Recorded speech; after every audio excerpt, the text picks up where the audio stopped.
nutritious meal, and a friendly hello to someone just like your mother, grandfather, or next door neighbor. These seniors are inspiring people with incredible stories to share, and they love to see you. The smiles you get back are priceless. Delivering with Meals on Wheels is easy, and you don't have to drive like me for it to be quick. You can volunteer your lunch break once a week or just once a month. With 1 in 6 seniors facing hunger and many more living in isolation, your lunch break can make a real difference. So, America, let's do lunch. Volunteer your lunch break at americaletsdolunch.org. This message brought to you by Meals on Wheels America and the Ad Council. Okay, Simon, what are you wearing right now? Nothing. That's right. And what do people normally wear? Clothes. Exactly. So now Mommy's going to teach you how to dress yourself. Clothes keep us warm, they look good, and if we go out without them, the neighbors will talk. So it's important to know how to get dressed. Here's how it's done. Underwear always comes first, name tag at the back, then pants, then shirt. Get the first button in the right hole or you have to start all over. If you're wearing a tie, it goes over, round, round, through, and pull tight. Tuck your shirt into your pants and zip up your flap. Socks going first, then shoes right on right, left on left. With shoelaces, just take the ends, cross them over, switch the loops. The rabbit goes down the hole, pull tight, and you're left with bunny ears. I love bunnies. Good to know. Now remember, spots don't go with stripes, socks don't go with sandals, and if you've tucked in your shirt, wear a belt. Got it? Why are your pants on your head? Most parenting is hard to do in just 2 minutes. But spending just 2 minutes twice a day making sure they brush their teeth is easier and could help save them from a lifetime of tooth pain. For fun 2-minute videos to watch while brushing, visit 2min2x.org. That's 2min2x.org. A message from the Partnership for Healthy Mouths, Healthy Lives, and the Ad Council. So you see, son, good manners are very, very important. Someday, many years from now, when you're a grown-up, you'll be a man. And when you are, you should be a gentleman. Do you want me to go through it one more time? Yes. Yes, please. Yes, please. Exactly. Always say please, thank you, you're welcome, and excuse me. Sit up straight, hold doors open for ladies. If a door's shut, then knock first. Don't burp, don't swear, don't speak with your mouth full, don't reach across people's plates, keep your elbows off the table. What table? And don't interrupt. While we're at it, don't stare, don't use foul language, don't call people names, but do remember people's names. Always share your toys, play nice, and cover your mouth when you cough or sneeze. On the bus, give up your seat to anyone who has trouble standing. Bottom line, treat others the way you'd like to be treated. Got it? Got it. And stop picking your nose. Most parenting is hard to do in just 2 minutes. But spending just 2 minutes twice a day making sure they brush their teeth is easier and could help save them from a lifetime of tooth pain. For fun 2-minute videos to watch while brushing, visit 2min2x.org. That's 2min2x.org. A message from the Partnership for Healthy Mouths, Healthy Lives, and the Ad Council. It's the Worldwide Sports Radio Network. The Los Angeles Clippers and star forward Kawhi Leonard are under investigation by the league after reports surfaced Wednesday from journalist Pablo Torre that owner Steve Ballmer and the Claw circumvented the salary cap by giving Leonard a no-show job for $28 million. How hard will Adam Silver and the NBA come down on the league's richest owner and on a franchise that was supposed to be on the rebound after the disaster that was the Donald Sterling era? Then we're going to break down the rest of the AFC before tomorrow's season opener between the Cowboys and Eagles. We'll let you know the teams to beat, who's going to surprise the world. And before that, we'll find out who is in like Flynn, crack a six-pack with Speedy on another all-new, live, action-packed Wednesday night edition of Jabba and the Mouth. Give him a significant. They're going to have a ton of money to spend. Why not put it in one of the top 3 offensive players in the league?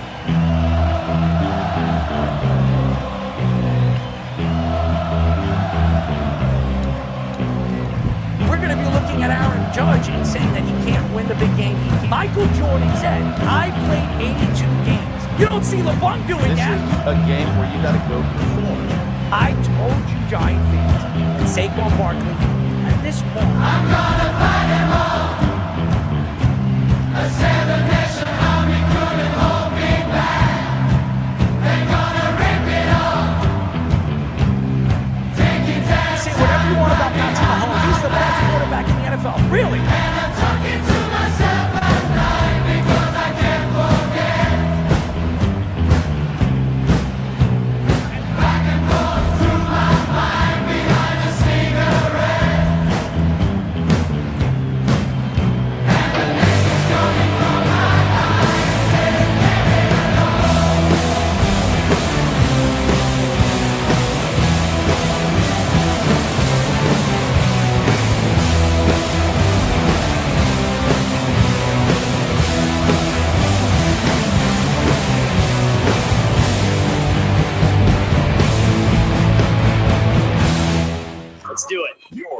listening to Jabba in the Mouth.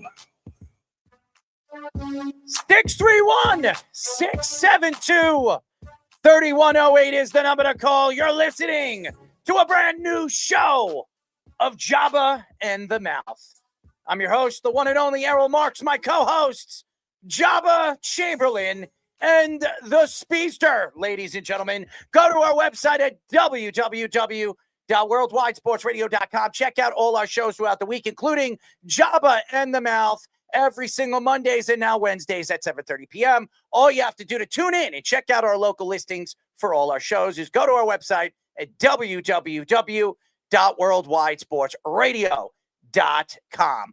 Back-to-back shows, ladies and gentlemen. No Monday show, Labor Day.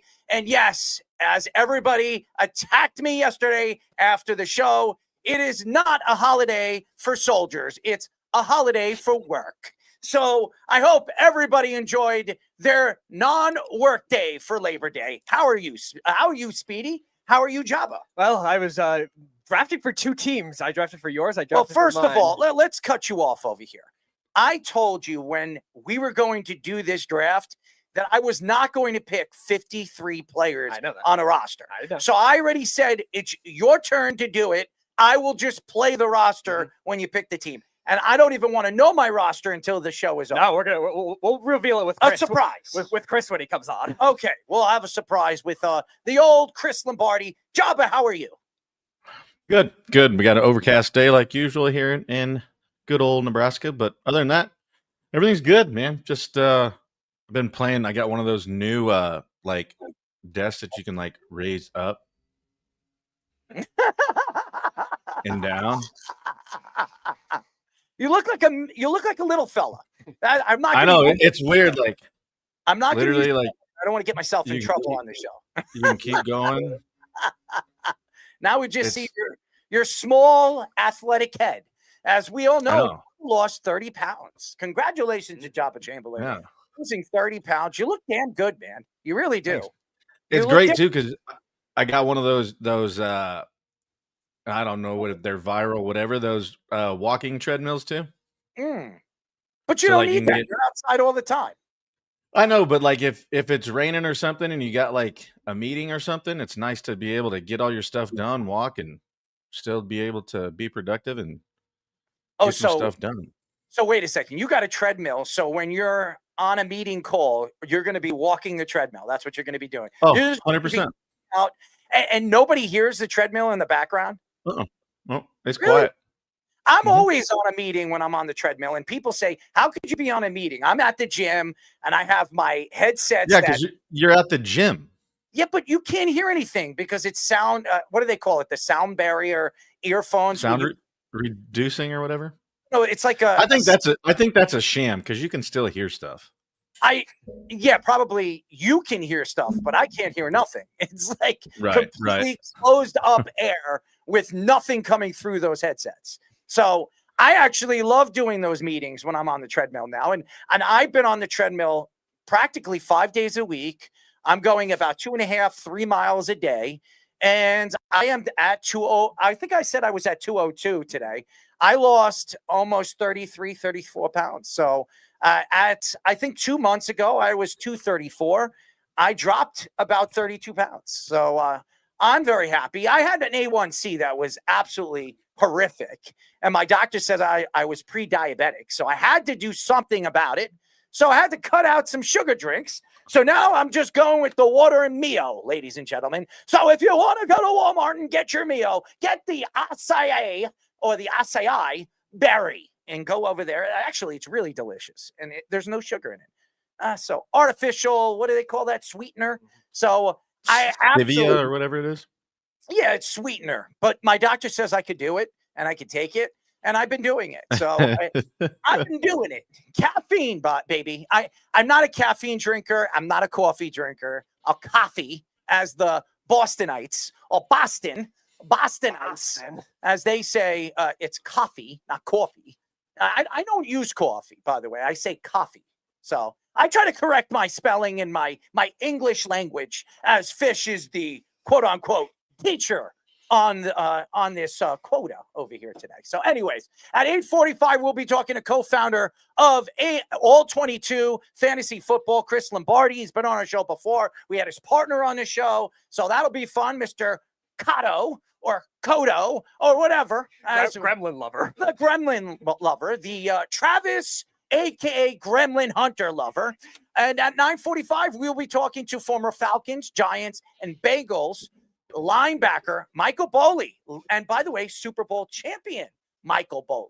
Thank you to Nathan for adding that beautiful guest to our list of great topics we have tonight. And speaking of topics, Pablo Torre on the Athletic podcast, Pablo Torre Finds Out, reported a bombshell story earlier on Tuesday suggesting the LA Clippers paid Kawhi Leonard $28 million to work a no-show job in order to pay him more than a max contract allowed by the NBA salary cap when they signed him to an extension before the 2021 and 2022 season. This situation revolves around the company aspiration, which Clipper owner Steve Ballmer made a $300 million partnership within 2021, including a $50 million personal investment. Aspiration went bankrupt and is under federal investigation, with their co-founder already pleading guilty to 2 counts of wire fraud and defrauding investors and lenders of more than $248 million. Ballmer allegedly set up a 4-year, $28 million deal between Aspirations and Leonard's personal LLC, KL2 Aspire, where he did not have to do anything and get paid, but would be voided if he left the Clippers. The timing and nature of the deal makes it look like Ballmer gave Kawhi an extra $28 million max contract allowed in order to keep him in LA. The Clippers and Ballmer flatly deny any wrongdoing. But the NBA came out a few hours ago with a statement that the Clippers and this Kawhi Leonard situation are now under an NBA investigation. In 2000, when the Timberwolves were found to skirt the salary cap with Joe Smith, they were stripped of 5 first-round picks, fined $3.5 million, and banned coach Kevin McHale and owner Glenn Taylor for the year while voiding Smith's contract. This is a very, very interesting story. And again, a story that Pablo Torre has come out with. Now, when Pablo comes out and he investigates these stories obviously have some legs and has some back end to the story. Kawhi Leonard, to me, is one of my favorite players. I've been watching Kawhi Leonard when he was drafted by the San Antonio Spurs. He won championships with the San Antonio Spurs. Then he went over there to Toronto and won a championship with Toronto. And he had to decide where he was going to go. Now, he wanted to go back to LA, as we all know, where he went to school. He went to San Diego State. And he wanted to go back home. And he wanted to be closer to home with his mom and his family. And it was between the LA Lakers and the LA Clippers. He didn't want to go to the Lakers. And one of the main reasons why he didn't want to go to the Lakers was because of LeBron James. So it was the LA Clippers or somewhere else, maybe Golden State, because that's another California team. But the fact is, he decided to go to the Clippers. And a lot of people, when he decided to go to Clippers, were questioning, why would he go to an organization that always loses? When they had Doc Rivers and Chris Paul there and Lob City, it didn't work. It never worked. And we could go back in time for the Clippers organization. They were an absolute debacle. And you think about Kawhi Leonard, this guy was the best two-way player in basketball at the time when he decided to go to LA. Now, he had knee problems, and before he signed the contract, there were questions on why the LA Clippers would give him an extension and give him a contract when they knew after bringing him to the organization, he might need knee surgery. But nevertheless, adding a superstar player like Kawhi and the way the organization was now building through owner Steve Ballmer, a fairly new owner, one of the richest owners in professional sports, they needed a way to draw this man to the organization. And knowing that if they can set up some kind of flaw in the contract and create a company, a corporation called Aspiration, they can find a way to give Kawhi Leonard $28 million more, where he would accept going to an LA Clipper team that obviously was in a rebuilding stage and obviously was trying to find a way to draw more superstars to come and play there. Kawhi Leonard is a guy that I'm not saying had anything fully to do with this because we don't know the full story, but we all know Steve Ballmer comes from an organization, a very well-known organization, a computer organization called Microsoft. And Bill Gates, if anybody knows about Bill Gates and his back-end story, he's a very smart man, but he stole a lot of people's ideas. That's how he became rich. Now, just because you steal ideas and you bring it to the forefront does not mean you can't make billions of dollars off those deals. And that's what obviously Bill Gates did. But when you hear a story like this and you talk about the past of what the NBA has done to organizations, including, as we said, the Timberwolves, the Minnesota Timberwolves, and what they did to the GM and the owner and Kevin McHale. And I remember it very, very well because Kevin McHale was the one that was in the forefront of drafting Kevin Garnett. Do we remember Kevin Garnett? One of the greatest power forwards of all time. And also behind drafting, well, making the trade and then drafting Stephon Marbury, if you remember that. When you look at the fact of what the NBA did to Kevin McHale, ownership in Glenn Taylor over there in Minnesota at the time in 2000, you would honestly believe that if the NBA investigates this story and looks deeper into it, there has to be some kind of hammer being dropped on an organization like the LA Clippers, first of all, that is patent with money. This is an organization, it's the richest organization in professional basketball. Think about it. The Lakers just sold their organization for what? $12, $13 billion. You talk about the Clippers and you talk about Ballmer. Ballmer is a guy that's very smart. He understands business. He understands how to hide and deliver money to players and people in a business standpoint. Aspirations. I remember the patch that they were wearing on their jersey at the time this was going on. I remember it when Fish told me we were going to get into this story. I remember it very, very well. I didn't even know what aspiration was. I know the Nike sign. I know the Jordan sign, which most NBA teams are wearing on their jerseys now. And now the NBA is allowing teams to use sponsorships to put on their jerseys, which we're going to see in the next 2 to 3 years. You're going to see a lot of different things on NBA jerseys. As a matter of fact, if you go to Europe and you see the European jerseys, that's all they do. All their sponsors are promoted on their jerseys. You obviously have to understand the way the NBA works. You have to understand how professional sports work. College football has agreed to bring in NIL deals, paying players to play college football. The NBA and the money that these guys are making, as I brought up in What's That Smell yesterday, there are players that are making tens of millions of dollars and never step on the basketball court once in a game. Just think about it. We had a coach, as I brought up yesterday, that was making $150,000 playing for the Lakers and riding the bench. And players were saying to that specific coach, "Coach, how could you live on $150,000 when the average American don't even break $100,000 a year?" Think about it. And now you look at these stories, and I'm sure this isn't the first time we've heard this. I'm sure this isn't the first or the last time we're going to hear an owner maneuver some kind of way to deliver more money to a player under the table and try to play like he knew nothing about it.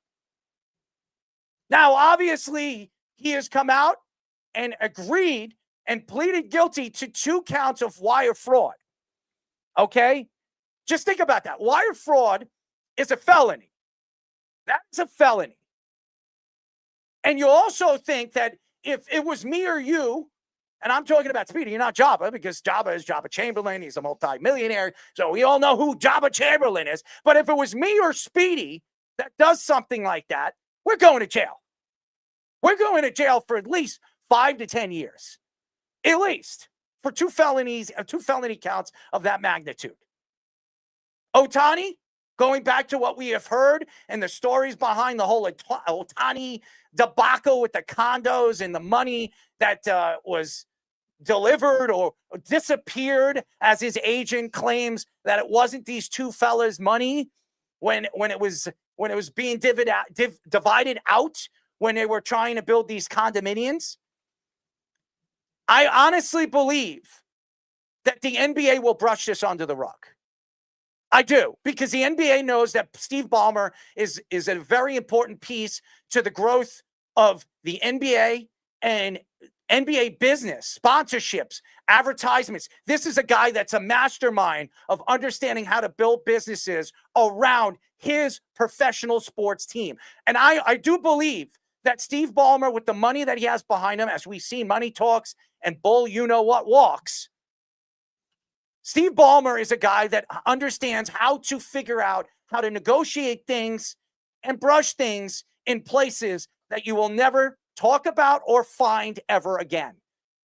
Now, this isn't David Stern. Now, if it was David Stern that was behind this situation, you know David Stern will drop the hammer on ownership. You know David Stern will absolutely press on the Clippers and do what he did in 2000 to the Timberwolves. I think that was his final 2 or 3 years, if I'm not mistaken. Yeah, because I know Garnett was just traded to the Celtics, so it was right around that time. David Stern was still running the NBA organization. He gave Adam Silver the reins, I think, if I'm not mistaken, it was 2005 or 2006. It was right after Eli Manning was drafted, if I'm not mistaken.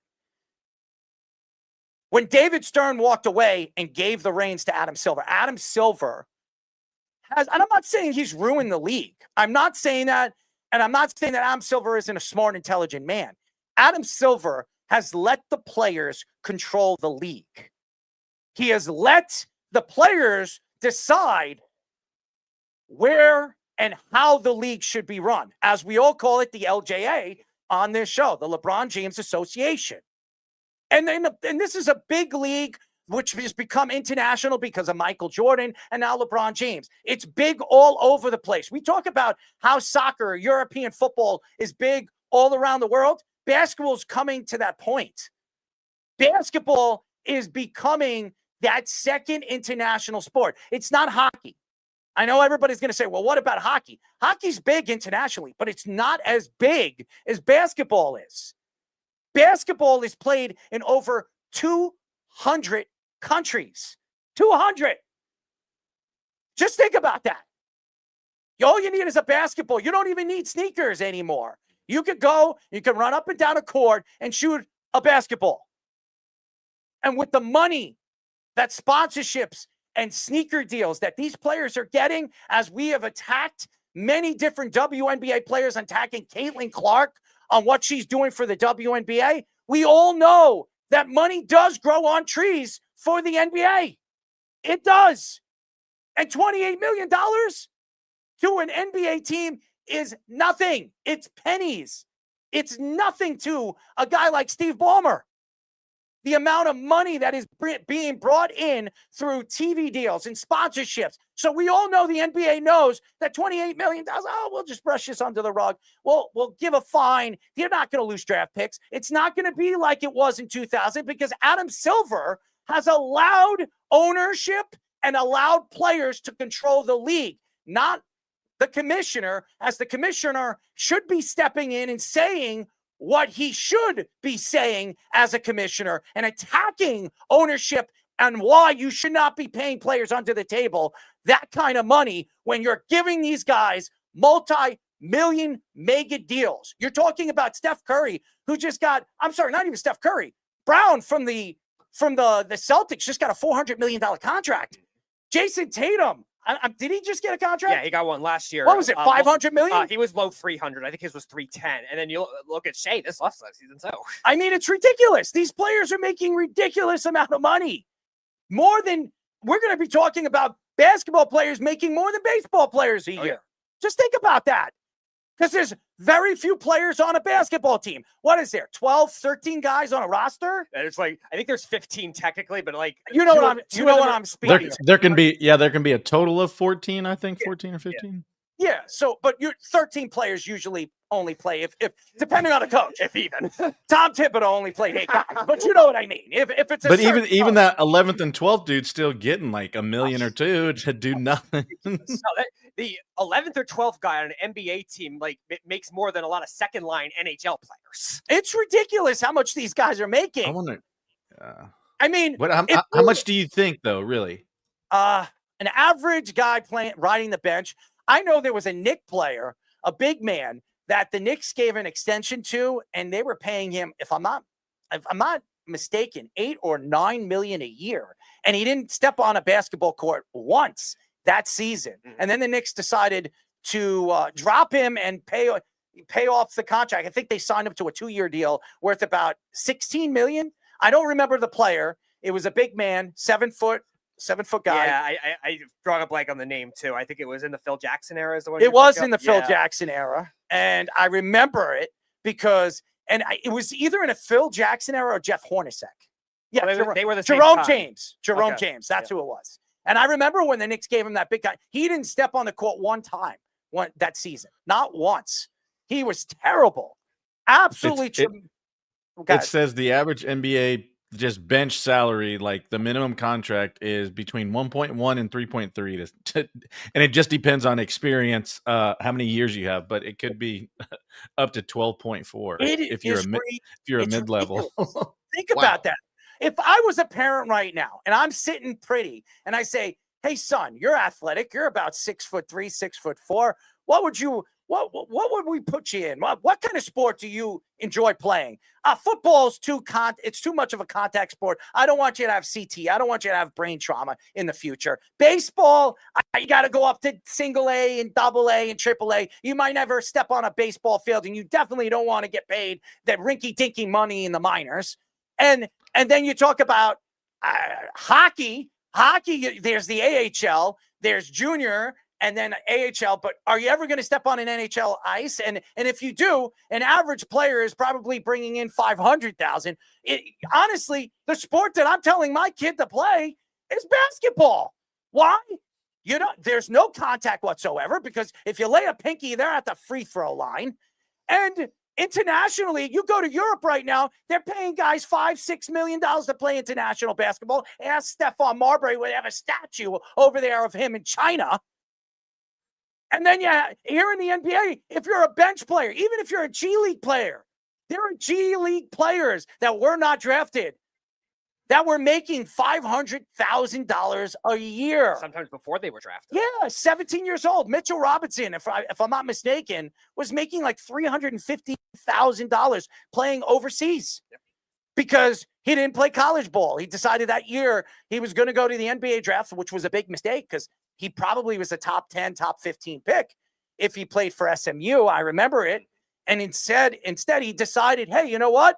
I'm going to go play overseas. I don't want to play college ball. I don't want to play. If I'm not mistaken, it was Larry Brown decided to step down. I don't remember. He was in a scandal, so he had to step down. I think it So was a that's little why. before the Arizona scandal. So that's why he probably decided to go overseas. I don't remember the whole story, but the fact is, and the NBA and the amount of money these players are bringing in is significant. And ownership, I am not surprised that they're paying these players under the table, and they're going to find ways to create LLCs, corporations. And what is $300 million to a guy like Ballmer? It's nothing. This guy is what? He's worth about $22 billion. $300 million is like $30 in his pocket. It's not a lot of money. It really isn't. Oh, well, it's not $30, but $30,000 in his pocket. He's not crying about losing $300 million. He added the best player, the best two-way player at the point of no return in the NBA, I don't care if he had knee problems. This guy was the best two-way player, and he just came off winning a championship with a Toronto Raptor team that honestly had no business winning a championship. That's what I'm saying. So I'm going all in on it. 28 million? Let's give you a nice 40 million. That's nothing to me. 300 million, open up a corporation. I'm losing money. Who cares? I'm Steve Ballmer. I'll take another billion out and put it in my pocket. Who cares? As we all know, Uncle Stevie, he paid Mr. Juan Soto $768 million, and he made $1 billion the year before that. What is $768 million to a guy that's a hedge fund owner and he's bringing in $1 to $2 billion a year? Honestly speaking. Yeah, and I've made that analogy before. The Clippers are a lot like the New York Mets when Steve Cohen bought the Mets.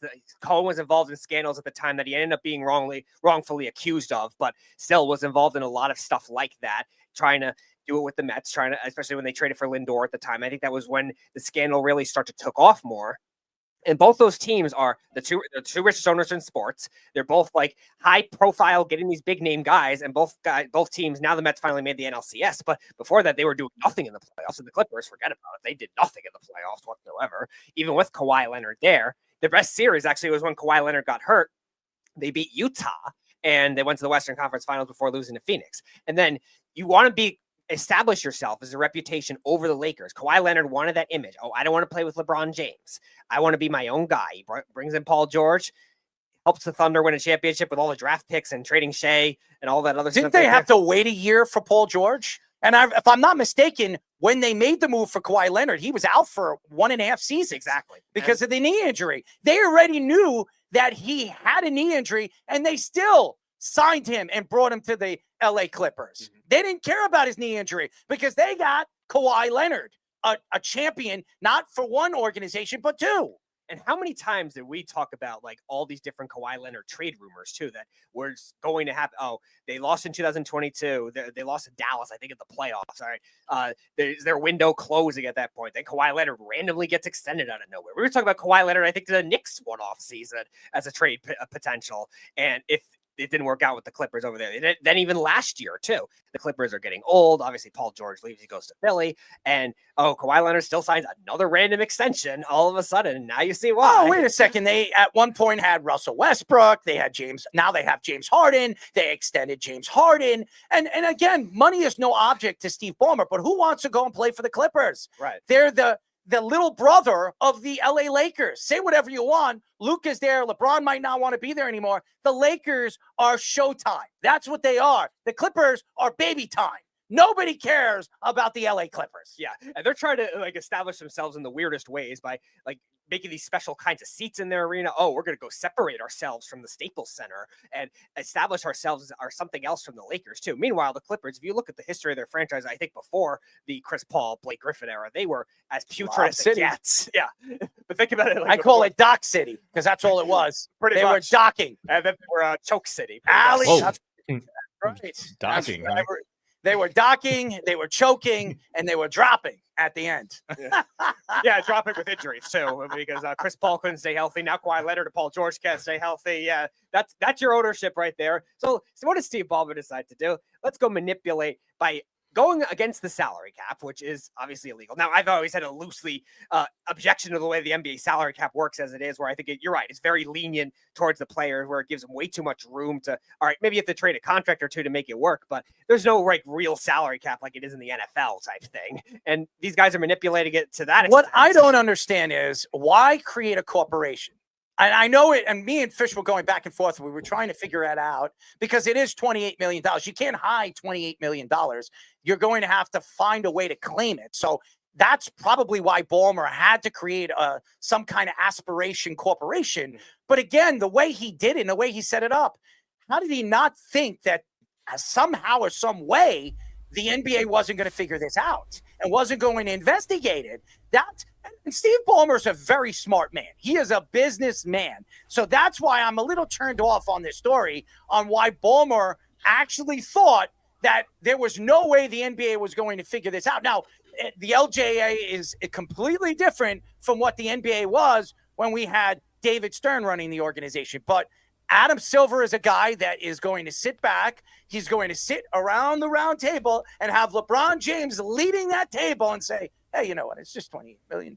You know, there's gotta be more to that 28 million. Like, I don't know if you guys saw it, but yes, Cuban was going back and forth with Pablo and like, you know, come on his show because Cuban, he was on the side of Ballmer, obviously, but you know how they used to get away with it too and not have to create corporations. They used to give it to churches, and it was big in college, and they could go help the church. And are you really going to come out? Mind you, it wasn't $28 million, but that's the way that they could funnel and hide it where it wasn't a big deal. So the kid would go, you know, to the church and be like, hey, he helped, you know, pick up chairs or whatever, and picking up chairs got him $5,000 or what. And that's kind of how they did. So, but 28 million of somebody that is a business guy that gets it. Yeah. 28 mil is probably a throw in the hat, which is disgusting to even say, but for him, it really is. And to show like all of like the debtors and all the other stuff that like went with it,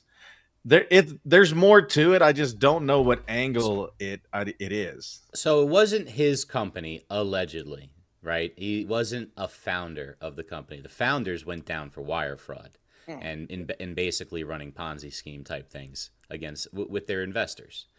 But one of the investors was Ballmer. Ballmer invested $50 million, and then curiously, not even in the middle of the season, he did that right before the season, around the same time Kawhi Leonard signed his extension with the Clippers. If you remember, this is also the year I believe Speedy Paul George went over there and joined him. So there was a big emphasis on this, and it looks like Kawhi and his people who, listen, there's a lot of stories about Kawhi's people. Going back to his uncle with not playing with the quad. Look, we know the Kawhi's people might have been like, well, you know, we want a little bit more than the max. And they were like, all right, fine. I got a company. I know this guy. I'll give him $50 million. He'll give you $28 million over 4 years. As long as you stay with us for 4 years, you keep that extra $28 million. You leave, that's a little sweetener you don't get. And that's like, okay, that's a nice little icing on the deal. Now I'm coming. I wonder what Paul George got, personally. Because if Kawhi got that, what did Paul George get? Because it sounds like that's how he plays. Right? This isn't the first time he's done something like that. There's no way. By the way, Fish, before you continue, JB Lee in the comment, Kawhi needs to retire. Yeah, him and Steve Ballmer's funding Kawhi Leonard and Paul George to not play. Paul George is a waste of space. Everywhere he's gone, ever since that horrific injury with Team USA, he's still a great player, but he hasn't been the same player when he was with Indiana. And again, going back to the whole Kawhi Leonard situation with Chris Paul, and now even James Harden. What did James Harden just get in his extension? He just signed an extension with Ballmer. And you know James Harden, it's all about money. It's always been about money. Or he would have stayed Did with you see his videos today? No, I haven't seen his videos. Yeah, there was a workout video and like, oh, he's getting fat. Yeah. We called him James Fatten. That's what we called him on the show because he got fat all the time. And by the way, I remember somebody, an ex-NFL player that told me, Eric Coleman told me that he would take James Harden over Allen Iverson of all time, which was an absolute ridiculous statement. It was one of the worst, back and forth banter when it came to sports media I've ever had with an ex-athlete. And Eric, if you're listening to the show, which I know he's been in tune to the show a couple of times, especially when I talk about his Atlanta Falcons and his New York Jets, he has come out and told me that maybe I should do a little bit more investigation on his teams. Well, let me ask you a question. If you really thought that James Fatten was ever as good as AI, well, tell me what year it was, because even at the tail end of Allen Iverson's career, Allen Iverson in his bad years was putting up almost 20 points a game. And he was still the third or fourth guy that was playing on a very good team. So it made absolutely no sense. And again, Eric Coleman has his own, obviously, thoughts when it comes to sports and basketball, because he says, I know basketball just as much as I know football. Well, if you knew basketball as much as you know football, you definitely wouldn't take James Harden over AI. James Harden is not a top 10 player of all time. Allen Iverson is. So terrible statement. But James Harden, I guarantee you was being paid under the table, because if you look at his contract, the contract is not a huge extension. I think, if I'm not mistaken, he signed a 3-year extension. And get me the numbers. Does anybody have it? That's something my producers should be doing. The most recent one, his new contract that he just signed. It was like $100 million for 3 years or something. Wasn't it something like 2 year, 81 and a half. 81 and a half. Okay, so it's $40 million a year. $40 million a year. So I definitely believe he's getting paid under the table at least $10 to $12 more million. Right? Because isn't that what he's doing? Like, Errol, you were talking about, man. Every star in the NBA is making $50 million or more. If you look at it, if you look at the numbers, and it all started with Dame Time. Dame Time was making he got an extension with Portland worth about $60 million a year. Then he went over there to Milwaukee, and now he's back with Portland, which makes no sense, by the way. But nevertheless, that was when we saw the transition of these extension in these big 1-year, 2-year contracts that these players are getting. And now the average star in the NBA is making $50 million or more. So you're going to tell me right now, James Harden really, because Kawhi Leonard is back and forth and he's not 100% healthy, James Harden, who is the best player on the Clippers right now, isn't getting $50 million or more? Come on, guys. Come on. Especially the way the Clippers love to low manage everything and the way James Harden likes to make excuses. Ballmer is not cheaping out on this one. No, he's not cheaping out. He's just paying him in different ways to say, all right, we have enough cap space to go get a random all washed up old guy again. Well, James Harden's not that bad, Speed. No, he's fine. No, I'm saying, who's going to be pairing with James Harden? Because the Clippers don't develop young players around him. He doesn't play a lick of defense. No. But yeah, that's what happened to him in the last 5 years. Is the defense went right. So he was never a good defensive player. Right, but at least he was a high effort defensive player at times. He'll stop at the foul line. At times. He'll stop at the foul line and let you run past Not in game 7s, but at times. Listen, Harden just missed 12 threes. He was like the players were like a ball, and he was like with the guy with the red sash. Ole! That's what James Harden would do, play defense. He'd let you run right past him. It didn't matter to him as long as he gets. You mean the Matador? The Matador. That's what it is. So here's my problem with all this. If Kawhi Leonard gets a max contract in the NBA, but also receives $28 million on top of it, doesn't that mean the market says that Kawhi Leonard is worth $28 million more than a max contract? 100%. And shouldn't he be allowed to make that money? Because if not, you are intentionally gaming the market to keep players' salaries down. And that's why people argue against the salary cap. And that's Kawhi Leonard, who is past his prime. Think about what we said when LeBron was at the height of his powers, how much he really should have been getting paid. That guy shouldn't have gotten a max contract. He should have been making over $100 million a year for about a decade straight. Because that's what that guy was really worth if he was out on an open market getting that kind of money. And that's not even including, his side projects and all those things. His movie studio company. That's what happens. His movie studio, his Blaze Pizza company, everything. The man owns LA. Red wine, hyperbaric chambers. He's Magic Johnson-esque. Magic Johnson owns everything. He owns movie theaters. He owns sports teams. He owns pizza delivery companies. He owns Uber companies.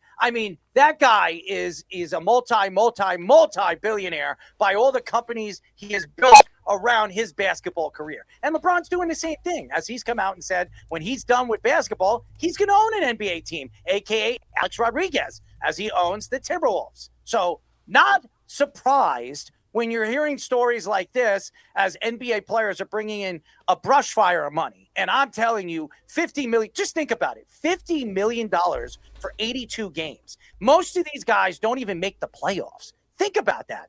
You're talking about guys like Trae Young, all right? He plays for the Atlanta Hawks. The Atlanta Hawks are not a really good basketball team. They're up and down. How many times in the last 7-8 years have they made the playoffs? 3? Yeah. Just think about it. He's been in the NBA for almost 7 years, Trae Young.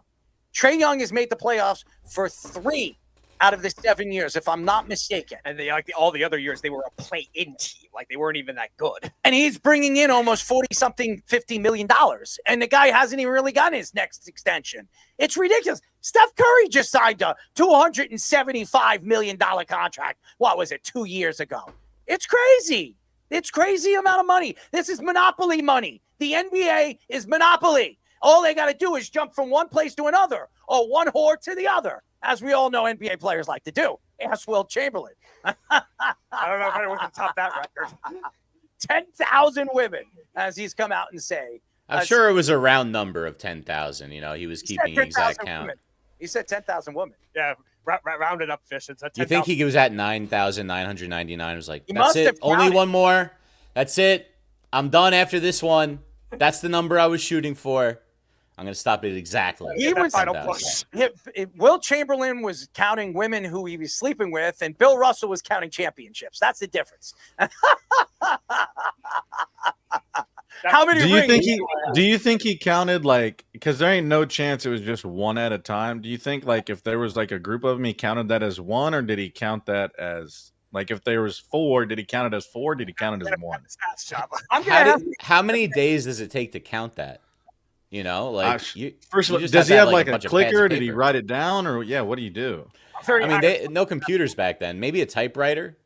You know, Remember that commercial? How many licks does it get to the center of a Tootsie Roll Pop? 1, 2, 3. 2, 3. I don't know if he was licking that many times, he would get to the end of the Tootsie Roll Pop when it came to these women. Hold on. It claimed in a 1991 autobiography, A View from Above, he slept with 20,000 women over his lifetime. That's even more. Multiplied by 2. Still round number, though. Still a round number. Yep, you're right. Man, how did it not fall off? Well, I mean, the man was. You know what his in, like, nickname was? Conan You know what his Destroyer. nickname was? His nickname was Wilt the Goliath. Stilt. No, it was Goliath. That was his nickname. They called him Goliath. So David and Goliath, you know, he was the biggest man in many different ways. I know. But I'm sure if Nathan has access to time travel, he might want to live that life. You know, they say that if that story was true, David was I love able Lisa to Ann. throw the rock at like the speed of a bullet almost with like one of those slingshots. I saw like one of those Mythbusters, how fast you could throw a rock like that. Pretty fast. You could throw like through some stuff. It's pretty crazy. I'm not throwing any rocks at Wilt Chamberlain if he was still alive, because I would be afraid he'd grab me with his palm of his hand and take me and throw me 50 miles away. I mean, that guy's hands were bigger than Shaquille O'Neal. Think about that. I don't know if anybody's met or seen Shaquille O'Neal in person. His hands are ridiculous. Just think He about shook my elbow. You shook your elbow. Very specific. Yeah. Hey, Jabba, what a nice elbow you have over there. It was like he stood up and I was like, okay, here we go, and then like shook my hand and I was like, whoa. He was so nice though, and then he took off and just walked down the street and went back to his hotel. Whoa. I like that song. Like, whoa. Like, whoa. All right, ladies and gentlemen, we're moving on to the next segment as we are getting in to our AFC preview. Duty Dodger. Pass liquor. All right, let's go, baby. Let's go. All right. We have the division betting odds up for all of the AFC. We already talked about the AFC West previously. Well, a lot of us were not picking the Kansas City Chiefs to be the favorites, but they are the favorites still at -110 in the West. The Broncos sitting at second at +280. A lot of us picked them. The Chargers not far behind, +340. Pretty loaded division this year. Raiders, not much of a chance at +1100, like all of us said. So let's begin our talk tonight about the AFC South. Not a particularly strong division. We got the Titans, the Colts, the Texans, and Jaguars. Who do we think is the favorite coming out of this one, boys? The Houston Texans, 100%. It's going to be the Houston Texans, C.J. Stroud, and a guy that his sophomore year wasn't as strong as his freshman year, but it was pretty damn good. C.J. Stroud is absolutely for real. Nico Collins is one of the best underrated wide receivers in the league. You can see it if you play in fantasy right now. He's one of the top 5 fantasy guys right now. And honestly, when you look at the weapons that they have and what they're going to provide this year, they don't have the running game with Joe Mixon, but they added Chubb. I think Chubb is going to give him a significant, decent running game. But again, C.J. Stroud is a guy that's not only a pocket-present quarterback. He's going to step in. He's going to step out. He's going to use his legs. He's got a tremendous amount of weapons. And by the way, one of the more underrated defenses in all of football. Top 5, top 6 defenses in football. I love the Texans in this division. I could see them winning 10 or 11 games. Yeah, definitely 10 or 11 games has to be the window when you look at the way that they've improved a lot on that front seven. They're one of the best probably pass rushing duos when you look at Danielle Hunter and Will Anderson, combined with the fact that, like you're saying, even though they have some receivers hurt, they still drafted 2 of them. The only thing that concerns me a little bit is the offensive line, obviously losing Tunsil in the offseason. They haven't really drafted well at those positions. They have a couple rookies that they're trying to work in. So that might be the only thing holding them back from maybe taking that big leap like we're thinking the Broncos could do. But their defense is very complete, too, obviously paying Stingley. Jalen Petrie is a very underrated safety as well. And they're a linebacker factory with Rebecca Ryans there. I love Ryans. And Ryans is one of the guys that I think was up for Coach of the Year last year. Very well deserved to be a top 3 Coach of the Year and had a chance again to take his team far into the playoffs. Again, they had a lot of injuries last year. They're going into the season with some losses, and their wide receiving core that they thought they were going to have for the next 3 to 4 years, they're missing one big name. They did add Hollins in the draft. I think Hollins is going to play a big part in their offense. He could be the number 2 on this team with Nico Collins. We'll see. But I like the Texans. I think they're going to be explosive. And again, a defense that can shut you down. Yeah, I think C.J. Stroud's just going to get better, too. I think it's always funny when you talk about, like, coaches of the year, too, and I know it's kind of a side note, but, like, what do you think, like, sets – like, he's deserving of coach of the year, but, like, there's got to be something that sets, like, him apart, like the X's and O's or just, like, what he's built with the team? There were no expectations for that Texans team in 2023 when they made the playoffs. They were the number 3 pick in the draft. They drafted Will Anderson. They traded up. They had expectations to improve, but they were never expected to be anywhere close to a playoff team. Don't forget about their special teams being pretty excellent as well. You got Kaimi Fairbairn, one of the bigger legs in the NFL. Townsend, pretty good punter. They were ranked 6th, tied for 6th in the NFL at specials as well. It's just a really well-coached team with some really good young talent, expecting them to get better. I love the 2 Iowa State receivers they took, especially Higgins. I think they're going to both play a big impact with them if that passing game really takes off this year. So they're the favorites, but they're the only favorite in the AFC that you can get at plus money, guys. So if you really believe in the Texans, you can get them currently on FanDuel at plus 115. After that, we got the Jaguars coming in at plus 260 and the Colts at plus 340. Not a lot of faith in Cam Ward in his first year. Titans are sitting in last at plus 700. Probably not good news for Brian Callahan and the staff over there. Well, I will say this. They have a great defense. This is a defense that was one of the top 10 defenses in the league. Tennessee has Jeffrey Simmons, who's a great pass rusher, one of the best sack leaders when it comes to defensive lines in all of football. And they're going to be able to get at you. The problem with them is offensively. They have a young quarterback in Ward. And they do have Ridley. Calvin Ridley is good. They added Tyler Lockett in the offseason. And they do have a pretty decent running game. The problem with them is, are you going to depend on a guy like Tony Pollard all season long who can't stay healthy? So that's the problem. And again, a team that has a rookie coach who, by the way, is second-year coach, who almost lost his job in the offseason. So I don't know if he starts the season very, very slow and he doesn't put up at least 1 or 2 wins in his first 5 or 6 games, do they fire their head coach? That is the question. And like I said, over the last couple of weeks, I've heard he was on the hot seat in the offseason. So very interesting story with the Tennessee Titans. You're right. The defense is definitely strong in the front seven. They've tended to develop well when it comes to their pass rush.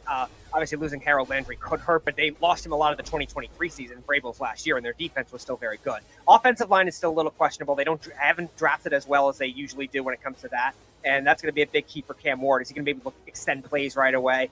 Tony Pollard, you're right. He's kind of an inconsistent runner as a pure runner, and Tyjae Spears already hurt. Where are they going to get that kind of depth? I kind of see like a 6-win team. They'll improve, but they're not there yet.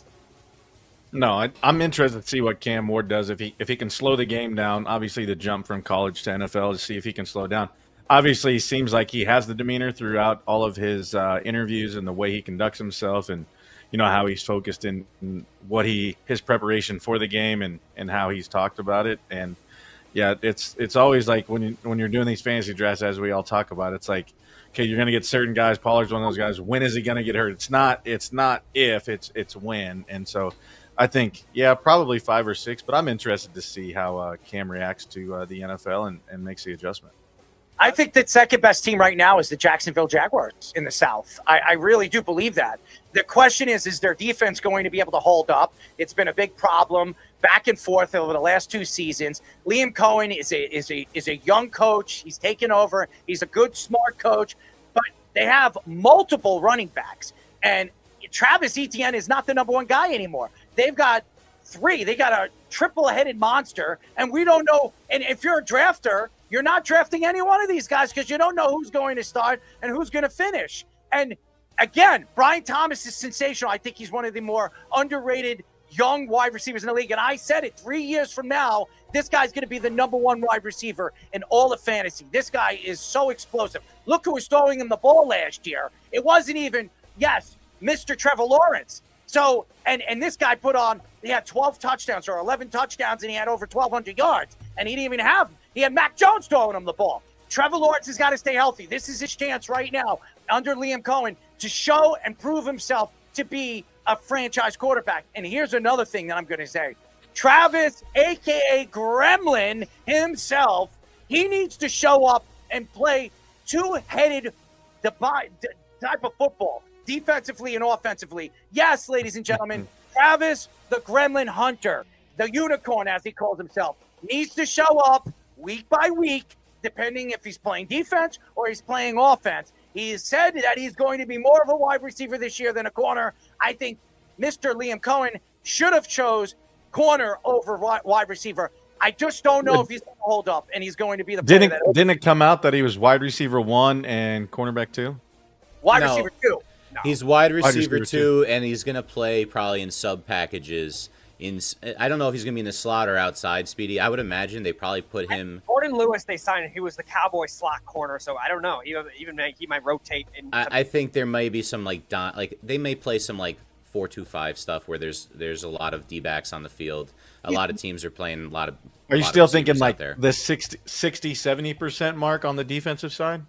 If he should. Later, that's what he should be doing. Well, you guys say that, but everything they're saying is he's number 2 receiver. He's going to play more than half the snaps at receiver, and he's only going to be in sub packages, so that probably is about a third of the time on defense. So that add those things up together, you might get to that high 60s Jabba, like you're saying.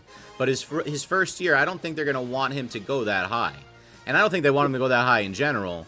But this guy is a one-of-a-kind guy, and you had to say that you're going to do this with him if he was going to go there in the draft, right? So, but Errol, it's your favorite. Brian Thomas is going to be the number 1, and Travis, a.k.a. Gremlin Hunter, is never going to be the number 1 over there as long as Brian Thomas is there.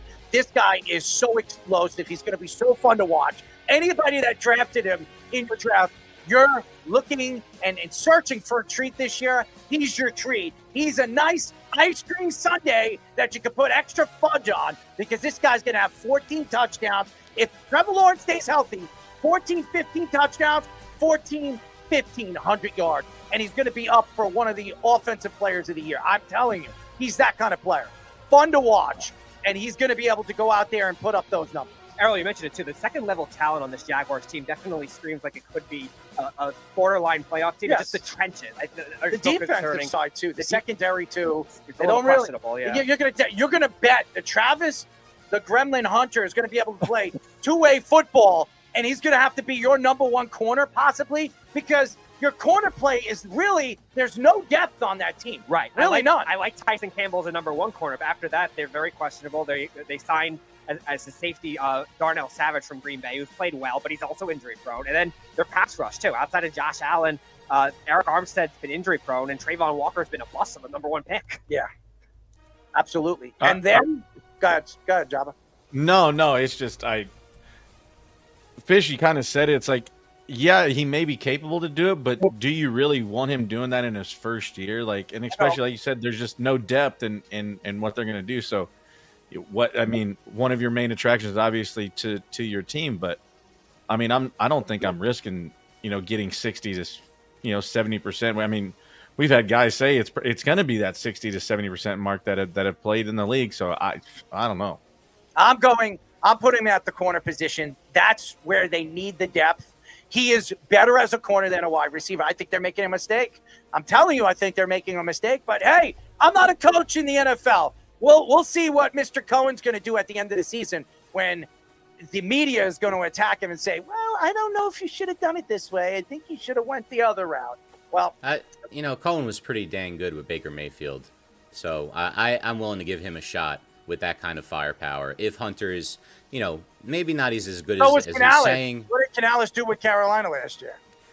Well, I mean, look, you got Brian Thomas. You got toys. Look, they didn't have toys over there. They realized they can kind of use Bryce Young by the end of the season. There's some toys over here if they can get Trevor Lawrence to play halfway decent. And that's going to be the story of their season. If he can play halfway decent, they get a shot at this division. They really do. I think you're absolutely right. And then there's the Colts. And the Colts, no Richardson this year.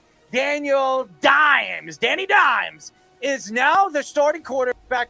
And then the question, a lot of Giant fans don't like it, but I think he has an opportunity now with a better coach, a guy that I think will be able to run his offense through Daniel Jones and a great running game. Jonathan Taylor this year is healthy, no contract disputes. This guy, it could be up for an MVP. This guy is explosive. He can put up the numbers. He could go out there and absolutely dominate a game and really kill a game. And by the way, Indiana has a very good offensive line. This is a very good offensive line. Quentin Nelson, they've got a tremendous offensive line from the tackles position to the guard and center position. So I like it. And their defense, a little questionable, but I think their running game, and they have Pittman. I think they're going to have a pretty good depth offensively. Daniel Jones, if he stays healthy, and we might see Riley Leonard this year if he goes down.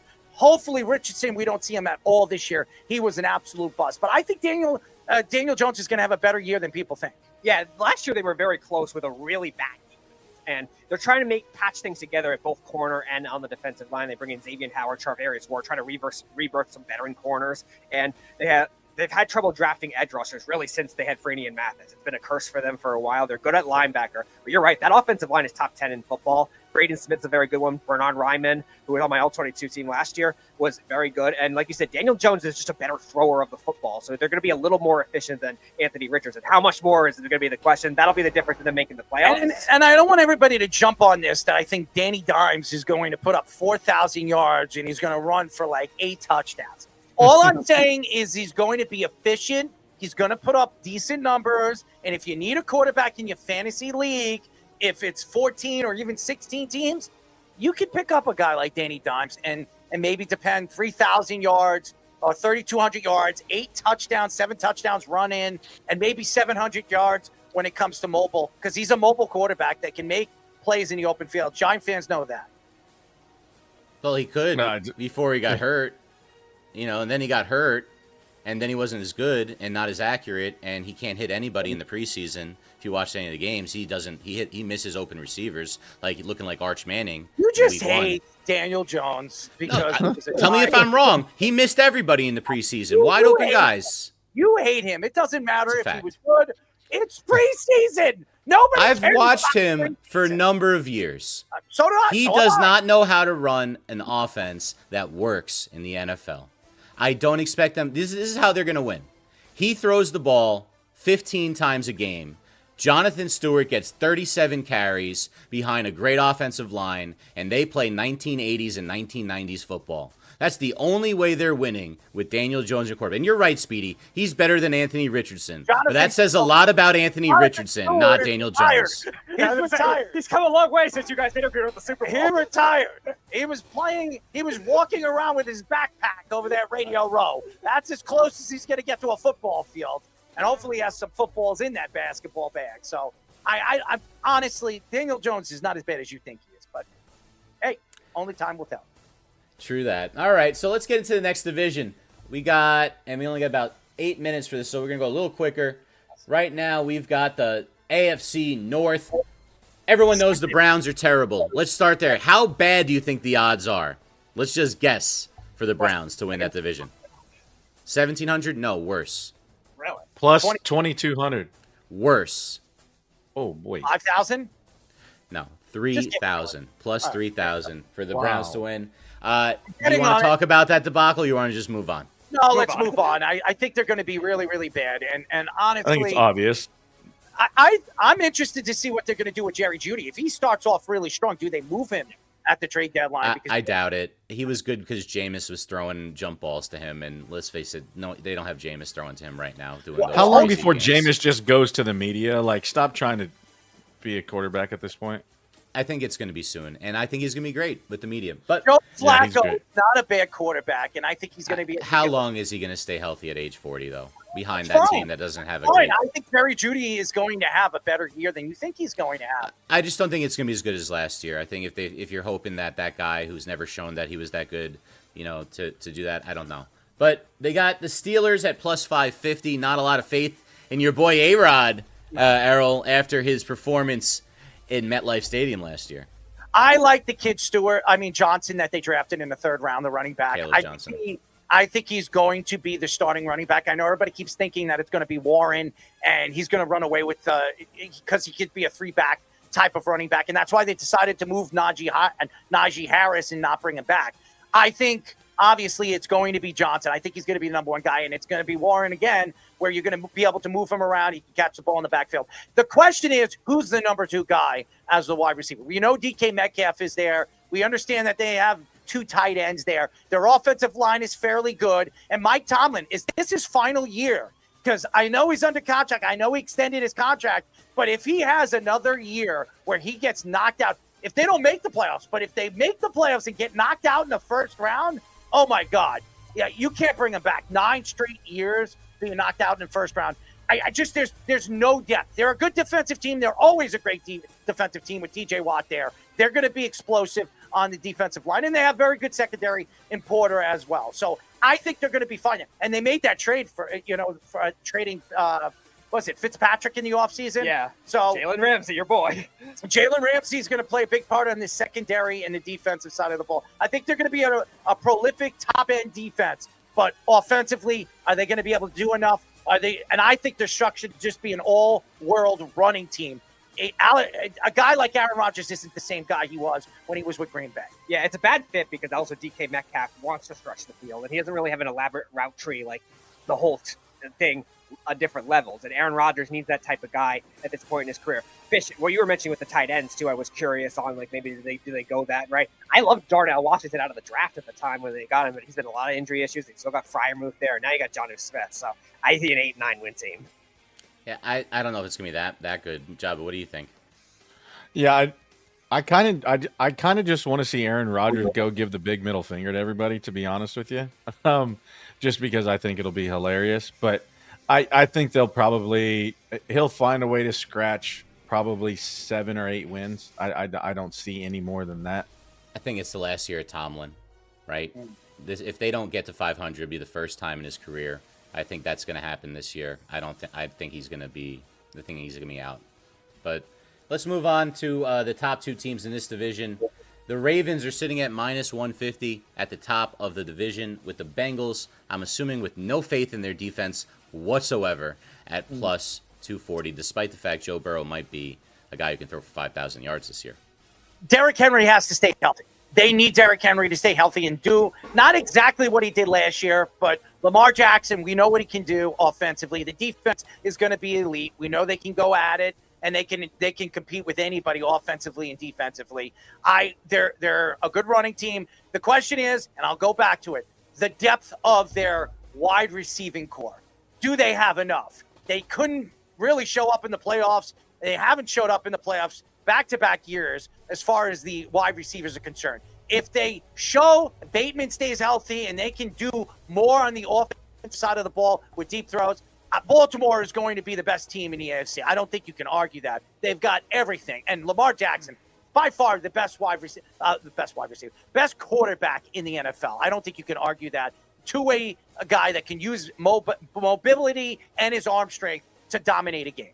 Yeah, the defense filled with the biggest thing they needed. Malachi Stark's out of the draft. They had trouble guarding slot receivers. They get more corner depth as well, bringing in 𝐤𝐮𝐬𝐫𝐞. Receiving depth, I agree with you, is a bit of a concern. We'll see what DeAndre Hopkins is. But Bateman, when he was healthy last year, was very good. I agree. This is the best team in the AFC if they can stay healthy. And the Bengals, by the way, they got nothing defensively. I have no idea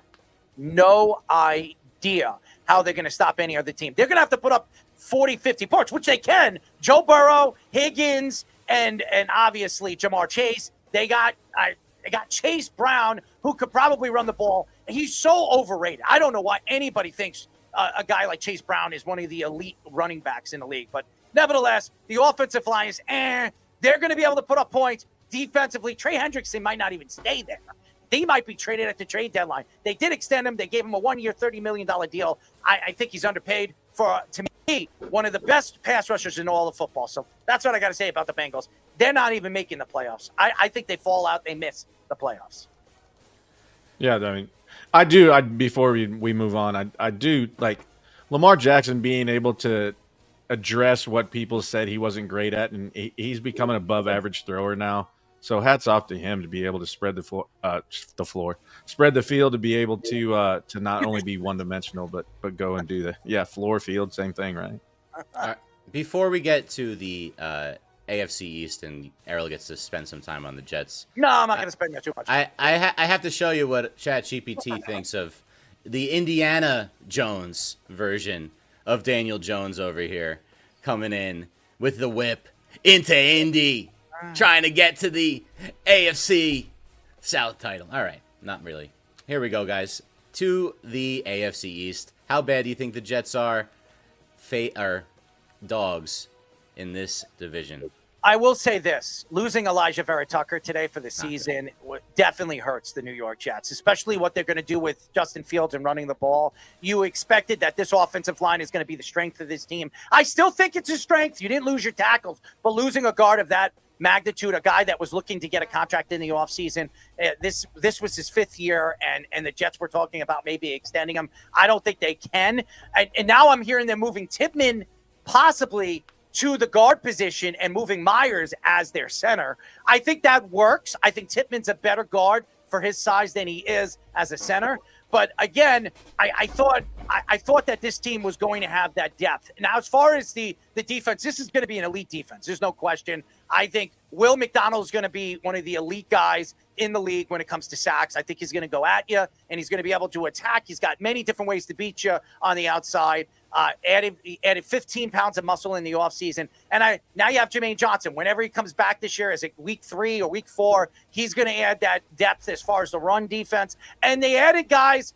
They made moves before the season in Phillips. I think they're going to be able to stop the run this year. So if they can get the triple team off of Quentin Williams can have one of his best seasons. I think he's right behind the one Dexter Lawrence, Sexy Dexy. I think he's the second best defensive tackle in football. So we want to see more Quentin Williams. We want to see what they can do. Justin Fields, he can have a season. I think Aaron Glenn is the real deal. I think he's a great guy. I think they're going to be able to run the ball. Wide receivers, no depth whatsoever. I want to see what Taylor can do all season long. A young tight end, it usually takes 3 years for him to develop, but I think he's going to be fun to watch. Garrett Wilson will be fun if you drafted him. He's going to put up 1,000 yards. He's going to give you about 9 or 10 touchdowns.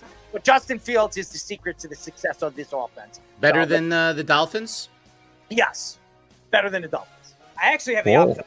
Better than the Patriots, because I think the Patriots are a little overhyped this year. Yes, I think so too. I think they had a lot of free agents that they brought in. It's a lot of new all at once, especially with the new coaching staff. And they overpaid a lot of defensive players, in my opinion. And their offense maybe got a little better, but I don't know how much better that they got. The Jets, to me, have a lot more real threats on offense, like Errol was saying. The offensive line, besides the Bills in this division, is easily way better than the Patriots and the Dolphins. I don't think they're a playoff team, the Jets, but this reminds me of like the 2022 Lions. They're going to be in every game, establish a team culture, a 7-8 win team that's going to be very tough to beat. If they can get any level of a passing game, like a top 15 type passing game, they're a playoff team easily.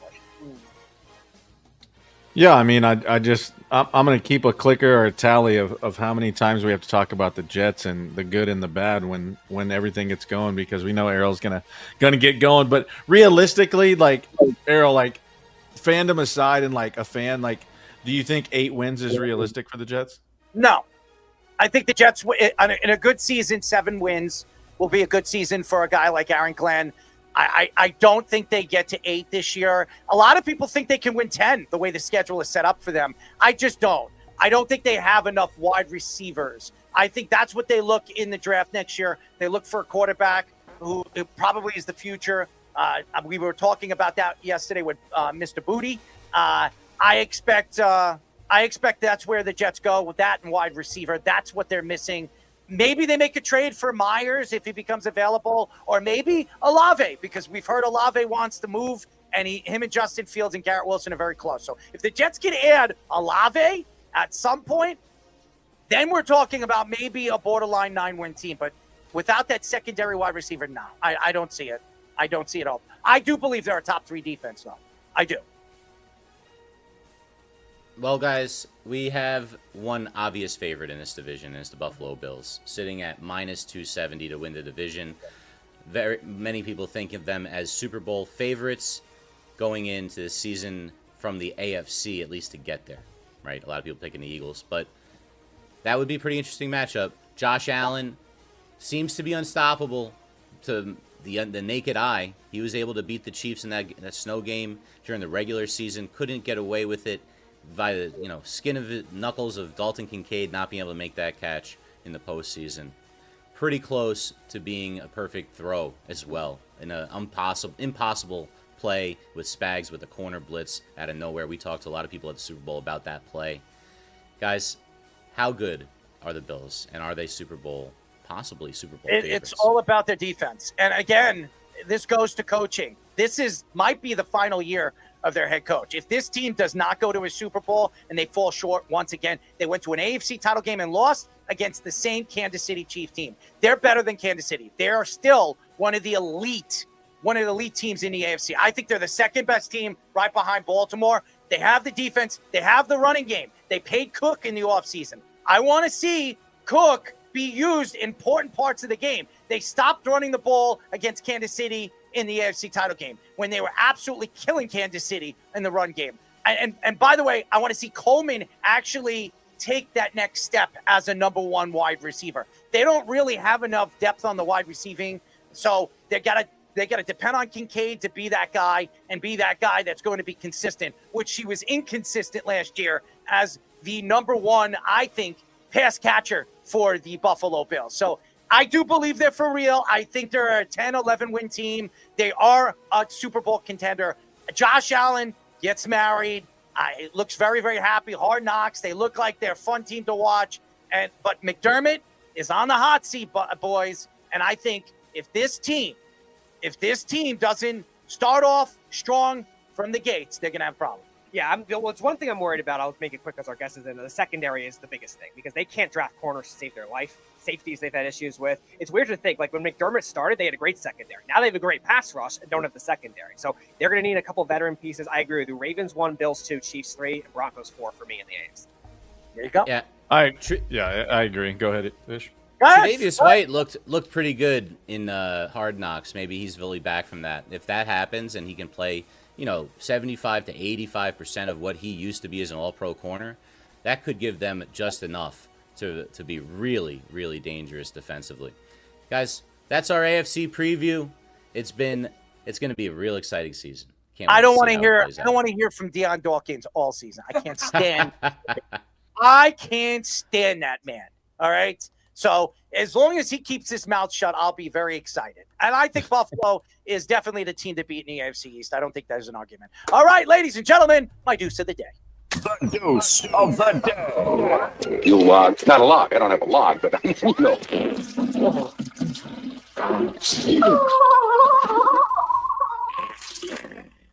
Fuck my endo.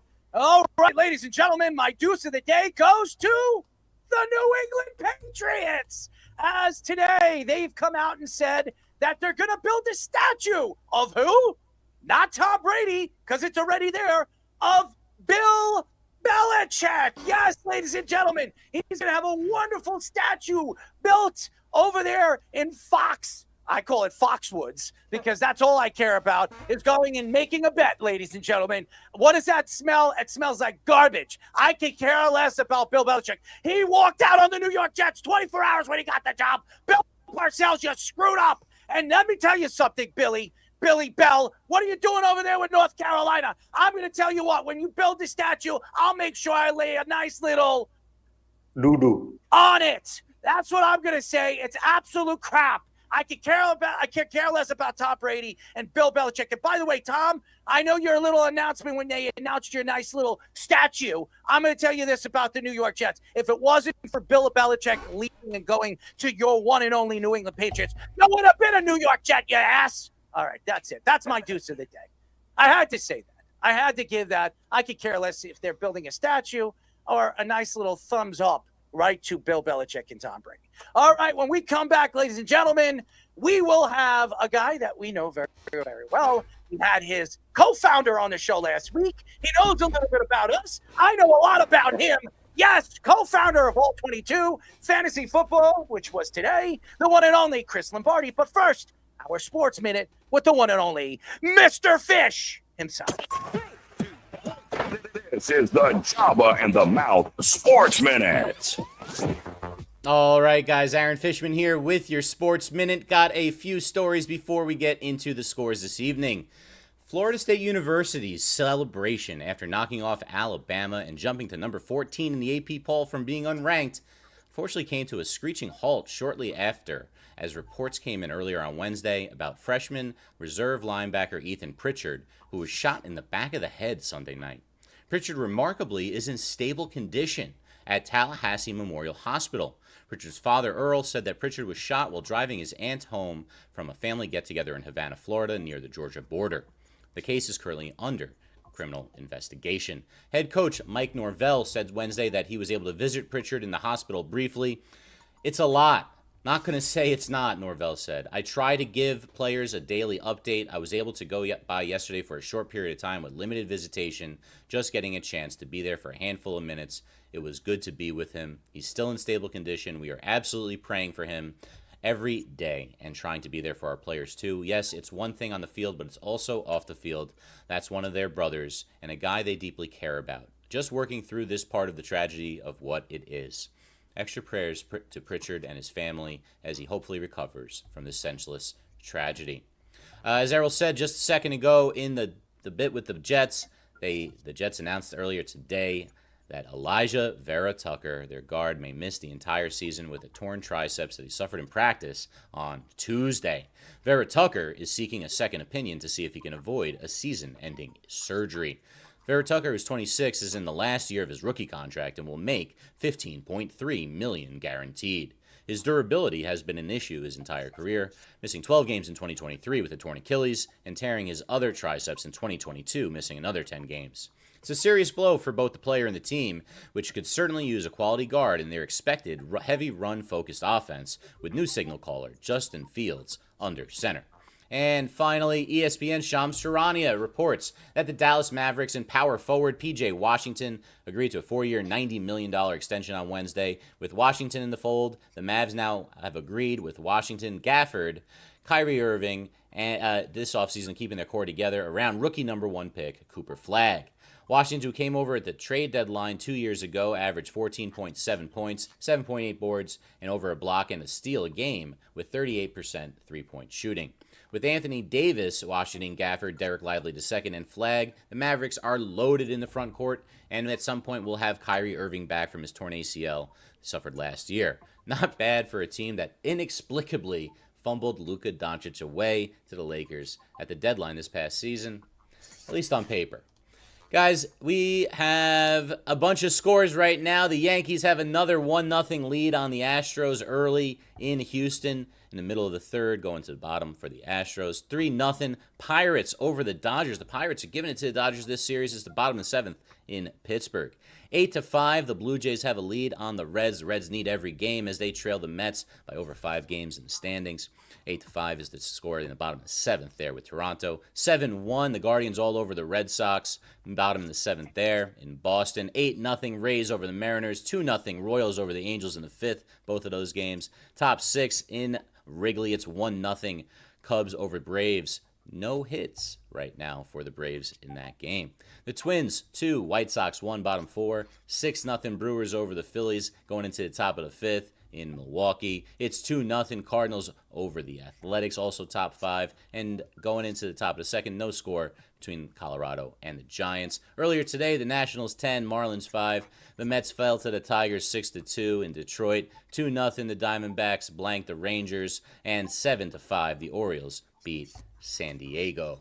Guys, we are streaming live on TikTok, Instagram, and YouTube, on our Job in the Mouth handle, on Facebook under the Worldwide Sports Radio Network handle, and on Twitter under our host handle at @ErrolMarks34. Keep downloading on Apple Podcasts and watch us both there and on Spotify, now in video. Make sure to like and subscribe to all the shorts, reels, TikToks, and longer videos that you see from us throughout the week. Now back to Errol, Jabba, and Speedy for our first guest on Jabba and the Mouth. Any questions? What is this? We're back. This is the Jabba and the Mouth Show. He takes stuff. I look at Steve Ballmer, pull it out of my ass. This makes my pecker hard. 631-672-3108 is the number to call. You are listening to the one and the very best of Jabba in the Mouth. You know who I am, as you heard. Errol Marks, my co-host, Jabba Chamberlain, and the speedster himself. And ladies and gentlemen, as you heard, our executive producer, Mr. Aaron Fishman, doing our Sports Minute. And on the board himself, he's pooping, he's scooping, Tommy Poops. Ladies and gentlemen, go to our website at www.worldwidesportsradio.com. Check out all our shows throughout the week, including the one and only Jabba in the Mouth every single Mondays and now Wednesdays at 7:30 p.m. All you have to do to tune in and check out our local listings for the one and only all our shows is go to our website at www.worldwidesportsradio.com. Before we get our guest in, he's sitting very calmly and carefully, and hopefully he doesn't have a dump or he takes a, you know what? I got the bubble gum. He's got the bubble gum. Our show is brought to you by Omaha Steaks, ladies and gentlemen. Right now, Omaha Steaks is giving an extra 10% off on all orders if you go to their website and hit Jabba and the Mouth fans clicker. Ladies and gentlemen, if you see the Jabba and the Mouth click, you hit it, you zap it, Omaha Steaks, go to the website, go to Worldwide Sports Radio Network, Omaha Steaks logo, hit it, 10% off if you buy Omaha Steaks on our website or their website, Jabba and the Mouth. Anyways, ladies and gentlemen, the one and only, we've had him on a show. He's scary. He's very interesting. Ladies and gentlemen, we are now talking to co-founder of All 22 Fantasy Football. He's driving. Well, he's not driving. He was driving when his partner was on the show. The one and only Chris Lombardi. Chris, what's up, man? Dude, doing fantastic. You got me like craving steak now. I'm sitting here hungry. Well, that's good. Now what you got to do is you go to the Worldwide Sports Radio Network, or you can hit the Omaha Steaks website and hit Jabba in the Mouth. And ladies and gentlemen, 10% off an Omaha steak, which is the best in the world. And by the way, we're going to be working on some things over the next couple of weeks, probably next month or two, where we're going to be doing something at American Whiskey. And if we do that, Jabba's going to come down and we might give you an opportunity to win your very own Omaha steak. So there you go. I actually, I got an announcement too. I've got a $400 giveaway from Omaha Steaks that we will be showing up on our Twitter and my Twitter. And comes with a knife and a meat beater, whatever you want to call it. I like it. A meat beater. And you can pick between 3 different types of deals. You type in the code that comes with it. We'll ship it to you, and then you guys get to pick it. So be looking for that. We'll do that here soon. Tenderizer. Yeah, that's what I was looking for. Poops. I like meat beater better, but I like the meat beater. Speaking of beating meats, ladies and gentlemen, your All 22 is now over. I don't know about beating meat. Speedy knows all about it, and hopefully, I only know bending meats. Oh, you bend meat? I was the meat bender. That's right. But you bend meat and beat it. I don't know. Jabba's the meat beater. I'm the bender. Well, if you want him to beat your meat, I'm just No. kidding. Anyway, no. Time out. Nope. None of that meat beating over here. What a double denial.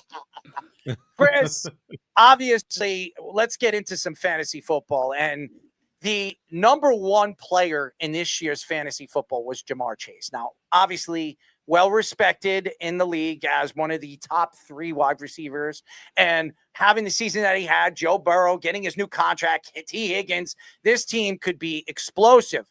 But are they going to be as explosive as they were last year? And why was Ja'Marr Chase over Saquon Barkley or Bijan Robinson, who was sensational all last year and very healthy? Why do you think fantasy and football put him as the number one guy, Ja'Marr Chase? Yeah, it feels like things have changed over the last few years where receivers are starting to get a lot more love than they used to, right? And this is a time when, people are changing the rules a little bit. They're giving some points for receptions and things like that. So I think it's just a little bit more glamorous. People have just been hurt too many times by running backs. I mean, it's every year that running backs go down with injuries. Yes, Bijan stayed healthy last year. So did Saquon. But I mean, if you've had Saquon in the last 5-6 years, you know that it's a rarity when he plays a complete season. And most running backs, that is going to be the case, where receivers nowadays, especially a guy like Chase, who's tough as nails, right? Like they do stick around, they stay on the field. I'm saying all that. Meanwhile, his teammate T. Higgins misses a lot of time, right? So I do think it's by the player. You guys were talking about it before, though, right? Like Elijah Vera Tucker is out for the season again, right? Players that get hurt tend to get hurt again and again and again. Saquon, again, had the most unbelievable season last year, but it's a blessing when he stays healthy.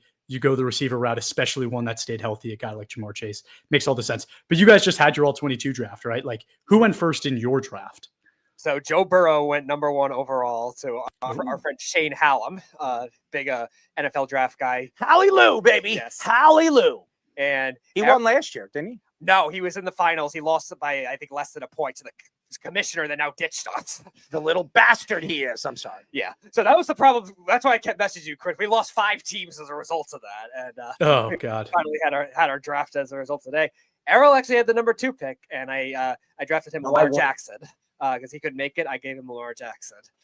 Lamar is mine, baby. Yeah, let's kick ass tonight. Let's kick ass today. Let's kick ass all season. I'm sorry, I just had to do that. And by the way, Ray. I'm not licking anyone. By the way, Ray must have encouraged his friend Yvonne, who just joined the league late, to draft the gremlin Travis Hunter. Irrelevant. Oh, okay. Yeah, love that.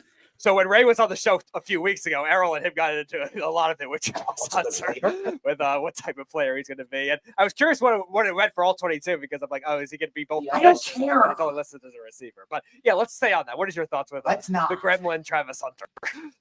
Travis Hunter, I mean, I like him. I'm excited for him. I mean, he likes to dance in practice, and he's obviously a big personality, but there's just no denying how talented keep building he this, is. Chris, please, because Errol's just getting more mad and more mad. I love this. This is I'll keep going, man. I mean, I do think there's a chance that this is the best year by a country mile that we see from Trevor Lawrence, right? Maybe Travis Hunter only ends up having 800 receiving yards, but if it makes Trevor Lawrence is what I meant to say. If it makes Trevor Lawrence significantly better, then it's worth it, right? And I think if they win games, and what happens when you have a receiving duo like Brian Thomas Jr. and Travis Hunter, it's going to result in winning games, and it's going to result in Trevor Lawrence really being a better player. That's what matters. Will he end up playing some defense too and make the defense a little bit better?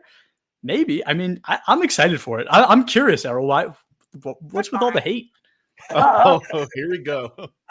First of all, here's the reason why I don't like him. I was there at the Heisman Trophy. I got a chance to meet the guy. He's a complete ass, and he stands there like he's done something. He shouldn't have won the Heisman, first of all. I thought Ashton Genty should have won the Heisman. He was the best player in the country. He put up the numbers. He deserved it. And a lot of people, both quarterbacks, believed that Travis Hunter shouldn't have won. And he only won because he's a prima donna and he's Prime's little boyfriend.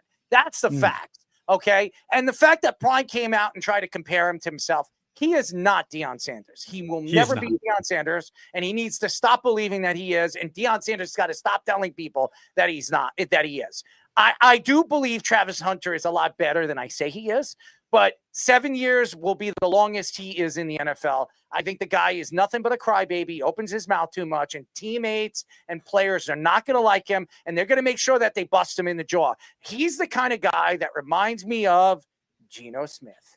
Remember what happened to Geno Smith when he was a New York Jet? I do remember his linebacker punched him in the jaw and broke his jaw, and he was out for the season because he didn't pay $500 on a bet he lost. Travis Hunter's one of those guys.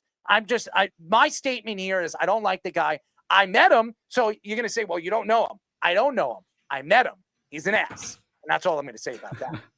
Well, one thing I will say, because I have not met him, but I think he is definitely a better cornerback than he is a wide receiver. And I think that the right thing to do would have been to make him a full-time corner and a part-time receiver. Obviously, the Jags didn't do that.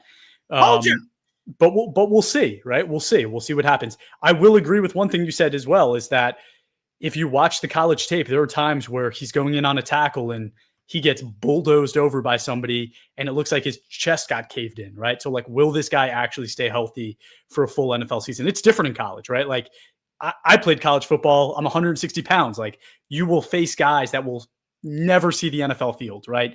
When you get to the NFL level, these guys hit different, right? And when you play against that all the time, like again, he didn't play against receivers like Jamar Chase every Sunday. Like that's going to be a problem for a guy like Travis Hunter, just in terms of the physicality. He could guard him, but he's going to take some shots.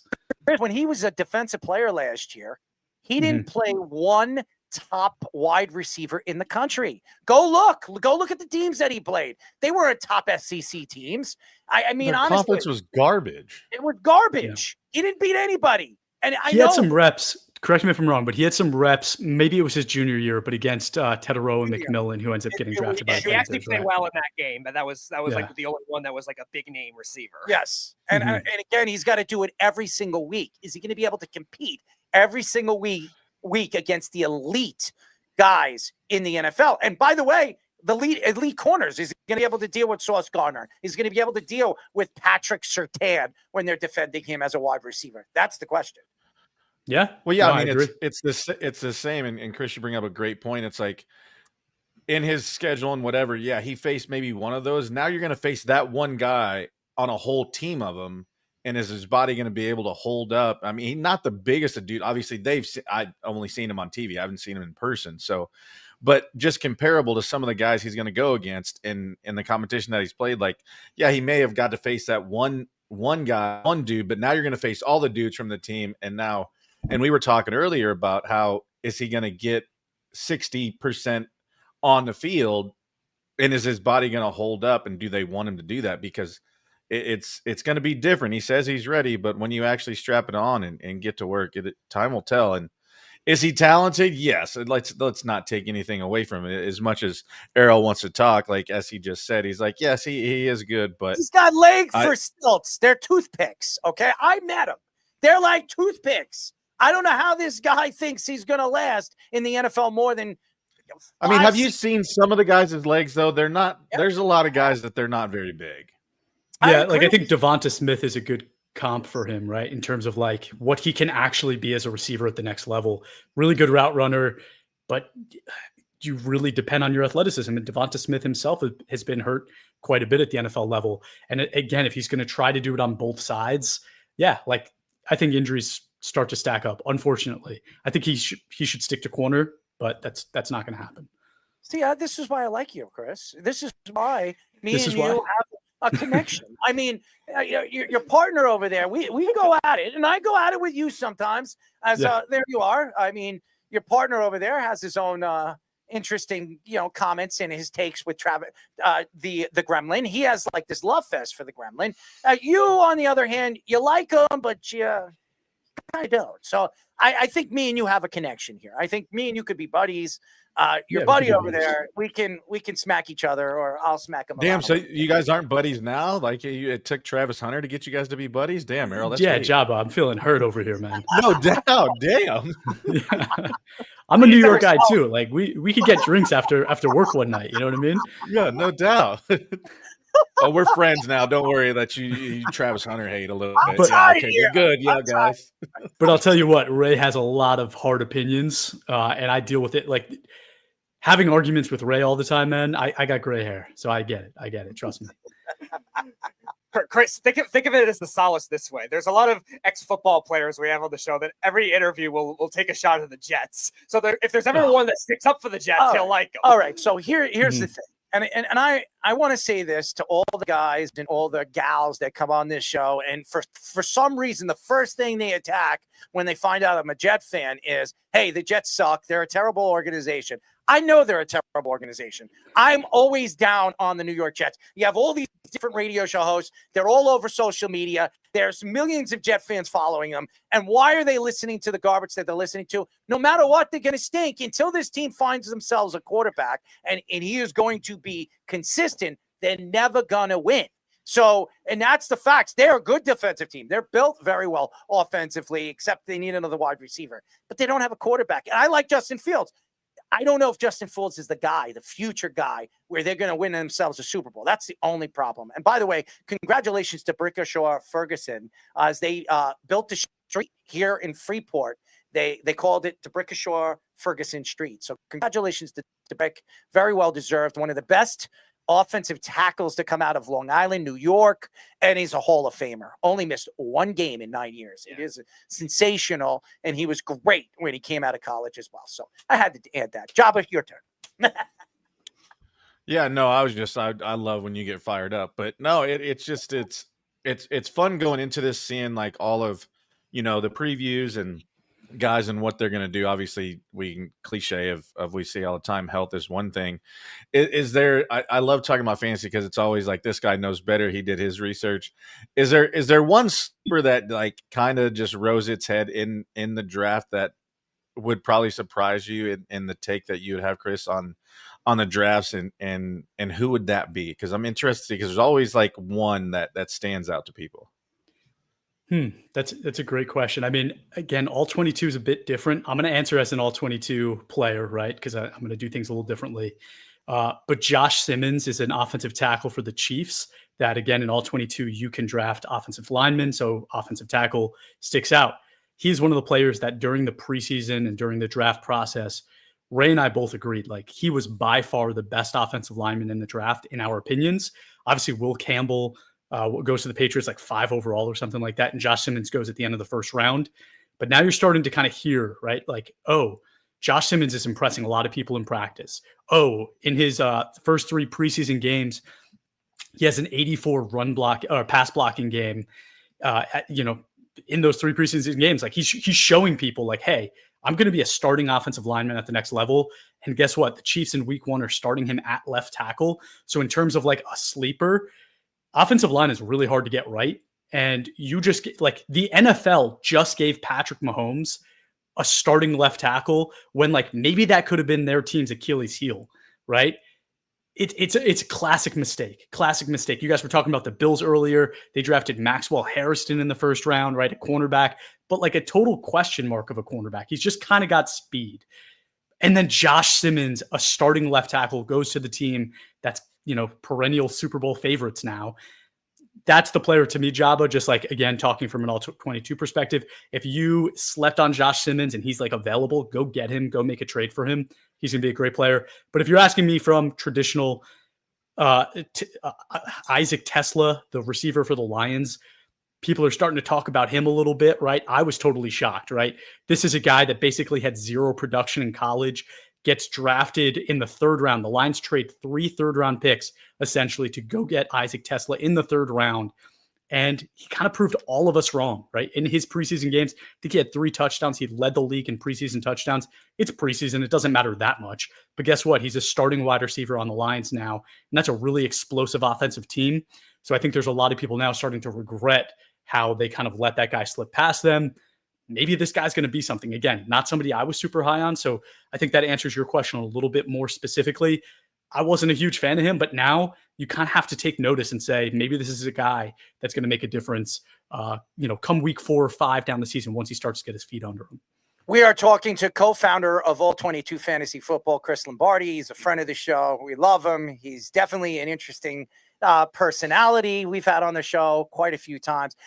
Chris, I've been back and forth with Mikey C. Mikey C and me went back and forth for an hour and a half today talking about our drafts, and he has this love fest for Christian McCaffrey. Now, he says by the power of schedule, San Francisco is going to be a lot better than people say they're going to be, and Christian McCaffrey is going to be everything to that offense. I think he's on drugs. I think Christian McCaffrey is going to be good. Is he going to be I think he's a top 3, top 4 running back, but he's making him out to be like, this guy could be up for MVP this year. Your thoughts to Christian McCaffrey and the power of schedule, and do you think that this offensive line is going to hold up enough for Christian McCaffrey to actually stay healthy all season long? Yeah, no, I mean, it's kind of like $1 million question in reality, because I bet you there's about $1 million worth of bets that are kind of banking on Christian McCaffrey being healthy this season. Goes to the conversation we had earlier, right? In terms of my thoughts. If a guy gets injured over and over and over again, why am I going to bank on him all of a sudden a year older being healthier, right? They just made a trade for Brian Robinson Jr. from Washington. Yes.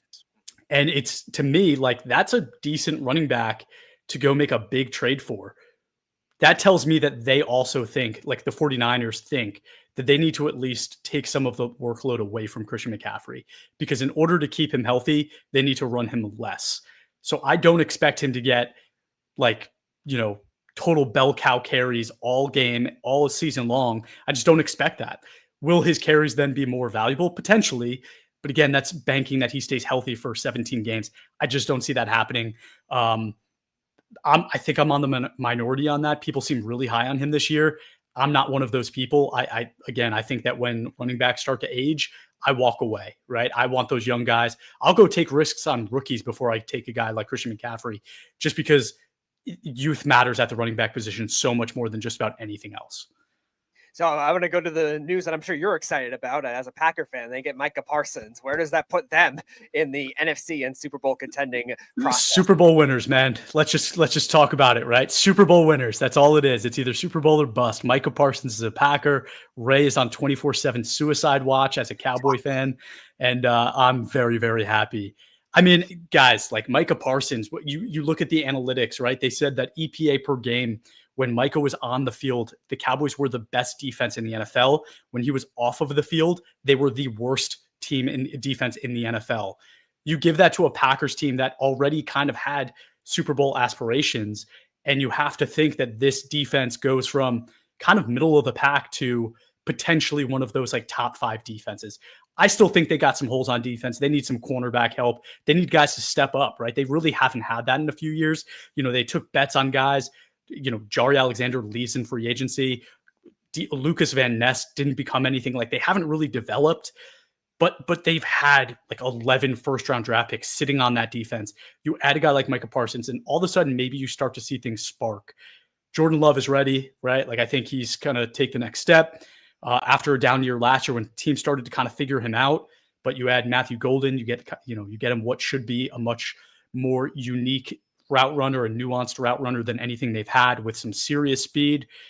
There's no reason that it doesn't happen. I'm sitting here today saying, go put your money on the Packers, guys. Go put your money on the Packers. Well, you're a Packer fan. Stop trying to sell us here. I was just going to say, all the money on the Packers coming from the Packers fan. Are you wearing a Packers hat, buddy?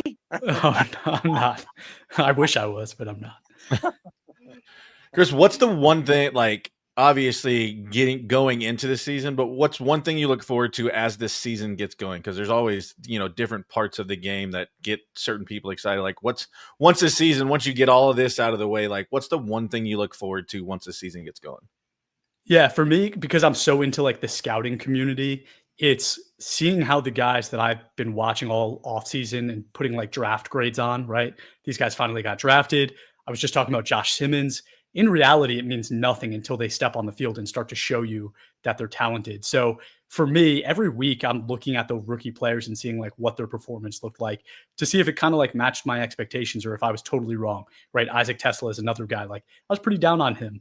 If he shows up and does really well, that's something I'm going to kind of check in on week over week. But like, also besides that, running a fantasy solution takes a lot of time and energy. I'm so excited to sit down with like Bobby and Ray and like 5 dozen wings and like a case of beer and just watch some football, honestly, right? Like, because when you do what I do and you're like on the technical side as well, you kind of don't get as much time to just enjoy the game of football as you'd like to. I am so excited. I was just going to ask, do you actually get time to just like be a fan other than like, obviously I get it's your job, your profession, something you love, but like to take a step back and just like, let my brain shut off and just enjoy the game as the game is? Yeah, I'll tell you what. So I was talking to Ray earlier. Ray and I both have like very young children at home.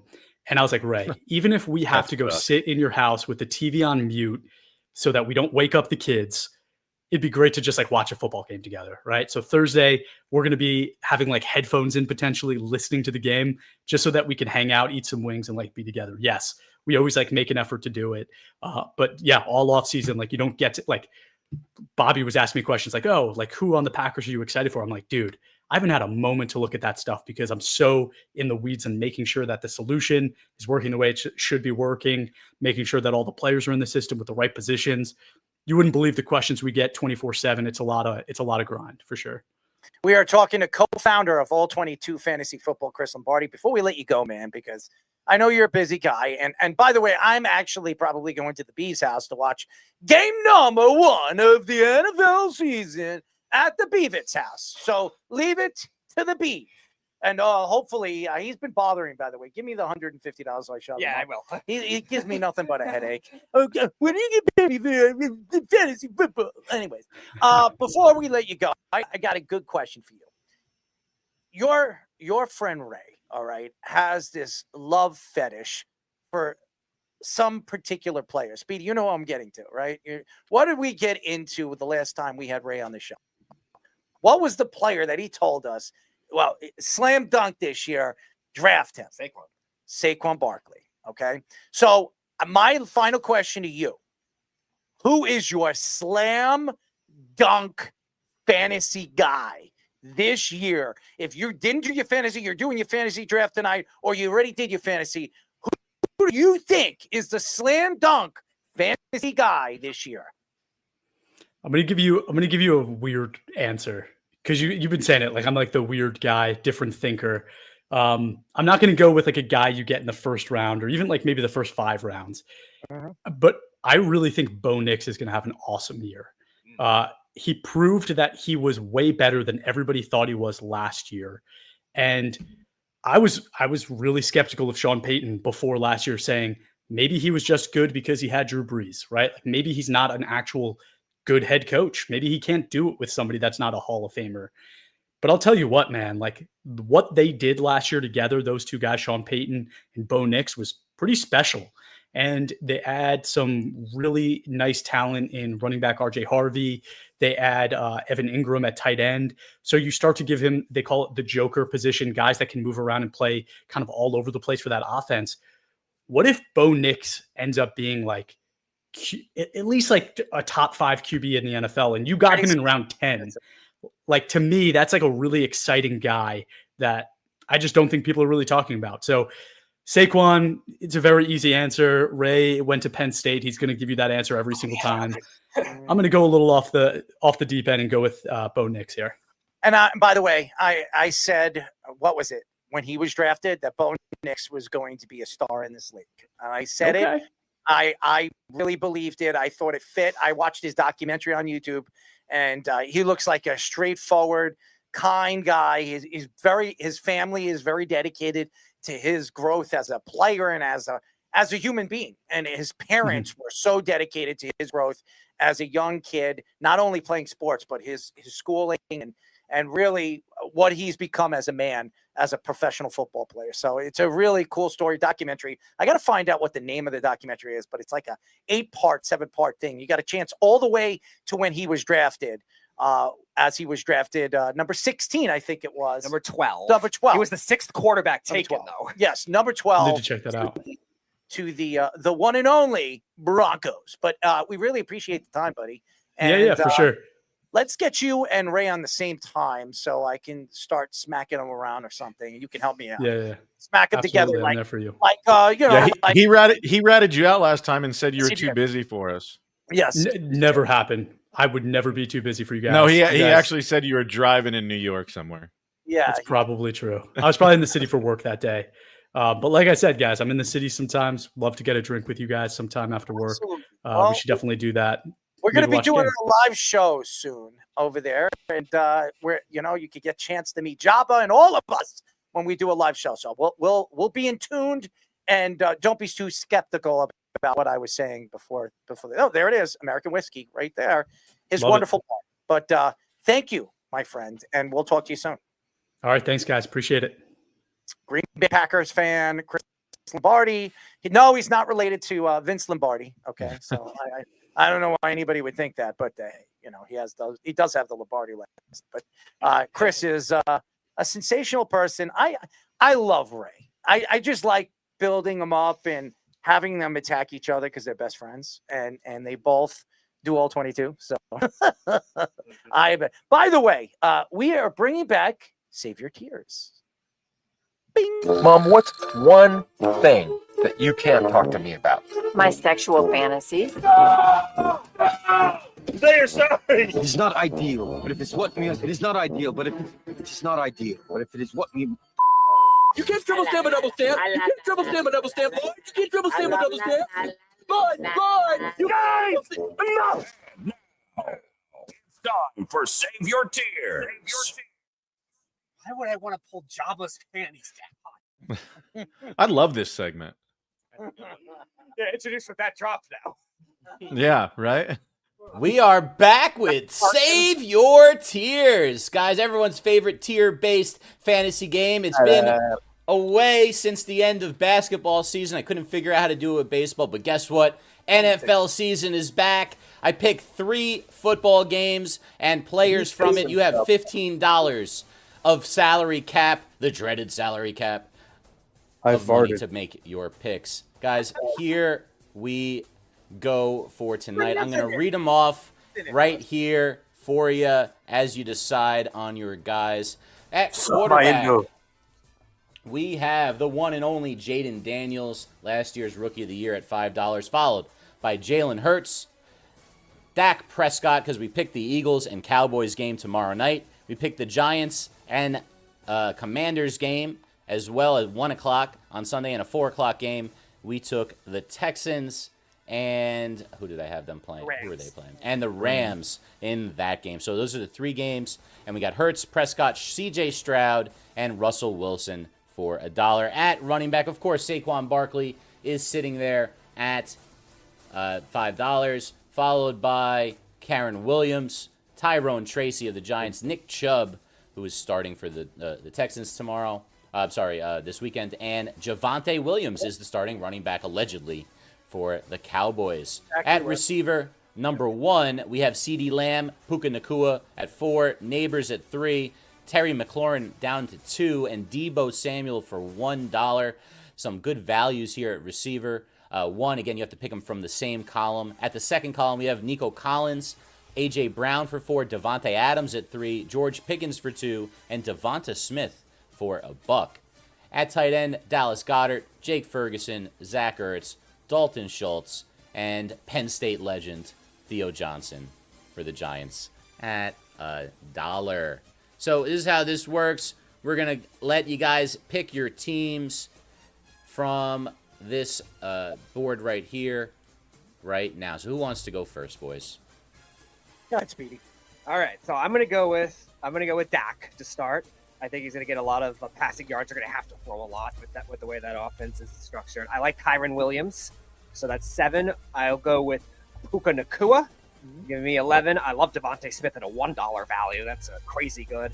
And that leaves me with 3 left, so I'll take Zach Ertz. Tight end. All right, so wide receiver 2, you have Devonta Smith. Wide receiver 1, you had Collins. Is that right? No, I had Puka. Puka. I knew it was a weird short name. Puka, yeah, I have Kyren Williams and Dak Prescott. And Ertz? Ertz and Smith, yeah. Okay, so here is your squad. Let's put it up there. Pull this one down. Oh, Nithan, you're here. Excellent. We'll put you in, Nith. You can play. All right, so Dak, Kyren Williams, Puka, Devonta, and Zach Ertz. All right, back on this one. Nithan, take a second to look at it. We'll let Tommy go next. All right, I know where I'm going. I'm going to go CJ Stroud, $2. Then I'm going to go Saquon Barkley. Jesus. Then I'm going to go Puka, Devontae Smith, and then Ertz. So you copied Speedy, except for the first 2. CJ Stroud. So what? Yeah, I'm gonna win it all. No, he went Saquon instead of Kyrie. Yeah, the first two, quarterback and running back, but you kept the other three. Okay, so there it is. Remove, add. There you go. CJ Stroud, Barkley, Puka, Devonta, and Ertz. Nithmania, what do you got for us? What's up, guys? I'm gonna go. I'm gonna go Dak Prescott. I think with Dak, he has no excuses now. He's got George Pickens with him, and obviously CeeDee Lamb and the running game, and obviously Jake Ferguson. I can take in the next step. So no excuse for him. I got Dak Prescott. For my running back, I'm gonna go Tyrone Tracy. I think he's gonna take a big leap here for the Giants. He's gonna get a lot of snaps on the offense, on the running game. So I'm going with Tyrone Tracy. Wide receiver, I'm going to go Terry McLaurin. I think with the contract extension, I think he's going to obviously show. He's going to have a big season with Washington with Jaden Daniels. So I'm going with Terry McLaurin. And then I'm going to go. Let's see here. I'm going to go. Zach, no, hold on. I'm going to go. This is tough.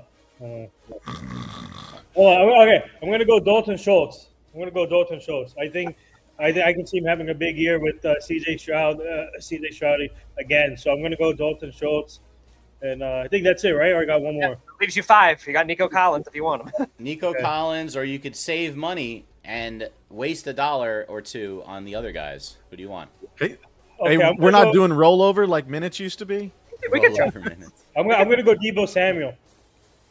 You're going to spend what? No, it doesn't. First off. What are you talking about? You're going to save $4. Nathan, are you out of your mind right now? Hold on. Nathan, the second wide receiver column, you have $5.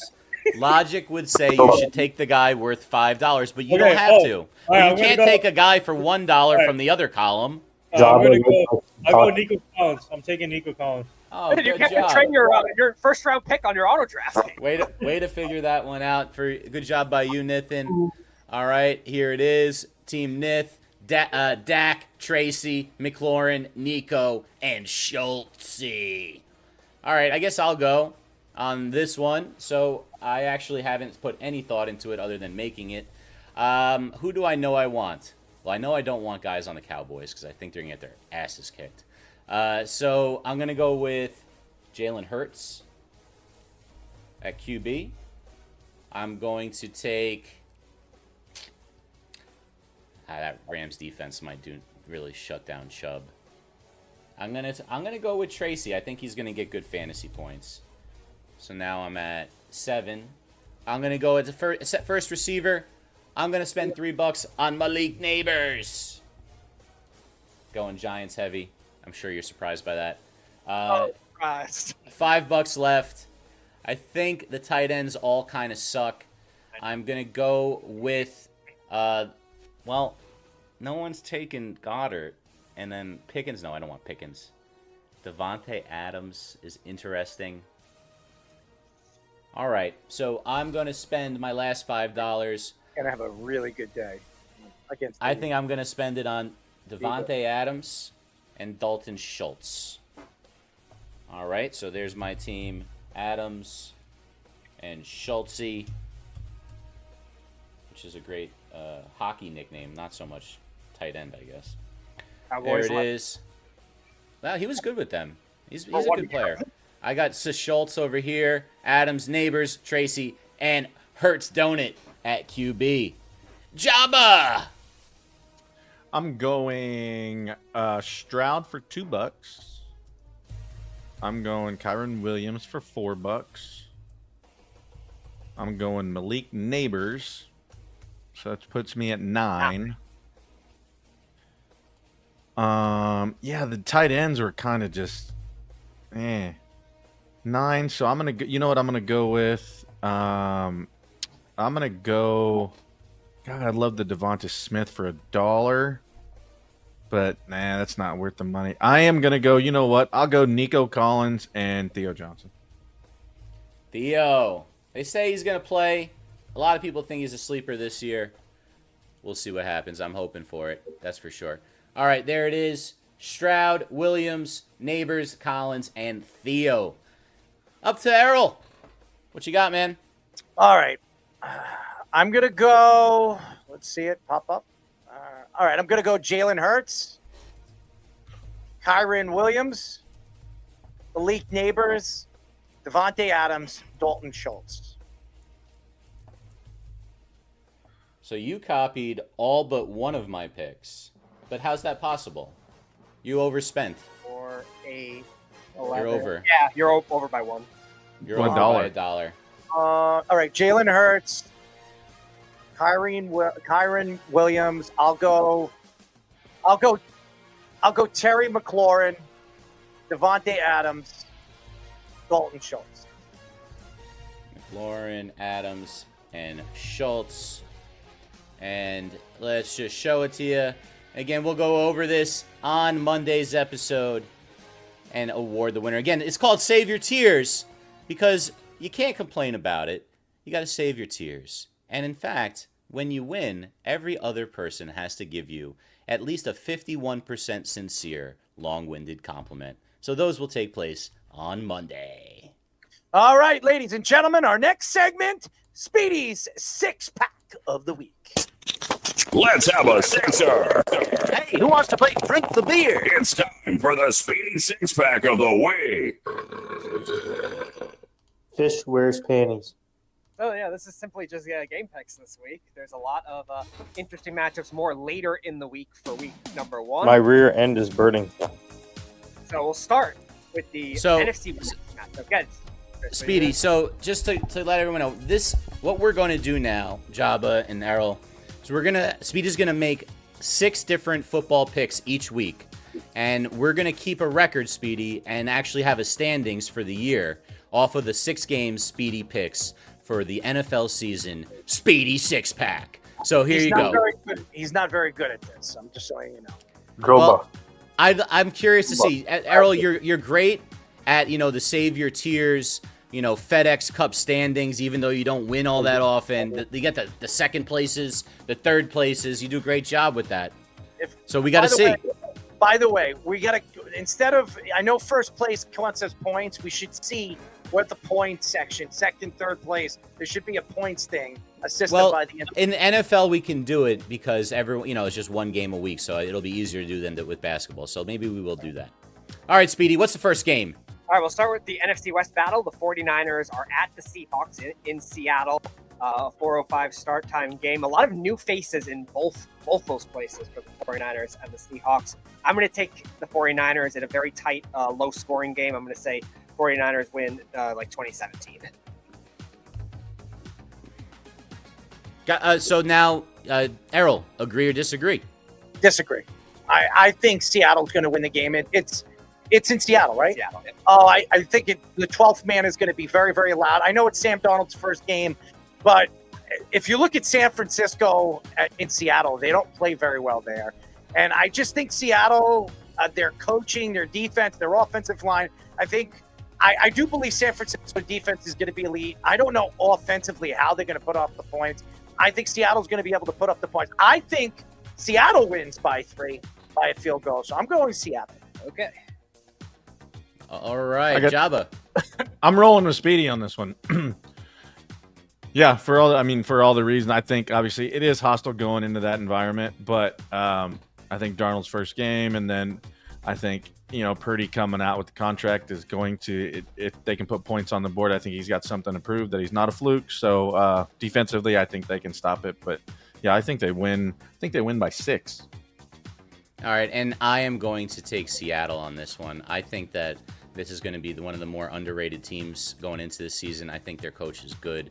I want to see him with his guys this year before we write them off. I think Darnold might surprise some people after that disappointment in the playoffs. What's the next game, Speedy? By the way, I think Cooper Kupp is going to have a big day. So I know a lot of people don't trust Cooper Kupp. I think he's going to be a lot better than people think this year. So all right, next one, we'll go to the double revenge game. The only 1 o'clock game I'm picking, the Steelers and the Jets. I have the Jets winning this game. I think they win it in a tight defensive duel by 6. I'm going to go with the Steelers in this game. I don't know if I trust the Jets in game number 1 with Aaron Glenn. There's a lot of pressure on the Jets. I do believe that the Jets will keep it close, but something tells me the Jets are going to screw something up in this game. I think the Jets lose. I think it'll be very, very close throughout the day. It's not an offensive game. This is going to be a very low-scoring game, defense to defense. I think the Jets lose like 16-14 or something of 16-13. That's where I think the score is going to be. Speedy, where's the game at? Yeah, Jets are home. They're home. Oh, yeah. I'm going with the Jets. I think Glenn coming in, I think, obviously everybody on his side is a player coming in, right situation. I'm kind of being hypocritical because I said I wanted Rodgers to kind of prove everybody wrong, but whatever. Yeah, I'm going to go Jets. I'm going to go Jets by a touchdown.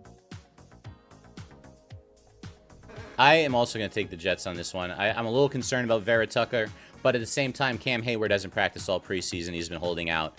Even if he plays, he's not going to get a full regimen of snaps. So I think the Jets are going to be able to run the ball, and I think they're going to be able to win this game at home, probably by a score as well. Next game, Speedy. All right, the Houston Texans and the LA Rams, a lot of them were in savior tiers. I have the Rams winning this one. I think it will be actually a bigger gap. I think Houston's still trying to figure a lot of things out, especially with that offensive line. I'm going to the Rams, and I think it's by double digits.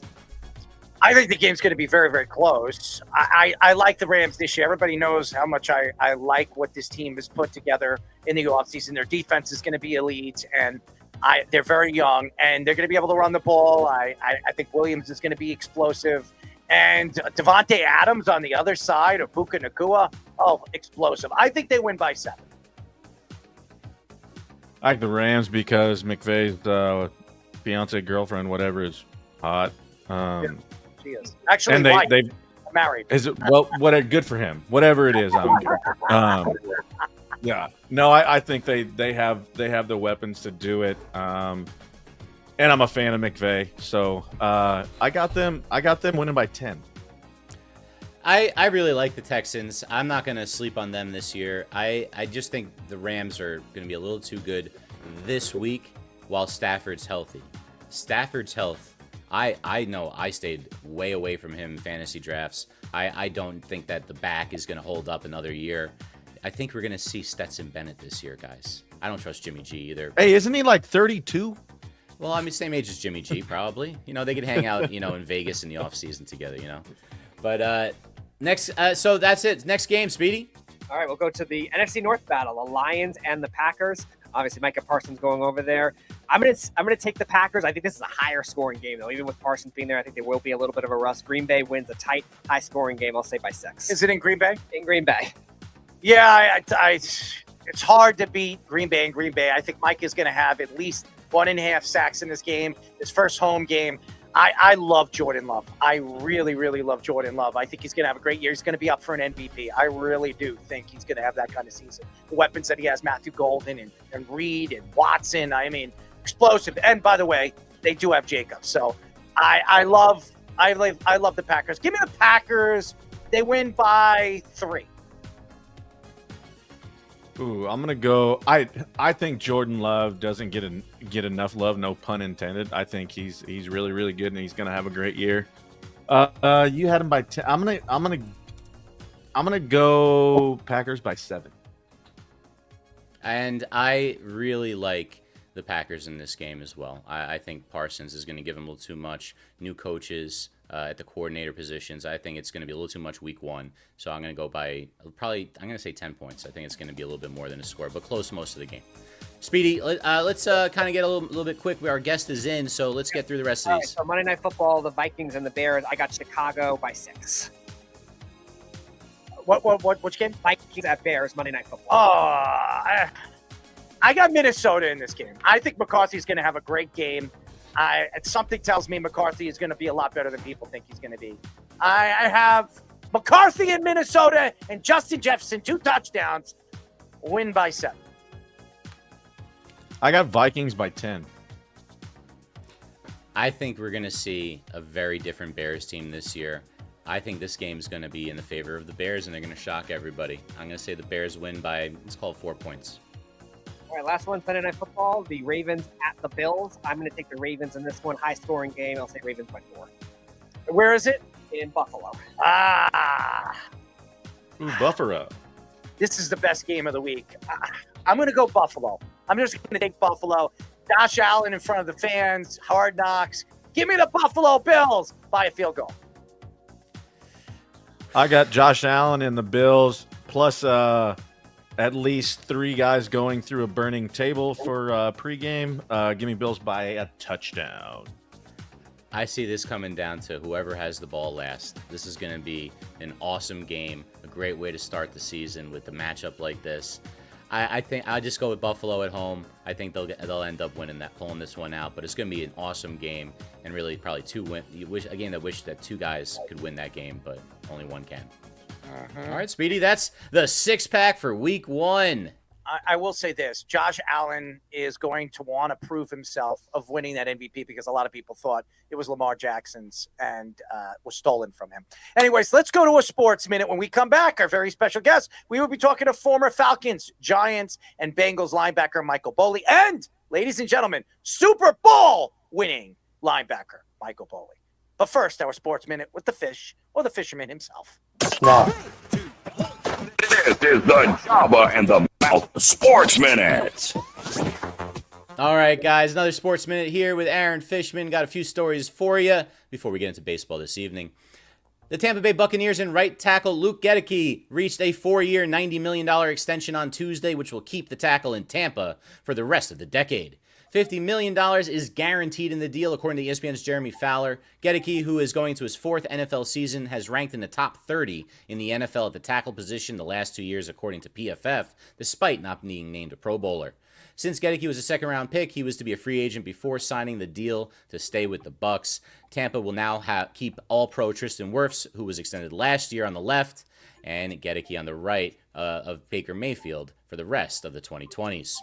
Dodgers pitcher / DH Shohei Ohtani hit his 100th home run with the Dodgers on Tuesday night with authority. The home run, Ohtani's 46th of the year, left the two-way Stars bat at 120 miles an hour, the second hardest hit homer in the league this season. In only Ohtani's 294th game with the Dodgers, he reached a mark which is the fastest by far of any Dodger in history, breaking Gary Sheffield's record of 399 games by 105. Despite Ohtani's continued dominance at the plate, the Dodgers fell to the lowly Pirates and only have a 2.5-game lead over the Padres for the NL West division race. Ohtani has been inconsistent for his standards on the mound as he has tried to get back to the form that got him some Cy Young votes back when he was on the Angels in the second half of the season this year. Ohtani, who is the overwhelming frontrunner for NL MVP yet again this season, will look to regain his form on the mound to accompany his hitting as the Dodgers go for the first back-to-back titles since the Yankees three-peat in 98, 99, and 2000. Speaking of the Yankees of yesteryear, "Say It Ain't So" was the colorful saying and the documentary title of the great Yankees catcher Yogi Berra. And if he were still here, that's what he'd be saying to the news that the Red Zone channel will now have commercials. Yes, the newly purchased ESPN product will still be hosted by Scott Hanson, but he can no longer say 7 hours of commercial-free football starts now at 1 p.m. ever again. Hanson went on the Pat McAfee show and said the good old days are now over and there will be commercials in some shape or form going forwards. The business folks handle the business, and I have no say over different elements that could or could not be in the show, Hanson said. The good old days are gone, and before we even had a chance to say goodbye, let's hope that the worldwide leader doesn't ruin every football fan's favorite way to spend their Sundays. All right, in action right now in baseball, it's going to the bottom of the 6th in Houston. The Yankees are up 4-1 on the Astros. Going into that, we're in the bottom of the 9th right now. The Blue Jays trying to close out the Reds. It's 13-9. Bottom 8, the Rays all over the Mariners 9-4. Top 8 all tied in Kansas City between the Angels and Royals. Also, bottom 8 right now, Braves are up 5-1 on the Cubs. Bottom 7, Twins actually going into the top of the 8th now. The Twins are up 3-1 on the White Sox in Minnesota. Brewers 6, Phillies 3 in the bottom of the 7th. Cardinals 3, Athletics 1, top 8. 4-1, Giants, Rockies going into the top of the 5th over there in Colorado. And everything else is finished earlier today. The Nationals defeated the Marlins 10-5. The Tigers beat the Mets 6-2. Diamondbacks shut out the Rangers 2-0. Orioles over the Padres 7-5. And the Pirates shut out the Dodgers 3-0, while the Guardians beat the Red Sox in Boston 8-1. Guys, we are streaming live on TikTok, Instagram, and YouTube on our Job in the Mouth handle, and on Facebook under the Worldwide Sports Radio Network handle, while we're on Twitter under our host handle at @ErrolMarks34. Keep downloading on Apple Podcasts and watch us both there and on Spotify, now in video. Make sure to like and subscribe to all the shorts, reels, TikToks, and longer videos that you see from us throughout the week. Now back to Errol, Jabba, and Speedy for our next guest on Jabba in the Mouth. Any questions? This is the Jabba and the Mouth Show. My indoor. Carl plays with himself. Go Buck. Go Buck. Jabba takes it up the ass. 3-1. 31-08. I'm losing my mind, ladies and gentlemen. You're listening to Jabba and the Mouth. I'm your host, Errol Marks. My co-host, Jabba Chamberlain, and the Speedster. Go to our website at www.worldwidesportsradio.com. Check out all our shows throughout the week, including Jabba in the Mouth, every single Mondays and Wednesdays at 7:30 p.m. All you have to do to tune in and check out our local listings for all our shows is go to our website at www.worldwidesportsradio.com. Before we get our guest in, he's waiting patiently. I like it. It looks like he's working in the health field. Ladies and gentlemen, our show is brought to you by 𝐿Shaker. Go to 𝐿Shaker.com and shop all their official license collection from Star Wars to Marvel and so much more. Enjoy free shipping when you spend $50 or more. Go to 𝐿Shaker.com to check out all the great products and deals. And if you're a New York Giants fan, well, ladies and gentlemen, I'm not. You can get your very own 𝐿Shaker on 𝐿Shaker.com. If you want 𝐿Shaker to say Giants suck on one side and the New York symbol on the other, well, you can get that made. If you want your very own Michael Boley, well, you can get Michael Boley's name on the back and a New York Giants or Atlanta Falcons symbol on the front. All you got to do, ladies and gentlemen, is go to 𝐿Shaker.com and get your very own 𝐿Shaker. And now, ladies and gentlemen, we're very happy to have him on. Thank you to Nathan for landing him. And we like him. We love him, even though he was a Giant. He is a Super Bowl champion. Ladies and gentlemen, we are now talking to ex-Falcons, ex-Giant, ex-Bengals linebacker, the one and only Michael Boley. Mike, what's up, buddy? Hey, how's it going, man? We're good, man. I mean, obviously. First of all, I appreciate you guys for having me on, man. Well, first of all, I want to know what you're doing, but now that you're away from, obviously, sports, are you working in the health field? I do some work. My mom works here at the hospital, so I do some work over here. I got it, because when I see the kind of stuff that you're wearing, it only tells me hospital. It tells me something in the health field, because scrubs, that's hospital. I work in the hospital field here and there, so I know a little bit about that. You will never see me wear a scrub, because whenever I wear scrubs, they always ask me, "Are you a nurse?" No, my girlfriend's a nurse. Why the hell I would be wearing scrubs? But you wear them every day. You are a scrub. You know what? Kiss my butt. Roba. Ass licker. Anyways, Michael, we're very happy to have you on. Obviously, a lot of Giant fans love you on this show. Speedy's a Giant fan. Poops is a Giant fan. And our executive producer, he's sitting backstage, Mr. Aaron Fishman. Very excited to have you on, because you did win a Super Bowl with the New York Giants. We'll get into that. But first, what have you been doing since you've left the NFL? What have you been working with organizations? Oh, man, I've did a little bit of everything since I retired.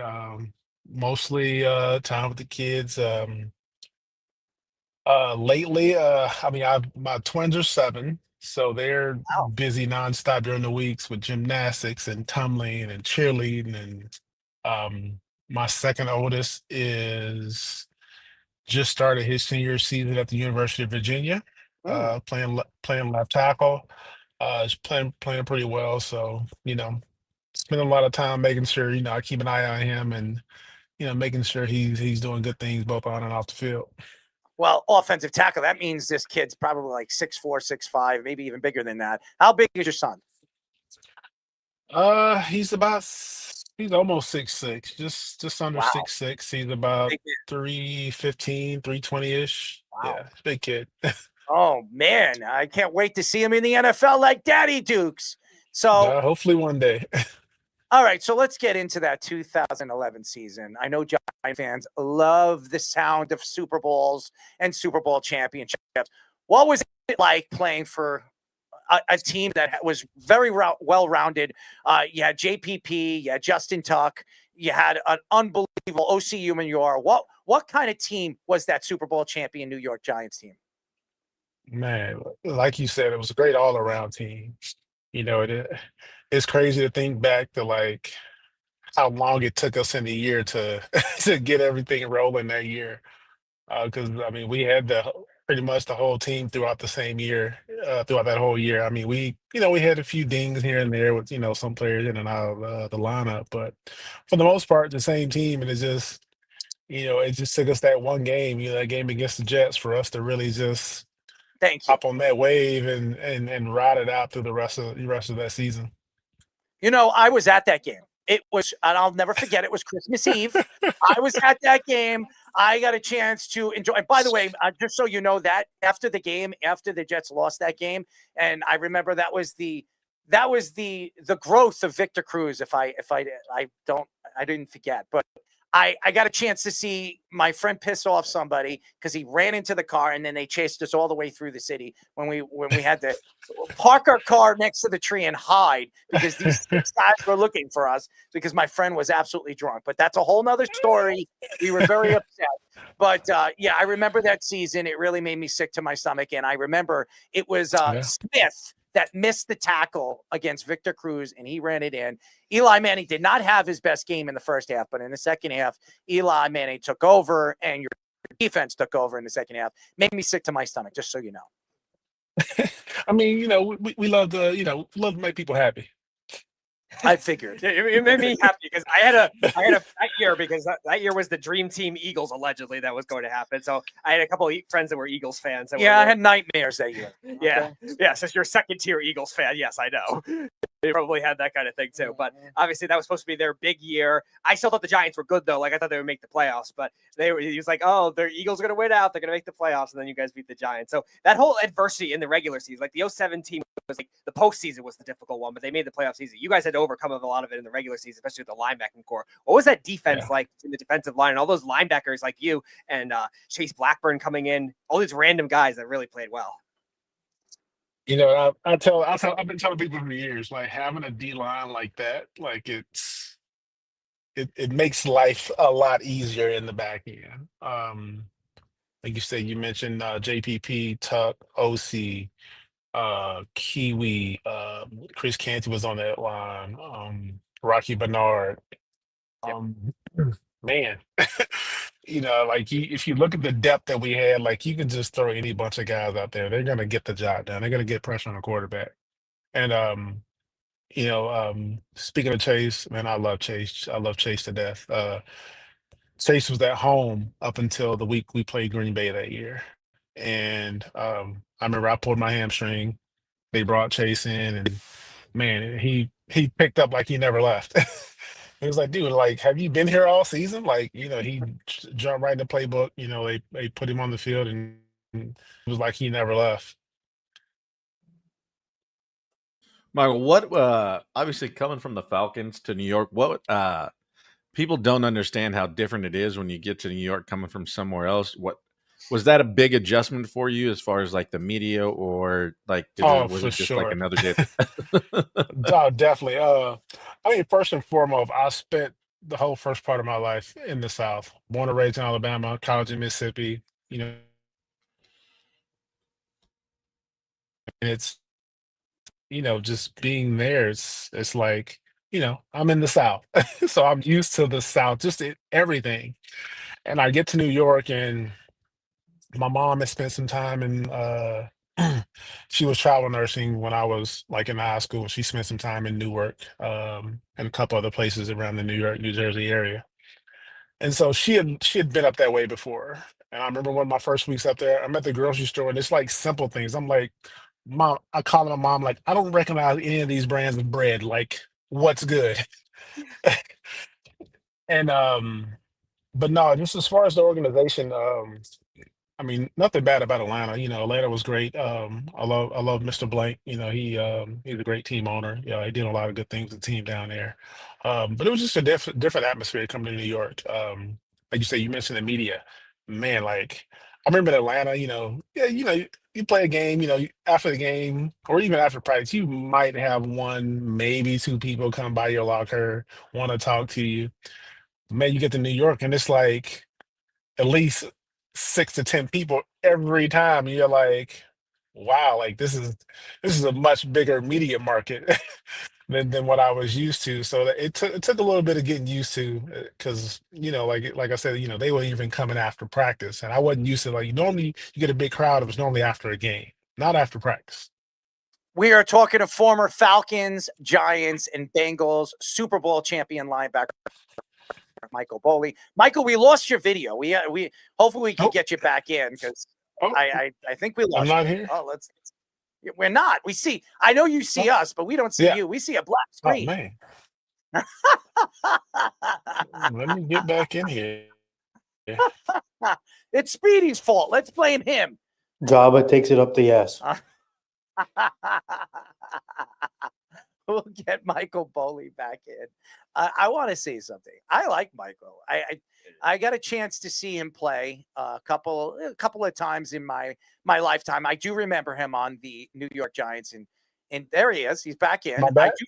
That's all right. I do remember you in 2011. I remember when you came to the Giants and that unbelievable run, and I do remember the Jets just being absolutely embarrassed by the New York Giants in the second half. But I want to get into the playoffs and how clutch. I mean, you got a chance to watch Eli Manning in 2007 do it the way he did it against an undefeated Patriot team, but then go into the playoffs again and go on a run and actually beat the Green Bay Packers, but didn't beat Brett Favre. Now he beat Aaron Rodgers in the same place in Green Bay. What type of player, what kind of ice in the veins of Eli Manning that you can explain to us? What type of player is he in the locker room? What type of player is he when you're playing in a big game on a football field in the absolute freezing cold of Green Bay? I mean, Eli's not too much. I mean, Eli's not a rah-rah guy. Like you see a lot of these guys, especially when games get really close and it's coming down that fourth quarter, they're up and down the sideline, they're pumping their guys up. No, that was never Eli. Eli was just him. It's funny because him and Peyton are completely opposites. But you see like the way he composes himself and like he's just him. He attacked the field and it's like something happens. You've seen the videos. His face just never changes, whether it's good or bad. He's just got that look on his face, like, oh yeah, it happened. But it doesn't make any sense because now I see him away from football. The guy's in commercials. He's prancing and dancing around. He's in commercials with Odell Beckham. He's playing practical jokes on people, ex-players, him and Baker Mayfield. I see. Was he that type of player in the locker room? Would he play practical jokes on you guys? All the time. My first 09, my first year in New York, I remember I came out of a meeting and I get my phone out of my locker. It's in Japanese. So for him, like if you left your phone unlocked, he would go through and change your language. And luckily I had my iPad, so I could just like follow the steps of how to get my language changed back. And it's like I'm looking around, they're like, oh yeah, Eli did that. They're like, oh yeah, he does stuff like that all the time. I'm like, seriously? But it's like the subtle things. Like he played like little practical jokes like that all the time. Yeah, it's funny. We actually a couple of years ago had Rich Soybird, who was a guard on that team. He was saying like, "Oh, Eli's one of the funnier guys on the team," but I always did it. I always did the funnier stuff too. And he was like going through all this stuff. He was taking shots at Eli and stuff when he was on the show, like as a coach now. It's kind of funny. We actually had a couple of them too. Brandon Jacobs has been on our show. Prince Amukamara, we interviewed at the Super Bowl. Justin Tuck, we interviewed years ago at one of Tom Coughlin's event. So I want to move on to Tom Coughlin. Like he was obviously, as a Giants fan, my favorite coach. It was so annoying when they got rid of him, and the Giants have not been the same since then. But annoying, upsetting. Yes, definitely. But it was always thought of that way, like on the field when you're seeing him, he's like, oh, he's a tough-nosed guy, but he was always one of the best players, coaches in the league. Like, did you get that kind of perspective with him? He disappeared again. Uh-oh, his phone's getting into Japanese. I figure out how to say this. It's Eli. Well, for Eli, Coughlin, hold on, I think I lost you audio. I can't hear you. We did. We lost you. Eli is hacking your phone, apparently. It's Eli, Japanese, Chinese, whatever. That's by the way. This is a great Michael Boley is a really cool collective guy, and he's telling us about Eli Manning, so that's always good. And he's about to enter the studio right now. Third time's the charm. There he is. We got you, Mike. We got you. Is it New York or is he in LA? Because it's light out right now. Can you hear me? We hear you. We hear you. I can't hear anything. Oh man, what's going on, Speedy? Did you set him up right? How about this? Let's get him on the phone because if he can pop right in, we'll pop him right in. If he can't pop right back in, we'll get him on the phone because I don't want to ruin this interview. I know Fish wants the video, so we can cut it up and chop it up. But I like Michael Boley no matter what. Here he comes. He's coming back in. There it is. Oh God! Why am graphic? How many arrows are there? I mean, seriously, what is that? TLC? I mean, no scrubs. I like that one. Never going raw. I think Michael's in a bad area, and I think that's there he is. We have you, Mike. Are we good? You hear us? It's frozen. Frozen frontier, ladies and gentlemen. All right, let's get Mike. Let's call Mike. Let's do that. Let's get Mike on the phone. Mike, you hear us? Oh, okay. Do you I hear hear us? you now. All right, good. There we go. Yeah, I hear you. All right. Sorry, I was asking about Tom Coughlin while he was like the players' coach. Oh yeah, Coughlin. You know what? Coughlin was a hard coach. I mean, brutal. Like he would dog you. Like he's one of those coaches. Like just on the field, like he'd make you not like him. But then you talk to him off the field, and he is the nicest guy ever. But like on that field, he's strict. He has his rules. They will be followed, or you just won't be part of the group. And I remember my first year there. Obviously, I had surgery pre-training camp. And man, I remember he used to come over, and he wouldn't say it directly to me. He'd come to the trainer that's standing by me while I'm, doing the exercise bike or something. He'd say, "What's up with this guy? Like, when's he coming back?" Just try to throw like little subtle jabs at you. And I'm like, dude, like I had surgery. Like, what do you want me to do? But I mean, he was hard, but everybody loved playing for him. They loved his attitude. They loved his approach to the game. But he's a great coach. Mike, so we have like this back end sound, and I want to finish the interview. I think it's awesome and some of the back end story. If you want, if we have a private chat, stick your phone number in and we'll just get you on the phone because I want to make sure that we can finish this interview because Gotcha. Yes. So we eventually will get you on again. So we'll get you on now, but I want to finish the interview and I want to get you on in the studio so we can actually get even a longer interview with you. But there it is. We got it. We'll get our producer, Mike, we'll get our producer to reach out to you. Go ahead. Get him on the phone and we'll get him in. By the way, I just want to let everybody know our show is brought to you by Omaha Steaks. Ladies and gentlemen, if you go to omahasteaks.com and ladies and gentlemen, you hit the Jabba in the Mouth link, you can get 10% off any other steak. And if you go to worldwidesportsradio.com and click Omaha Steaks logo, you can get 10% off on the Omaha Steaks. So, ladies and gentlemen, go to Omaha Steaks, get your job in the mouth, Omaha Steak, for 10% off. All right. Do we got a guest? Yes. We're going to put him on. We got Michael Boley. I want to apologize to the fans. We don't have the video feed. It's a little hard right now, but we got him on. Mike, what's up, man? Yeah, I'm here. We hear you. It's better. Okay. It's a better sound. You know what it is? It's probably you're probably in a bad location, and that's probably why the sound's not too good. There's a lot of dead areas out here in Arizona, and it's about to storm out here again, so could be that. Well, one of these days we'll get you in the studio, and we would love to get even longer of an interview with you because I think you have a lot of great stories. Go ahead, Joppa.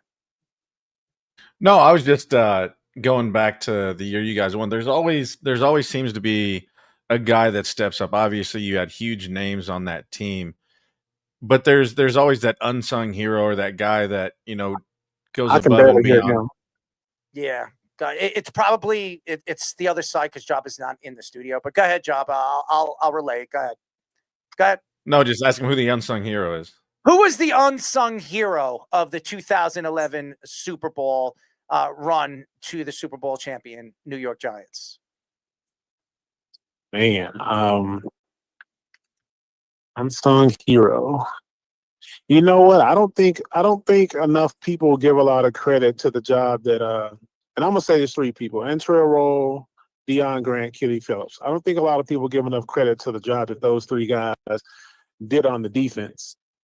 Like, for those three, because of the way we did our defense, like, it was hard for a lot of teams to put us at a disadvantage because Antrell was playing our nickel cornerback. But when teams would try to do a lot of motions and crazy sets to kind of throw us off a little bit, all three of those guys were pretty much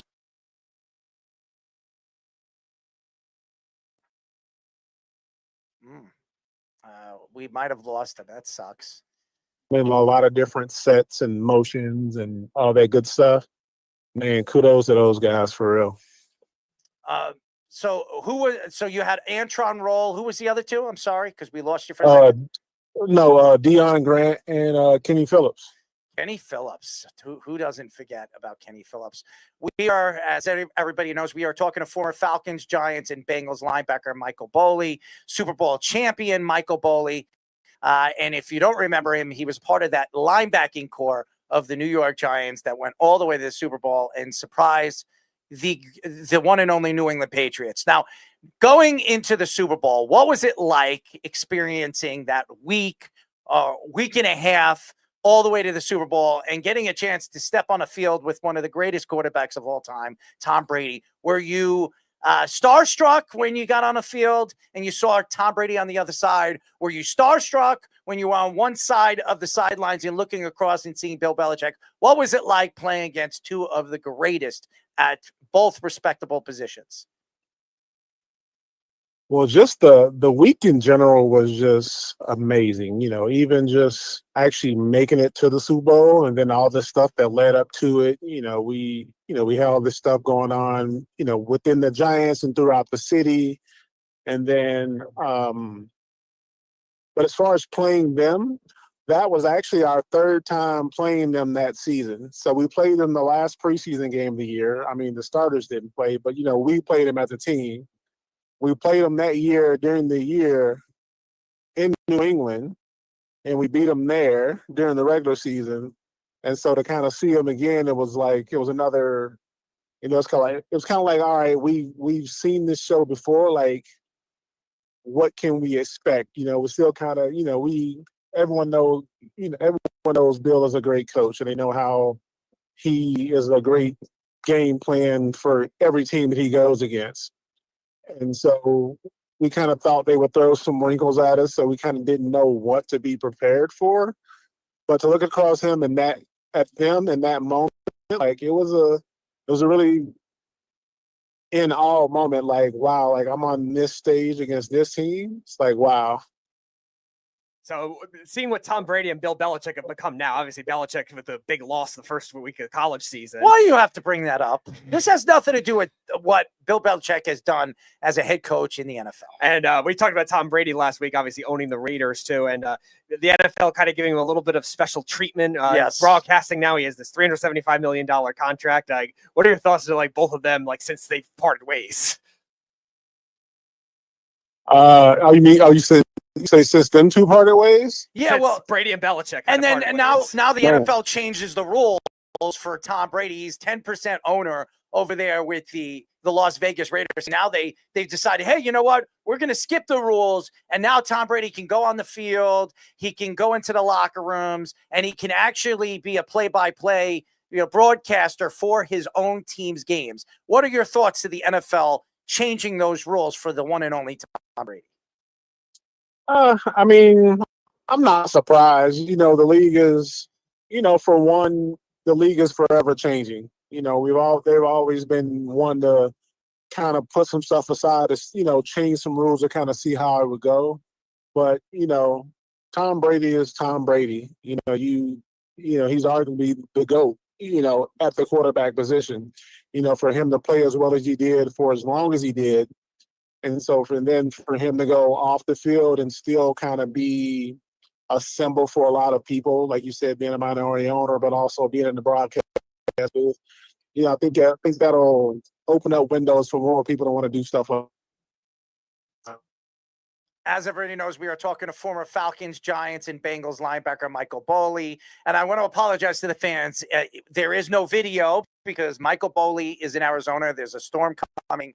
So he's been going in and out, but we're very happy to have Michael on. I know he's a busy guy. He's got a son that's 6'6", 330 pounds of absolute bulldozing offensive tackle in college right now. Hopefully he'll be in the NFL very, very soon. And maybe we'll get him in the studio. I would love to see a 6'6", 330 pound offensive tackle in the studio right now. But nevertheless, Michael, before we let you go, is there a particular player as a defensive player that you didn't like to play, and who was the guy that talked the most crap on the football field against you? Say somebody that I hated to play? Yes. Oh man.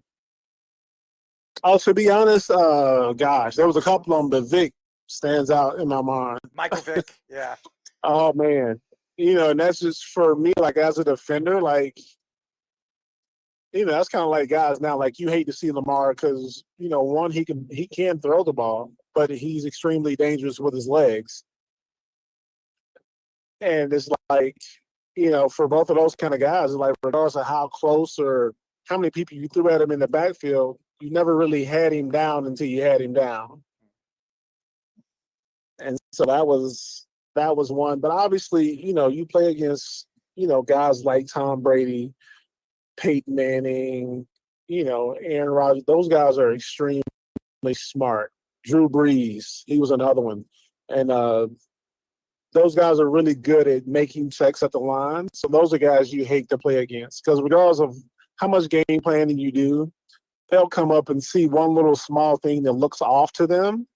And next thing you know, you think you got it figured out, and they're changing their whole play up. Okay, who spoke the most crap to you on the football field? I mean, across the field before the quarterback, calls the ball and calls the play. Who is speaking? What offensive lineman? What wide receiver? Whatever. Who was the guy that spoke the most crap on the other side of the field when you were playing against them? Man, Steve Smith. We've heard that many, many times. We've had like Steve was, especially when I was in Atlanta, Steve talked it up and he backed it up. Like he's one of those guys, like he gonna come out and he gonna let you know, like it's gonna be a long day for y'all.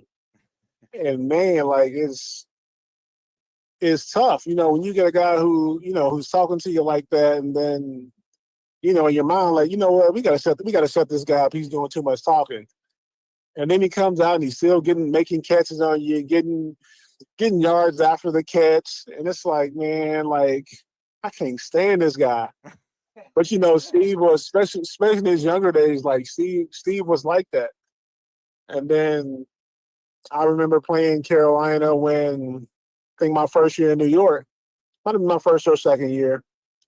And I'm chasing, it was a run play, and I'm chasing a ball down. He came in and crackback blocked me. And so I'm thinking, okay, that's Steve, like, he going to be talking trash. Like, the next series, he actually came up and was like, my bad about that here earlier. And it kind of threw me. I'm like, he's messing with me, right? Like, I ain't never seen Steve Smith, like, apologize to anybody. Like, I know he's got to be messing with me. But to me, like, I think that just showed maturity. Like, he was getting older, and he's like, you know what, all that childish, petty stuff is behind him. So It was Steve Smith. Interesting. It's not the first time we've heard this on this show, and it probably won't be the last time with all the different defensive players that we've had on this show. Especially from that Atlanta team. We had like 4 of them. Steve Smith, and I've never met Steve Smith, but I've heard so many stories. I spoke to Brandon Marshall a couple of times, and Brandon Marshall's an offensive player. And I'm not talking about the linebacker Brandon Marshall. I'm talking about the wide receiver Brandon Marshall. And I remember who was the guy that spoke the most crap on the football field. And he says, well, I was on the field with him, but the guy on one sideline to the other was Steve Smith. He said Steve Smith didn't shut the F up. He just kept yapping. And it didn't matter to him who he was playing against, how big the guy was, how small the guy was. He was a pest. He was a flea. He was a guy that didn't stop yapping. So not surprised that Michael Bowley. But you love those kind of guys on your team, though. We had Brandon Jacobs. Mm-hmm. Brandon would talk before the game, and he gonna let you know, like, you're not gonna tackle me. He let guys know. He's like, not a single one of y'all is gonna tackle me. It's gonna take a group effort. Yeah, well, and every time it took a group effort to get him down. Well, speaking of Brandon Jacobs, he's been on our show quite a few times and decided to disappear. And he owes me and Speedy a nice dinner and a Jets Giants game. Now, Brandon, if you're listening to the show, and we got to get Brandon Marshall. He must have changed his Brandon number. Jacobs back on the show. He must have changed his number twice. I can't, even his email, I can't get a hold of him ever. We definitely got to get him back on the show because he owes us a nice steak dinner and a game to go to with him and his son, by the way. And his son, huge too, huge, and has a chance to make the NFL next year. So very excited to get a chance to see. What is this? Is his second year of college football? I think he's. No, it's his freshman year. Oh, it's his freshman year. Oh, it's his freshman year. I think he was redshirted last year. Okay, so this is his freshman year. So 2 more years of college football, and then Brandon Marshall's son is like a 5-star recruit offensive tackle. So very interesting. Both your sons are tackles and have a chance to make it to the NFL. So very interesting story. Brandon Marshall's son is 6'7", 320 pounds. So Braden Jacobs, and he's been on our show too, by the way. He was sitting right next to Daddy Dukes. But Michael, we'd love to get you on the show again when you're in a place where we can interview you even better. I know you have a lot more other stories to get into when it comes to your Giant years and your football career. But the fact that you came on, it didn't matter where you were sitting, in the car or sitting on a bench at a park. We really appreciate the time, buddy. Oh, no problem, man. I appreciate you guys taking the time to have me on. Absolutely. And we're going to get you on again. So we're going to reach out to you. For sure. Enjoy the rest of your week and stay safe after. Hopefully it's not too bad of a storm. Yeah, we get those little dust storms out here from time to time. Say hello to Mama Dukes too, by the way. All right, I will, man. Appreciate it. Michael Bowley, ladies and gentlemen, Super Bowl champion Michael Bowley, and 2011 New York Giants. Great story, great person. Obviously, you can tell that this guy is one of the best. One of the more interesting interviews we've had when it came to those New York Giants Super Bowl championship teams. So we've had a couple of them. They've been on the show. And I have a connection with 𝐬𝐫𝐾𝐿. I want to get 𝐬𝐫𝐾𝐿 on the show. I want to see what he's doing now. Obviously away from football and moving forward in his off-season career. So I know he's doing something with the foundation, but I'm working on getting 𝐬𝐫𝐾𝐿 on the show. So that's going to be fun as well. All right, ladies and gentlemen, we call this next segment In Like Flint. I've often heard that you'd give me a warm welcome if ever we met again. Like Flynn. What about skid mark? I had to take a shit. All right, ladies and gentlemen, if you don't know In Like Flynn, so I'm going to go through certain subjects, and I want to go into fantasy, and I want to go into the running backs in fantasy football. We were speaking about this earlier, and I see their ranking, and I've been looking at all the different Yahoo rankings, ESPN rankings, and all the different rankings, but this one really stood out from all the rest. So I'm going to go through the rankings and where they rank these guys, and I'm going to give you thumbs up or thumbs down if I believe that they should be placed in these positions. I'm going to go from 10 to 1. All right, number 10, Chase Brown, the Bengals running back. A lot of people like this guy. A lot of people think he's one of the more underrated running backs right now in the NFL. He had an interesting season last year. He was up and down when it came to health, but played a significant amount of time last year and showed himself to be a pretty good offensive option for Joe Burrow. I just don't think he's this high. And I don't know why these fantasy drafts have rated him as high as they had him. I was arguing with Mike today and said I would have went with Chase Brown if I was drafting 10 or 11 in some kind of in any fantasy draft. So especially a fantasy draft of 14. So I'm going to give this 2 thumbs down. Number 9, Josh Jacobs. I'm very surprised Josh Jacobs wasn't higher when it came to these fantasy points. Josh Jacobs, when he is hot, when he is healthy, Josh Jacobs can do so many things.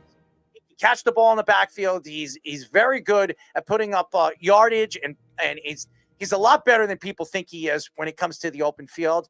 I would have thought Josh Jacobs would be 6 or even 5 right now in fantasy drafts. This guy could be strategically, if he stays healthy, strategically in a draft, I'm drafting him in my top 5. So I'm going to give this 2 thumbs down. By the way, he is your number 2 running back on your all-22 team. Yes, I like Josh Jacobs a lot.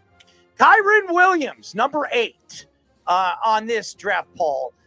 Here's the thing. I like Kyren Williams. He can't stay healthy. He hasn't been healthy for the last 2 seasons. When he is in, he's very important to an offense, a Sean McVay offense, that is predominantly a 𝐾𝐭, 𝐤𝐾𝐿, and Cooper Kupp over the last couple of years. Now you have Devontae Adams. Are we going to see a lot of Kyren Williams this year? That's the question. I know we had him in Save Your Tears. Here's the thing. I do believe he's going to be a good running back, but is he rated in the top 10? I'm going to say no. So I'm going to give this another 2 thumbs down. I do not believe Kyren Williams is in my top 10 when it comes to running backs. Number 7, Ashton Jeanty. Ashton Jeanty, to me, is a top 5 running back this year. Top 5. I know he's a rookie, and I know a lot of people question if he's there, and he should be there. I disagree.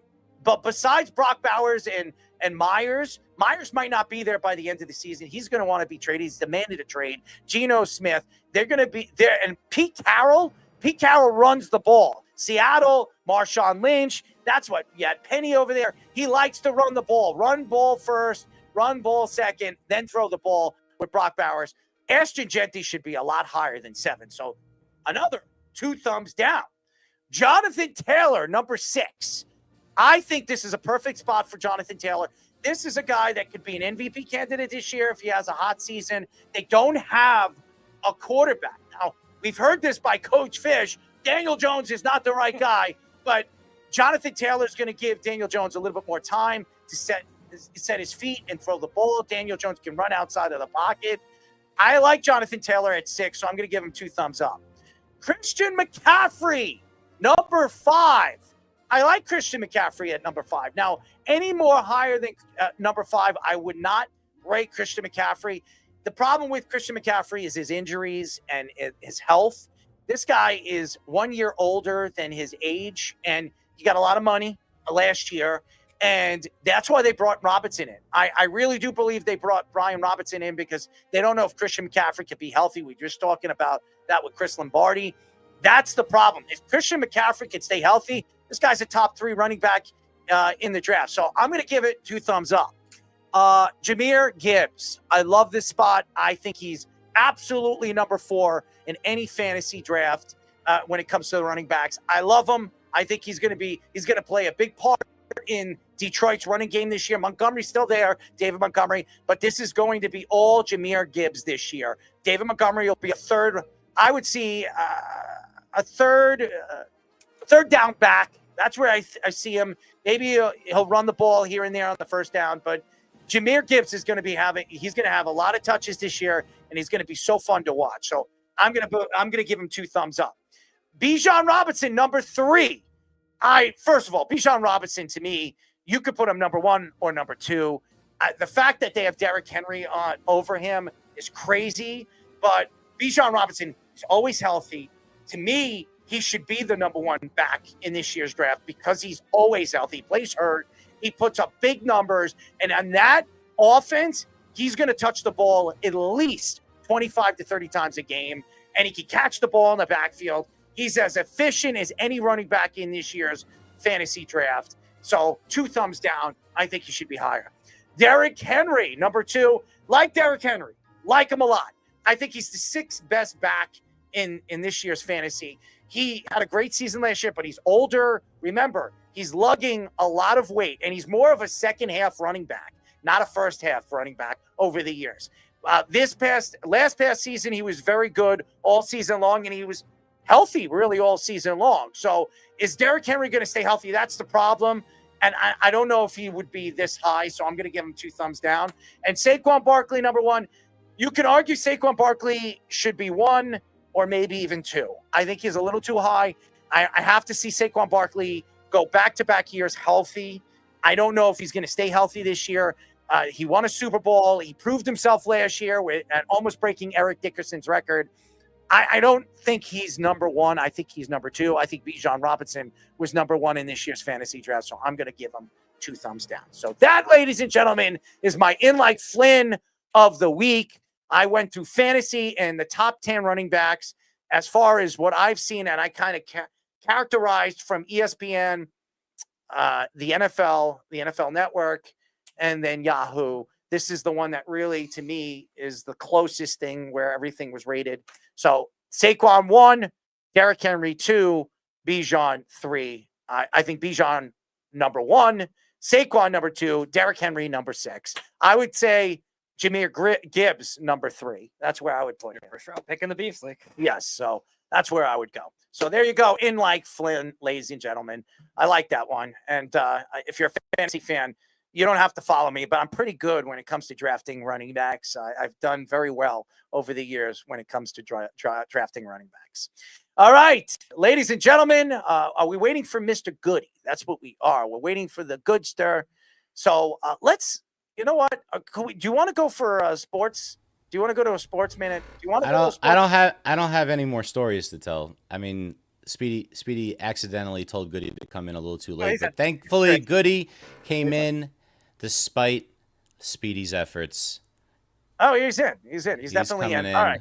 Right now. All right. Goodwood is playing with himself, or he probably was finishing it up. Breaking news. Goody has no Woody. I am a legend. Yum yum. Butt plug. Give me some pound cake. All right, ladies and gentlemen, we call this next segment Goody's Bag of Balls. My mom was going to wire a car battery on my testicles. Trying to put Tiger Bomb on this jungle's nuts. Goody's Bag of Balls. That's how you become great. Hang your balls out there. A lot of hot ladies. All right, we're back. Actually, passed out on the couch for a minute there. Do you want to jerk me off? That's why I set an alarm. Set an alarm to get back up. Boy, it's tough. It's tough. 2 kids. What time do you get up in the morning, Goody? Just depends. Sometimes 5, sometimes 7. Depends if I work out or not. Sounds like me. My wife gets up at 3, so wow. I just got terrible allergies, so like I don't sleep very often right now. I'm actually going to the allergist tomorrow, so we'll see what happens. Definitely need to go see an allergist. I could see it. Do they do that poke on your back, like to tell you? They did that to me when I was younger. I don't want to do it again. So I don't know what they got in store tomorrow. It'll be the first one, but glory hole. Yeah, dude, I walk around look like I've smoked 12 blunts. Like, yeah, I just can't breathe. But all right, let's get this started. This one's titled. No, this one isn't the right title. All right, let me paint the picture for you. Top of the 5th inning, bases loaded, 2 outs. Framber Valdez faces Trent Grissom. Catcher Cesar Salazar tried to have Framber step off the mound. Valdez was expecting something like a curveball, changeup, but instead, Framber threw a 93-mile-an-hour sinker That Grisham crush for a grand slam, making it 6-0 Yankees. 2 pitches later, Valdez's next throw. Another sinker, 93 miles an hour, as we just saw right there, hit Salazar squarely in chest protector. Salazar's like, bro, what? Like we serious right now? What's going on? Look, he knows something happened. Like Valdez, he don't even acknowledge it. He's pissed. Gave up a grand slam. Here we go. Both players insisted that this was unintentional, a miscommunication. Maybe the crowd noise was there. Valdez apologized. Salazar said, I could have pushed the wrong button on the pitch comm. My take here. Is this the Houston Astros showing cracks in their battery they got going on here, or what do we got going on? Houston is still 76-63. They're leading the AL West, but that clearly was not good. It's blown up all over social media. It does not look good for the Houston Astros. Well, hold on one second. Are they hitting pails in the dugout like we remember? I mean, I do remember an American League championship while they were doing that against the Yankees. That was probably the Yankees' best chance of winning a World Series. I think the closest thing since 2009, Jabba Chamberlain's New York Yankees, when Matsui and Philadelphia, the Yankees played Philadelphia in the World Series. So I don't know. I don't know if it's something to worry about. We have to see how everything falls together in the American League. I do believe that Astros are going to win their division, and I think the Astros are as dangerous as any team right now in baseball because of their pitching staff. I think they have 3 legitimate starters. They're dangerous, and they got a pretty good bullpen. Okay, but was it a pure accident? Was there too much noise? Was it a button misfire by Salazar? Obviously, it's terrible timing. Tell him to step off. Yeah, he hits it. Trent Grisham just comes through and hits an absolute monster grand slam. Or do you think it was intentional, just by the body language and what transpired after the grand slam? I'll let Jabba answer that because it seems like he thinks it wasn't intentional. No, I mean, did you not see, just look at his body language and the way that, it was his first they called a changeup, but it was a non-competitive pitch. There was nothing behind it. And then the second one, he literally doesn't wait. He gets right after it. And then just his reaction and just listening to everybody from, on, MLB Central and everything, and, catchers that they've talked to. And it was pretty obvious, but Salazar and Framber, they did a good job of trying to cover it up. Salazar looked very, very awkward when they asked him about it. He's like, oh, maybe, the crowd was loud. There was a lot of Yankee fans. Maybe I pressed the wrong pitch comm. Dog, you were fine the entire time. And then I guess there's guys coming out. Is it on Salazar to be like, hey, step off? Or is it just you look at the umpire and be like, hey, time? So for me, it's very, because I've been in this situation where you're not trying, when you cross a dude up and you're like, oh, my bad. But you don't react the way that Framber reacted by I didn't quite hear him because it was too loud. No, it's my opinion. There was something behind it. I don't know if it was him stepping off or what have you, but it didn't look good, that's for sure. It doesn't look like they're getting along with each other. And the Astros have been an organization that has stuck together, as we all know. I've mentioned winning the World Series the way they did, and now their manager is now managing the Detroit Tigers. So we all know first place Detroit Tigers. I agree. I think Hinge is actually a very good manager. I just think that the Astros are a team that has a tremendous amount of talent as far as pitching talent. I want to see when they make the playoffs how it all falls together, and are they going to have enough hitting to go all the way? That's the problem. And Correa, you're going to bet Correa at third base is going to give you enough offense to get you over the top? I don't know. So Goody, maybe the next involving and cheating, they got to hire those Dutch pigeons that spy on things. They could be relaying signs or something. Don't get him on his controversy or his conspiracies right now. They might. They need something to clean it up because it ain't looking too good down there in Houston. I mean, they're in first place, but that right there, they're always in the media, and it seems like for never like the right thing. You know, the there's never like, hey, you know, the Houston Astros, you know, donated a heart, you know, or something. It's like, wow, it's always something crazy. All right, let's move on. The next one I'm titling. This is what I wanted to title: When Pimpin' Goes Wrong. All right. When and what? Huh? Pimping isn't easy. Pimping isn't easy. Well, it was for Rafael Devers. Top of the first inning, 0-2 count. Rockies left-hander Kyle Freeland versus Rafael Devers. Devers hits a 2-run homer, about close to 400 foot. Devers paused for a second there to admire the shot. He's walking slowly. Bat flip, you can see him jawing right there. Then a leisurely shot to first. Clearly, the veteran, both veterans, but clearly, the veteran Kyle Freeland was a little pissed off and had some words with a young superstar in Rafael Devers, and that set off a bench-clearing brawl. Bench is cleared, bullpen's cleared, which bullpen's clearing is always funny to me because you literally hang out with the guys all game, and then it's like, oh, we got to go clear benches. And in most stadiums, and a lot of stadiums, you come out of the same tunnel. So it's like, hold on, guys. You know, I'll get the door for you before we go stand around. It's honestly, it's so dumb, but it is what it is. And you're not warm. You're like, literally, we cleared in Anaheim. And this is when K-Rod, I think, had like 58 saves or something. He's like, I think I just blew out my hamstring. Yeah. It's not like you just take off. You're like, we cleared in Baltimore, and you know Baltimore, Giddy, they have the cobblestone. So stupid, the worst spot to clear. I was afraid I was just literally gonna catch a cleat and just get trampled because once you're going, you're screwed. You got nowhere to go unless you run off into the berm in the center. I remember we cleared in Toronto, and I can't remember his name. Big Dominican pitcher for Toronto at the time. Come running out, and I'm sprinting, and I look over, and freaking this dude is just rolling out of the thing, like literally head over heels rolling.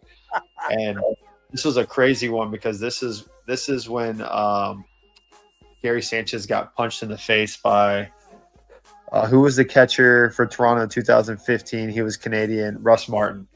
Russ Martin came back on the other side and smoked Gary in the face, and this is when our bullpen coach, Mike Harkey, picked up grilled cheese, Jason Grilly, and like walked him back. But anyways, I was watching that, and then Hark's a big man, by the way. That's a big man. He's absolutely massive. That's my dude. Yeah, he's an absolute legend. But I just talked to him the other day. Did you? I need to shoot him a text, but. Yeah, then I felt this big mitt just like go on my shoulder, and I look up, and it's the Blue Jays reliever. I can't remember his name for the life of me, but I think he pitched for the Phillies too. He's really good, tall, right-handed pitcher. And Ken Giles? Ken Giles? Ken Giles? I know he pitched for both. No, Dominican. Oh, Dominican. Okay. Oh, Nithin says Roberto Osuna. No, he's little. No, he's little. This was a big dude. If you said it, like for whatever reason, like Santiago comes to mind, but I can't remember. He was a well-known guy. I was gonna say it wasn't Santiago Casilla. He was with the Giants. No, but if I had like good solid 8 hours, I could probably remember it. But right now it's below my mind. But I look up, and he's just like looking at me, and he's like, and I'm like, yo, come to find out, he blew his calf. Blew his calf right there, right on the spot, running out. And I'm just, I don't know. I was just like, to me, I was just Miguel Castro? No, not Miguel Castro. He was a thicker Dominican dude, bigger. What year? 2015. 2016. Toronto. You know what? Anyway. You know what's funny about Rafael Devers, and I think he's a talented kid. I think he has an amazing ability.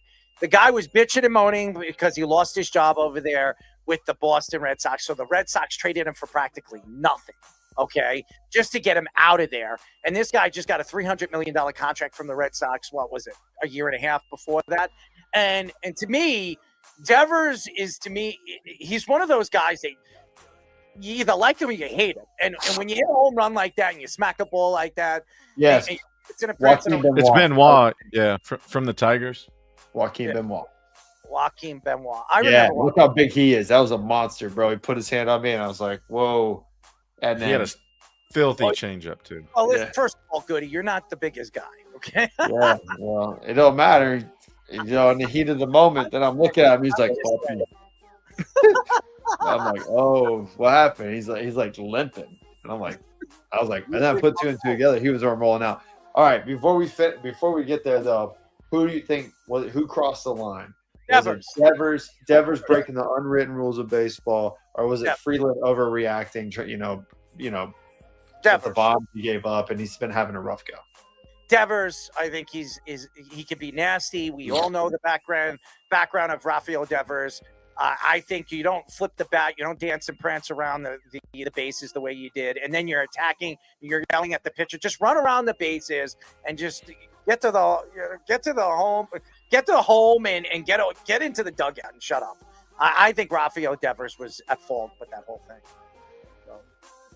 Yeah, I'd agree with you. It is why I don't.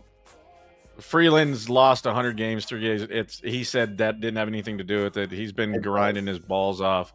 That plays a part. You lose 100 every year with no chance. 39 and 100. 39 and 100, and they've lost 100 3 years in a row. Like that's not.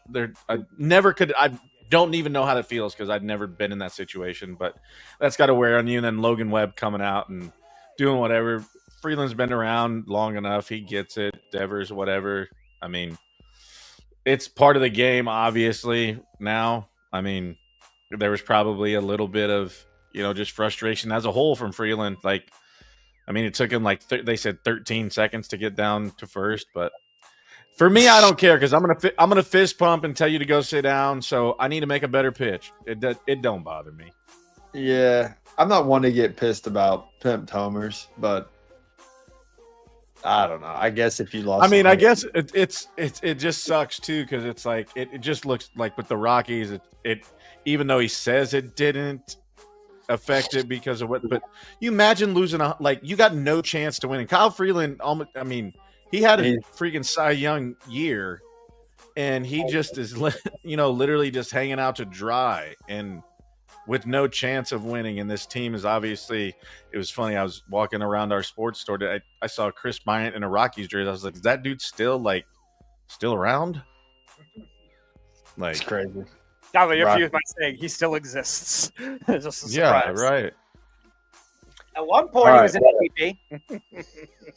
My last topic here. This is one's for the boys. Interstellar Visitor 3i Atlas. Is it just a comment, or is it something more? When and what? As far as what do you mean by something more? You're going to your. Let me get into it here. I got to read this one. I got a nice little deal here. In August of 2025, astronomers detected 3i Atlas, the third confirmed interstellar object entering our solar system. It's hurling toward the sun at roughly 130,000 miles per hour, making it the fastest such object ever observed. It's sporting a glowing halo typical of comets but oddly lacks a tail, which one would expect as the solar radiation pushes dust behind it. Its path aligns nearly perfectly with the plane of our solar system, a 1 in 500 chance if purely random. The oddities led Harvard Avi Loeb, I'm bringing this guy back up, to suggest that there is a 40% chance that this object could be an extraterrestrial artifact, not just a comet. I actually watched some stuff on Avi Loeb. He's actually a pretty brilliant guy. So traveling 130 miles an hour. I guess we never know what 130,000. Yeah, 130,000 miles per hour. I guess if you don't know any end of what the extraterrestrial could be, who knows? Maybe they can move that fast. You call that? I don't know offhand. I'm not like that physics guy, but like light speed. Or but you haven't really heard anything about it. So the debate here is: should we trust like NASA's reassurance that it's not going to come and hit us, or is there a reason to believe it's not going to hit? Like it's something that fast, like it probably will change directions at points too because it's anti-gravity. Are you trying to tell me like this is going to be like an Armageddon or like a Deep Impact? This would be type of situation this would going be on here? a Earth shatterer. an earth polluter. I only had metaphor. And fire. A lot of earth, a lot of wind, and a lot of fire. Wad. Is this like that movie where like the evil god came out of the North Pole in like the Marvel movie, The Eternals? I don't care if Java dreams either. Oh, that's great. That's a great movie. No, this is actually more like Armageddon. Armageddon. So Bruce Willis, he's not doing so well right now. So No, we he need to got find put into a somebody home. else. Just got put into a home. Yeah, I don't know. Maybe Poor we can man. have what's his name? Batman who dated Jennifer Lopez for a while. Ben Affleck. Maybe Ben Affleck can go save the world. Dissect. I mean, if he's not busy, you know. Well, yeah. Well, there's 30 mile an hour. Wait, so Goody, do you believe that it's a comet that's gonna hit us and we're going deep impact? And Elijah Wood, before he was Frodo, has to like go like get to high Dude, ground. all I'm saying is, if I don't get my shining Mewtwo before the damn comet hits Earth, I'm gonna be absolutely pissed. Do you think it's gonna like give you like Mewtwo's force field powers or something like that? I gave up the booty there. I just want to hold it in my hand as the fire comes through and just I'll let you disintegrate lick me. my butt. All right, Goody. What are the odds that the 130 mile an hour comet, instead of being run by an extraterrestrial, 130,000. 130,000. 1,000 mile per hour comet is being fueled by the Mewtwo that you Yeah, I want got on the that bubble card? guts. What about skid mark? Maybe it don't have any skid marks and definitely is not being fueled by Mewtwo. Actually, Goody, I think according to the lore, that is how Mewtwo originally arrived on the planet Earth, by a comet with no tail. Mewtwo is created in the lab. Oh my! I gotta go back off. Maybe it was Mew 1. Maybe Mew, but Mewtwo is created in the lab. Good job, and John is like, I'm not on it. Where did this story come from, and why are we talking about it? Well, the reason is because NASA has every incentive to be transparent, but does the whole panic control doesn't outweigh public safety. Breaking news. Butt plug. And our government, they have hid bad news all the time. So if, let's say, a comet this size was coming, do you think they would tell us? Speedy's mom. No, but we'll say that for the spy pigeons. Do you think they that would tell people are us? going to like a bunker right now and like there's just like lines of traffic would Yeah, form no if they stop. told us or something like that? Well, it's just funny you speak about bunkers because the dude who owns Facebook, what's his name? Zuckerberg. Zuckerberg has a bunker like all over. He has one in Hawaii. I think he's got another one. I mean, the guy has bunkers. Like, I mean, he's clearly. You had to have watched Doomsday Preppers. That definitely was your show, huh? Carl plays with himself. But I know that there are. I mean, I know that there are Doomsday Preppers for real. Like, I don't know what that shows. I mean, clearly it's about people who probably prep for the Doomsday. I'm gonna tell you, assuming. they're not coming to How you Nebraska. know? There's too many people with guns, and they'll just sit in their driveway and just wait. Well, they're gonna have a driveway they'll to have their- sit if Comet 3i Atlas comes in and just obliterates everything. You got to be in a bunker. We got to be up in the hills. Everybody got them things in the Shaman Mountains or whatever they're called. They got all these little secret spots. I can't remember what the movie was called, but it was pretty crazy. Maybe like The Last Day on Earth. John, what we really need is the Kevin Mench arsenal of weapons for Doomsday. All the stuff he had in his house. Oh yeah, I'm prepared. I'm prepared. You never have enough ammo. I just want to know, do you think that the government would tell us if it was actually on course with us?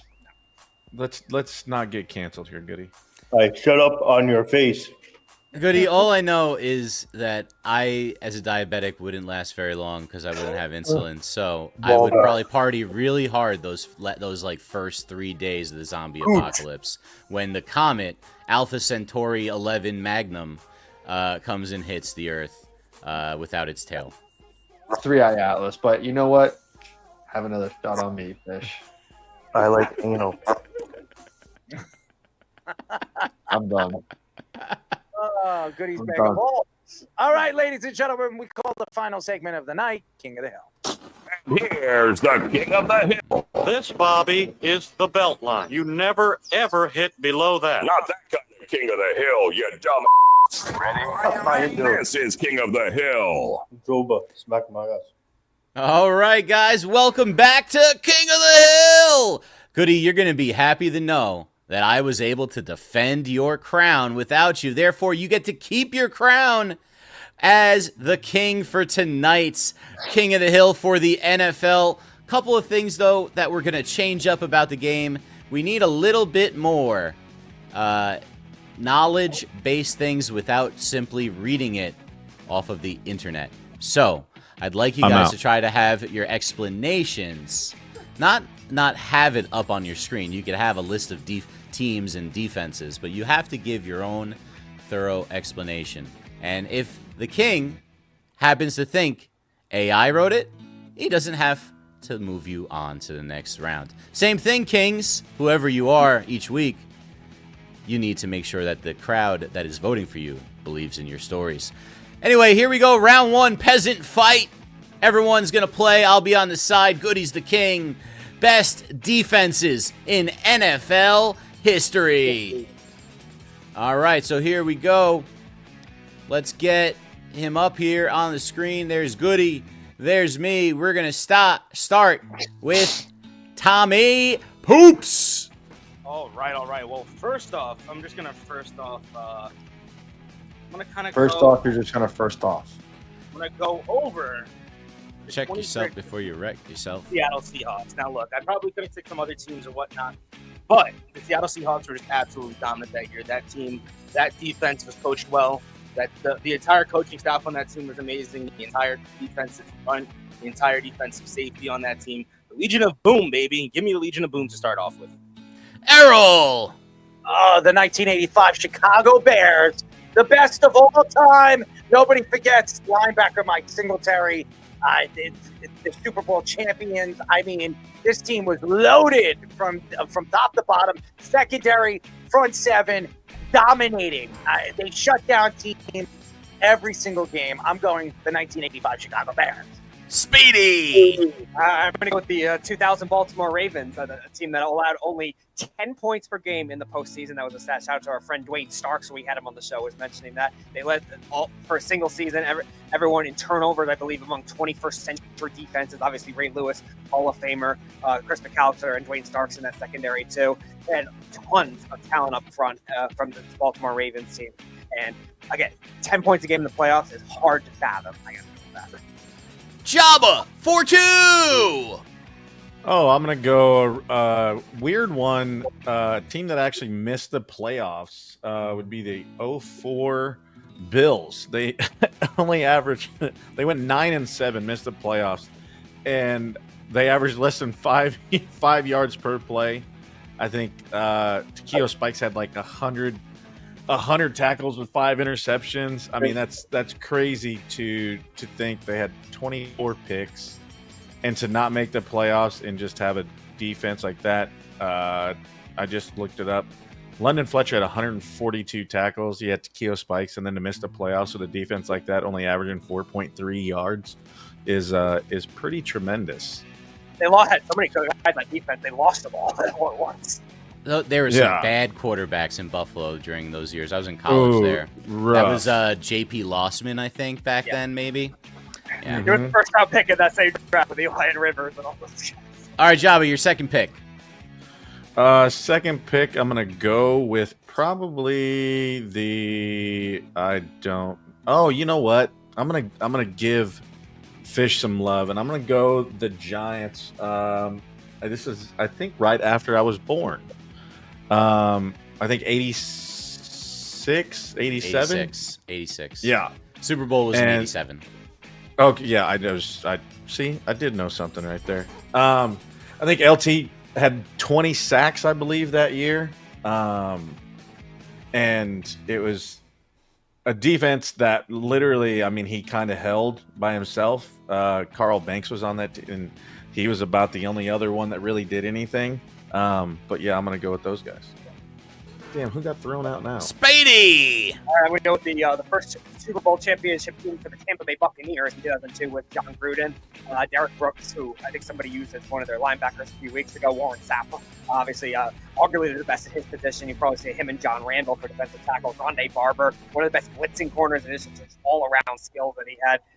Some underrated guys too on that team with Greg Spires, with Dexter Jackson, who was a Super Bowl MVP. So that team needed the defense because they had Brad Johnson at quarterback. I'll go with that Tampa 2002. Errol. 1976, the 1970 Pittsburgh Steelers. Everybody remembers the steel curtain. Mean Joe Green, Mel Blount. I mean, Hall of Famers, top-end defensive players. They absolutely shut down. And by the way, Howie Long, too. We remember him. A very big part of that defense. 1976, 1970 Steelers. Tommy, Purdue! All right, I'm going with Speedy. Actually took my 2002 Buccaneers that I was going to go with, but I'm staying more on the recent side. I think the 2013 Seahawks, and I'm going to go with the 2015 Denver Broncos, Super Bowl champion Denver Broncos. And basically, of course, like I said, won Super Bowl 50. They had 𝐾𝐸, Marcus Ware on that team, Chris Harris Jr., people like T.J. Ward, and of course, it didn't get any better when Von Miller was up there running on being a menace on the field like he usually does. So I'm going to go with the 2015 Denver Broncos. And for my next pick, did anybody say the 72 Dolphins? No. No one said 72 Dolphins. Going with the 72 Dolphins and the no-name defense. That team, just aside from the Super Bowl, of course, that team was the most perfect team in all of NFL history. They went, of course, undefeated in the regular season, and was, of course, their defense was really big. He in that Super Bowl let alone as well, too. That score was absolutely a defensive scoring game. Yeah, I'm going with the 72 Dolphins. Errol!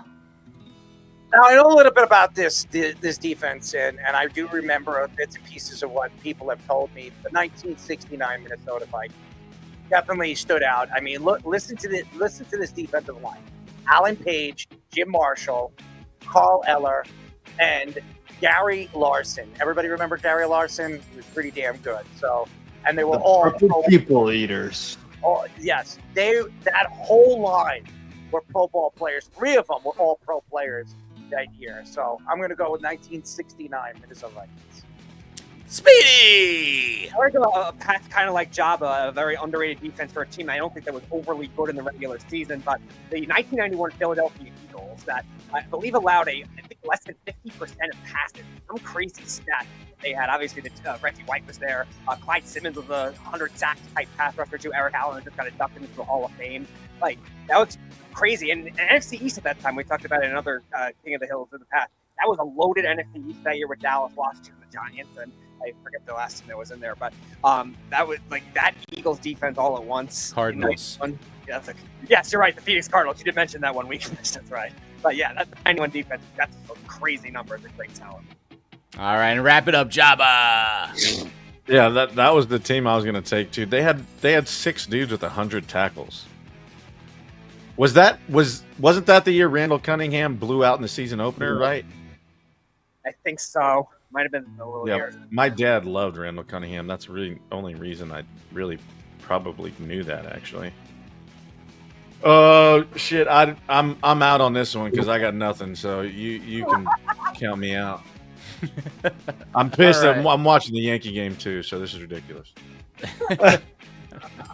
Boom. All right, Goody. We'll see you, kid. Goody, who are you picking? I'll pick one. You pick one. All right. All right. All right. On count of 3. 1, 2, 3. Errol. Speedy. All right. Errol and Speedy moving on. I thought Errol's picks, the first 2 picks especially, were excellent. All right. Here we go. Back into the presentation slides for you. Best defensive history was round 1. Now we go to the joust. A chance to take on the king. Here it is.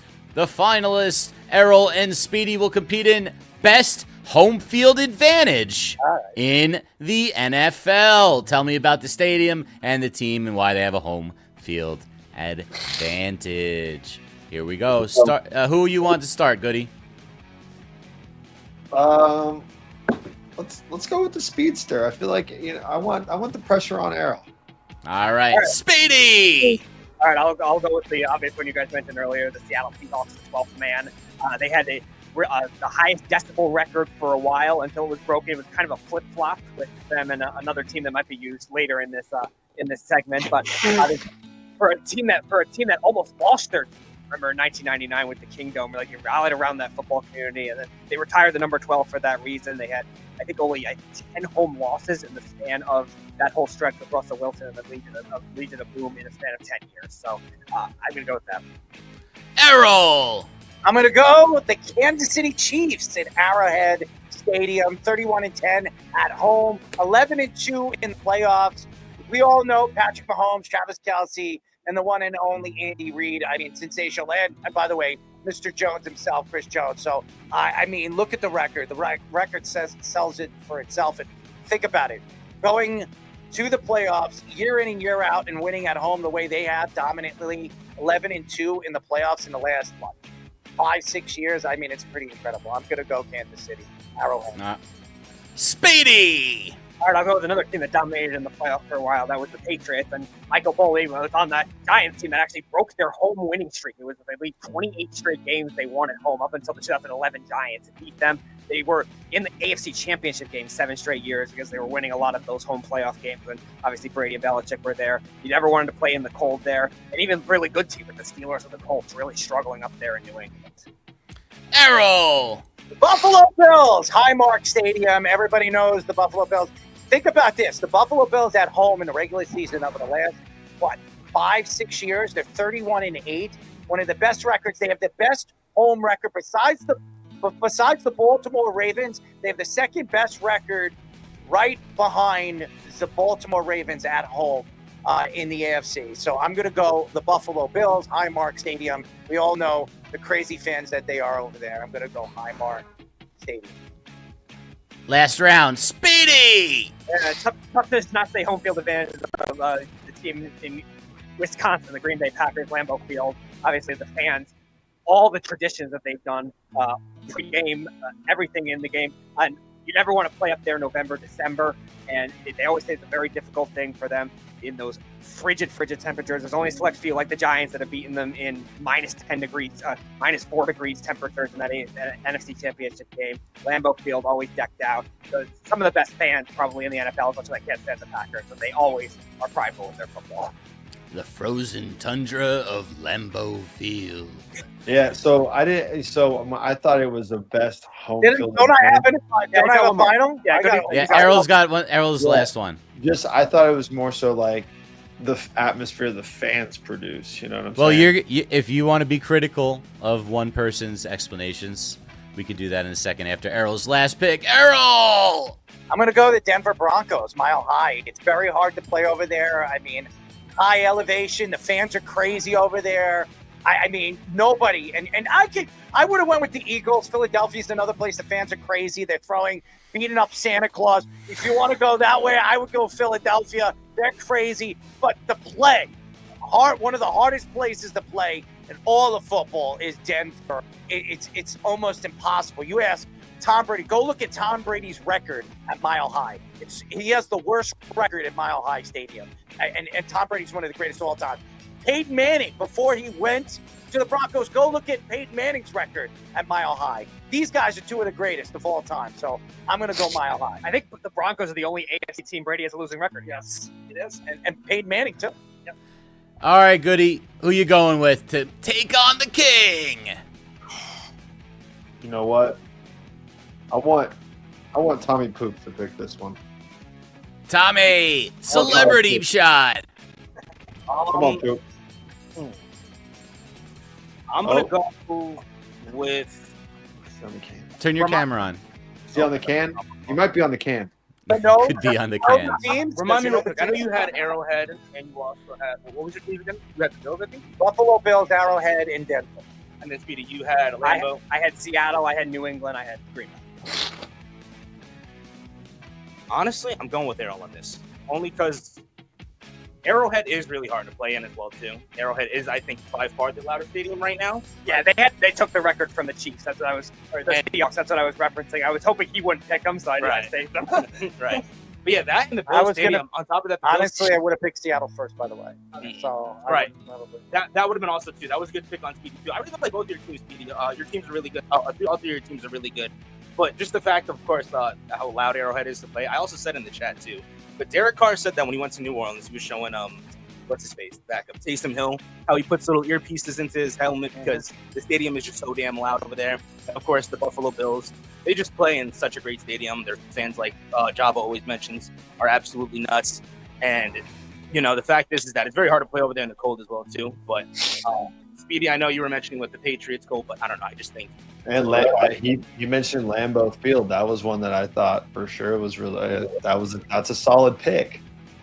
Yeah, I thought it was close, but I thought Speedy's pick of Foxborough, as opposed to some of the other ones that you just mentioned, wasn't good enough, and I would have went with Errol as well.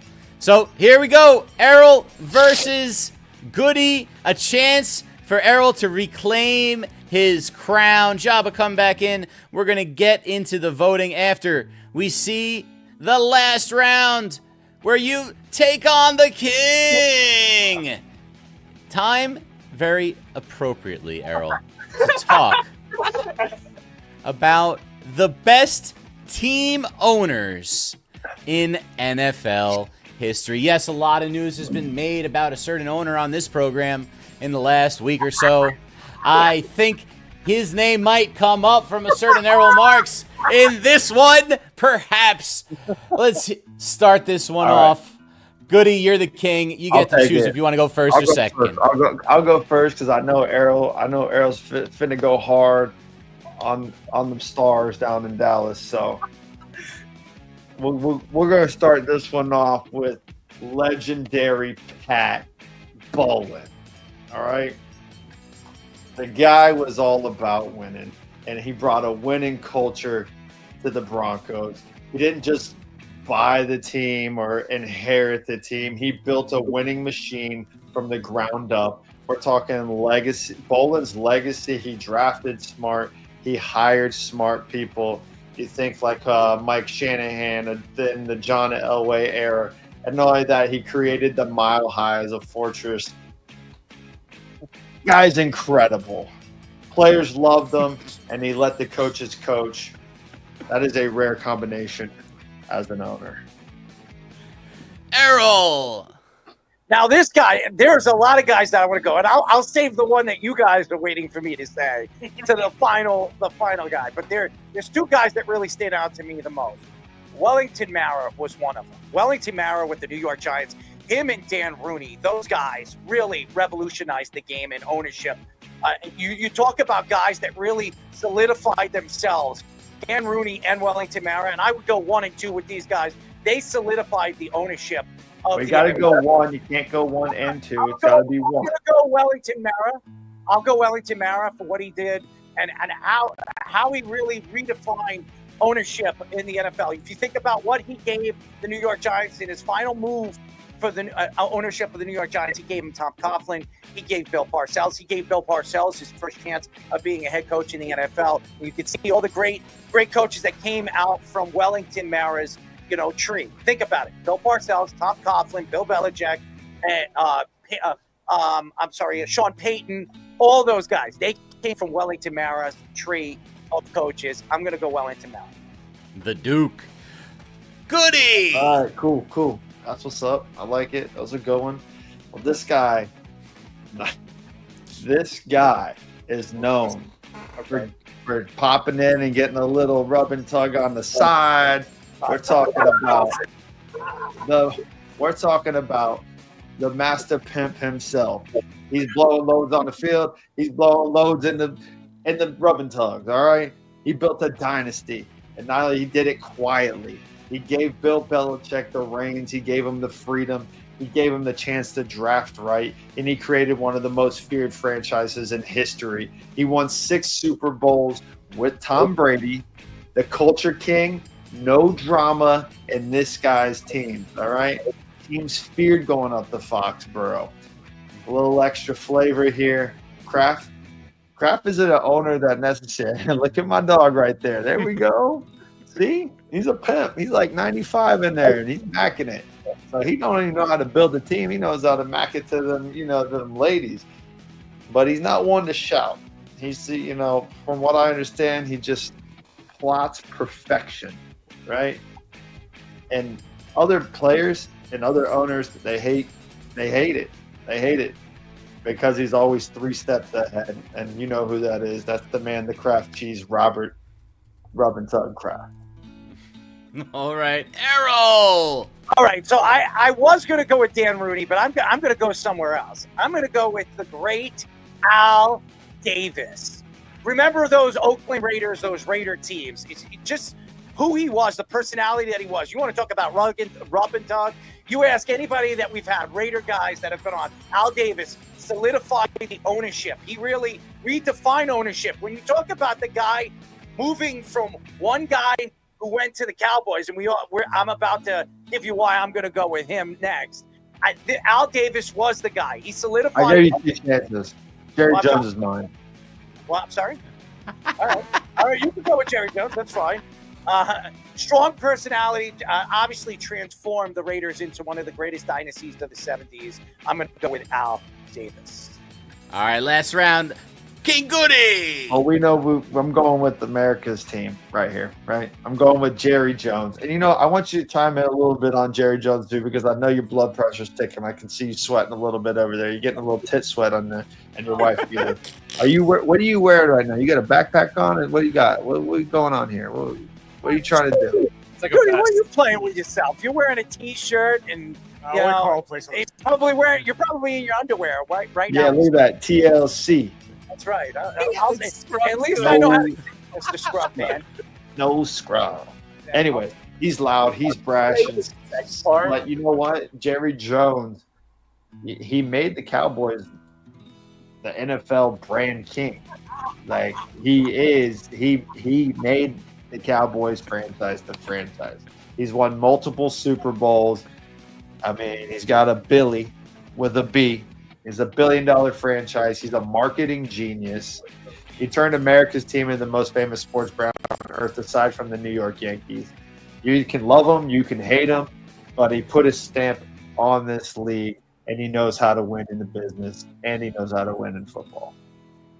All right, finish it off. Errol! So I went with Wellington Mara. I went with Al Davis, and I'm going to go. I could go with either or, but I'm going to go with Dan Rooney, the Steel City. Dan Rooney is one of the greatest owners of all time. The Rooney family, they redefined ownership. Like I said, with Wellington Mara, when we talk about the greatest owners of all time, you're going to hear the Rooney family and you're going to hear the Mara family. What he did with the Steel City, what he did with the Pittsburgh Steelers is revolutionary. Super Bowl championships, everything. Strong organization, and really kept the Pittsburgh Steelers in the city going, and why they're one of the greatest football teams of all time. I'm going to go with the Pittsburgh Steelers and Dan Rooney. So Wellington Mara, Al Davis, and Dan Rooney. And all right. I went Pat Bowlen, Robert Kraft. I'm Bowlen. And Jerry Jones. Goody, unfortunately, Mikey C's not here to judge, to give you the Robert Kraft pass. Bowlen. All right, so I'm gonna vote. Goody, I love you, man, but I love you, man. But this one wasn't super close tonight. Errol takes this one down. Pretty much a clean sweep. Bowling. Mara's and Rooney's football royalty. All right. Well, whenever you get a hot minute, Google top NFL owners. Tell me the top 3 come up. By the way, Al Davis movie. That movie's coming out with Nick Cage playing. Wait, don't change the subject. John Madden. John Madden and Al Davis with Christian Bale, Batman playing Al Davis. That's gonna be awesome. All right. Well, whenever you get a quick minute, go ahead and do that. Tell me what comes up. My fault, King. All right. Tommy, who are you going with? Amateurs. I'm going with Errol. But he good try, like Fish said. Just yeah. It Heavy wears the crown. Weighs the crown. Heavy. You know, Mara and Rooney are like Fish said, just the absolute royalties of the ownership, and Al Davis is. They're related. What's up? They're family. No, Mara and Rooney are not family. No, not Mara. Yes, they are. They the two of them weren't family, but they married in event. Yeah, they their married kids into the married family. in. Yes. Well, they're not. Yeah, he's talking about the grandfathers and everything. Yeah, I mean, yes. Yeah, I'm going with Errol tonight. I just thought his picture way better than Goodie's tonight. A lot more elaborate. Just absolutely more dominant. Sorry, Goodie. All right, Jabba. Yeah, I've been in that family before in a different way. The Rooneys and the Maras. So New York was good to me. But yeah, I know exactly where you're going, Goody. But yeah, overall, I'll have to give this one to Errol. All right, that clinches it, and Speedy, wrap it up. Yeah, I would. All right, let's go. Yeah, Rooney and Al Davis would have been my top two as well. I think their influence on Steelers were terrible for a while. Like they were almost like that. They had to combine with the Eagles that one year, and then the Raiders. Like all the spots they moved, establishing football culture there too. And I was saying, all our guests that we've had on from the Raiders say all the alumni association they put together with a lot of that to do with Al Davis. Al Davis was everything. And by the way, another guy that I would have used is Eddie DiBartolo, the San Francisco 49ers owner, who really transformed the San Francisco 49ers in the late 70s and early 80s. And he was the one that took a chance with Joe Montana in the second round. Goody, you did win on most fun though, probably to have with Robert Kraft. I know. You needed 5 Mikey C's to be your judge. Well, Robert Kraft and Jerry Jones in the most fun category certainly would have been good. I would have went with Jerry Jones as my third guy, by the way. But I'm going. I'm gonna pull this up real quick. Let me do a quick Google search. All right, ready? All-time GOAT NFL owners. All right, they were just by is that from your boy from Harvard as well? Ready? Without any scientifically proven anything. Just look that up. All right. I looked it up. You want me to give you my list? Yeah, this says Pat Bolin, Robert Kraft, Dan Rooney, Jerry Jones, Art Rooney, Al Davis, George Halas, John Mara. George Halas. All right. Here's my list. John Mara? Mara. Here's my list. Ah. Paul Brown, Al Davis, Wellington Mara, Dan Rooney, Eddie DiBartolo, and then Robert Kraft. That's my list right over here. Yeah, Paul Brown probably would be my third, like after Rooney and Davis. And then I would say Jerry Jones. So. All right. Well, Errol, guess what? That means you are king of the hill, and you get to regain your crown next week. I will say this. I would have went Wellington Mara and Dan Rooney off the bat every single time because I think they changed the game. Yeah, that's why you won. It wasn't fair. Even if you put Jerry Jones up against one of the two of them, you can't, I'm going to go with both of those guys. They changed the game. They really did. And they were the voices of reason when it came to the NFL and when all the owners were sitting there in a round table and they were making decisions. Those two guys spoke and everybody listened. So that's why I picked those two guys. And I've heard stories, but I've been around owners and stuff like that over the years, and they say that these guys are the best. John Mara, his son, asshole. Just so you don't like him. I didn't like him. Remember when we met him at the Tom Coughlin dinner? I didn't like him. I didn't like his attitude. I didn't like how he was acting. So I wasn't. Tish was nice. Yeah, Tish was very nice. He was really cool. He seemed like he was very interactive. Yeah, I thought Tish was really, really cool, and his family was very, very nice there too. So I like the Tish family. Anyways, that's it for our show. And thank you for the one and only Goody for jumping in and not dozing off in his underwear and his T-shirt. So I'd like to thank the old Goodster for appearing with his allergy problem and, dancing away with his sing-along songs at Barney and his kids.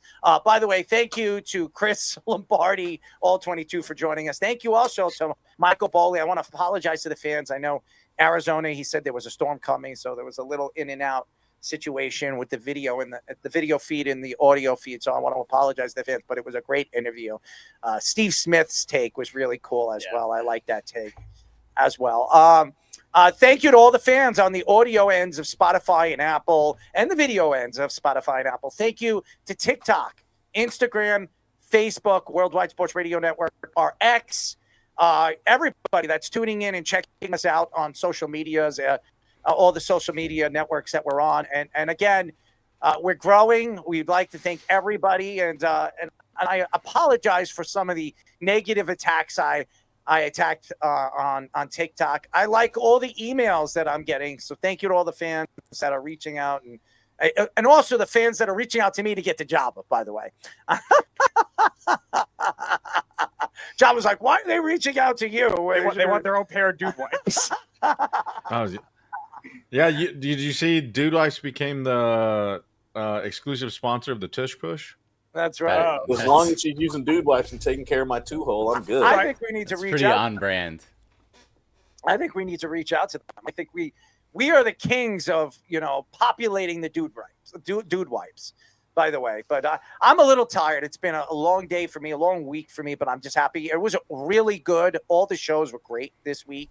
And honestly, just getting better. I'd like to thank all the fans, really, seriously, all the fans that have tuned in and checked us out, and all the new fans. Tell your friends, tell your family about us. If you're bored and you're sitting and you're watching the Yankee game or watching the Yankees absolutely bomb a game they should have won, well, you should be listening to our show because we would just absolutely kill them. Aaron Boone, absolutely putrid in the 8th inning when it comes to Devin Williams. Oh my God, horrible. Calling that idiot in. But anyways, that's it. We'll talk to you next week. Monday, who do we have on? Nothing yet for Monday, but Wednesday, Nathan was able to get Jordan Ronan, who's the ESPN NFL Nation reporter for the New York Giants. Oh, that'll be fun. 9:45. Jordan, very big when it comes to Giants reporting. So getting Jordan on is pretty cool, and I'm sure he'll have his take on where he thinks the Giants are going to be. And by the way, the Giants will play game number 1 on Sunday. So we'll ask him what he thought about the New York Giants on Sunday. So there you go. Jabba, you have anything to say before we go, buddy? No. The Yankees, just when you like them, they do this. Yeah. Other than that, yeah. Nick? I got nothing, bro. Goody, just take your pills and go to bed. He lost his mojo when he lost his crown in King of the Hill. Goody was trying to track how much the last pitch Devin Williams threw compared to the Comet. He was he tastes himself. Stop. That's not true. He's just comparing the value of a 2nd edition and a 3rd edition Mewtwo. Actually, I was admiring this man. This man spent 33 years alone on an island because he didn't feel like talking to anyone. I feel like that right now. Why? I'm not doing any freaking tag team. All right, ladies and gentlemen, that's it for our show. We'll talk to you next week. Good night. It's the Worldwide Sports Radio Network. Why would I want to pull Jabba's panties down? This is Mario Andretti. You know me as a race car driver, but I'm also a Meals on Wheels volunteer. I've raced against the sport's biggest personalities, but I've never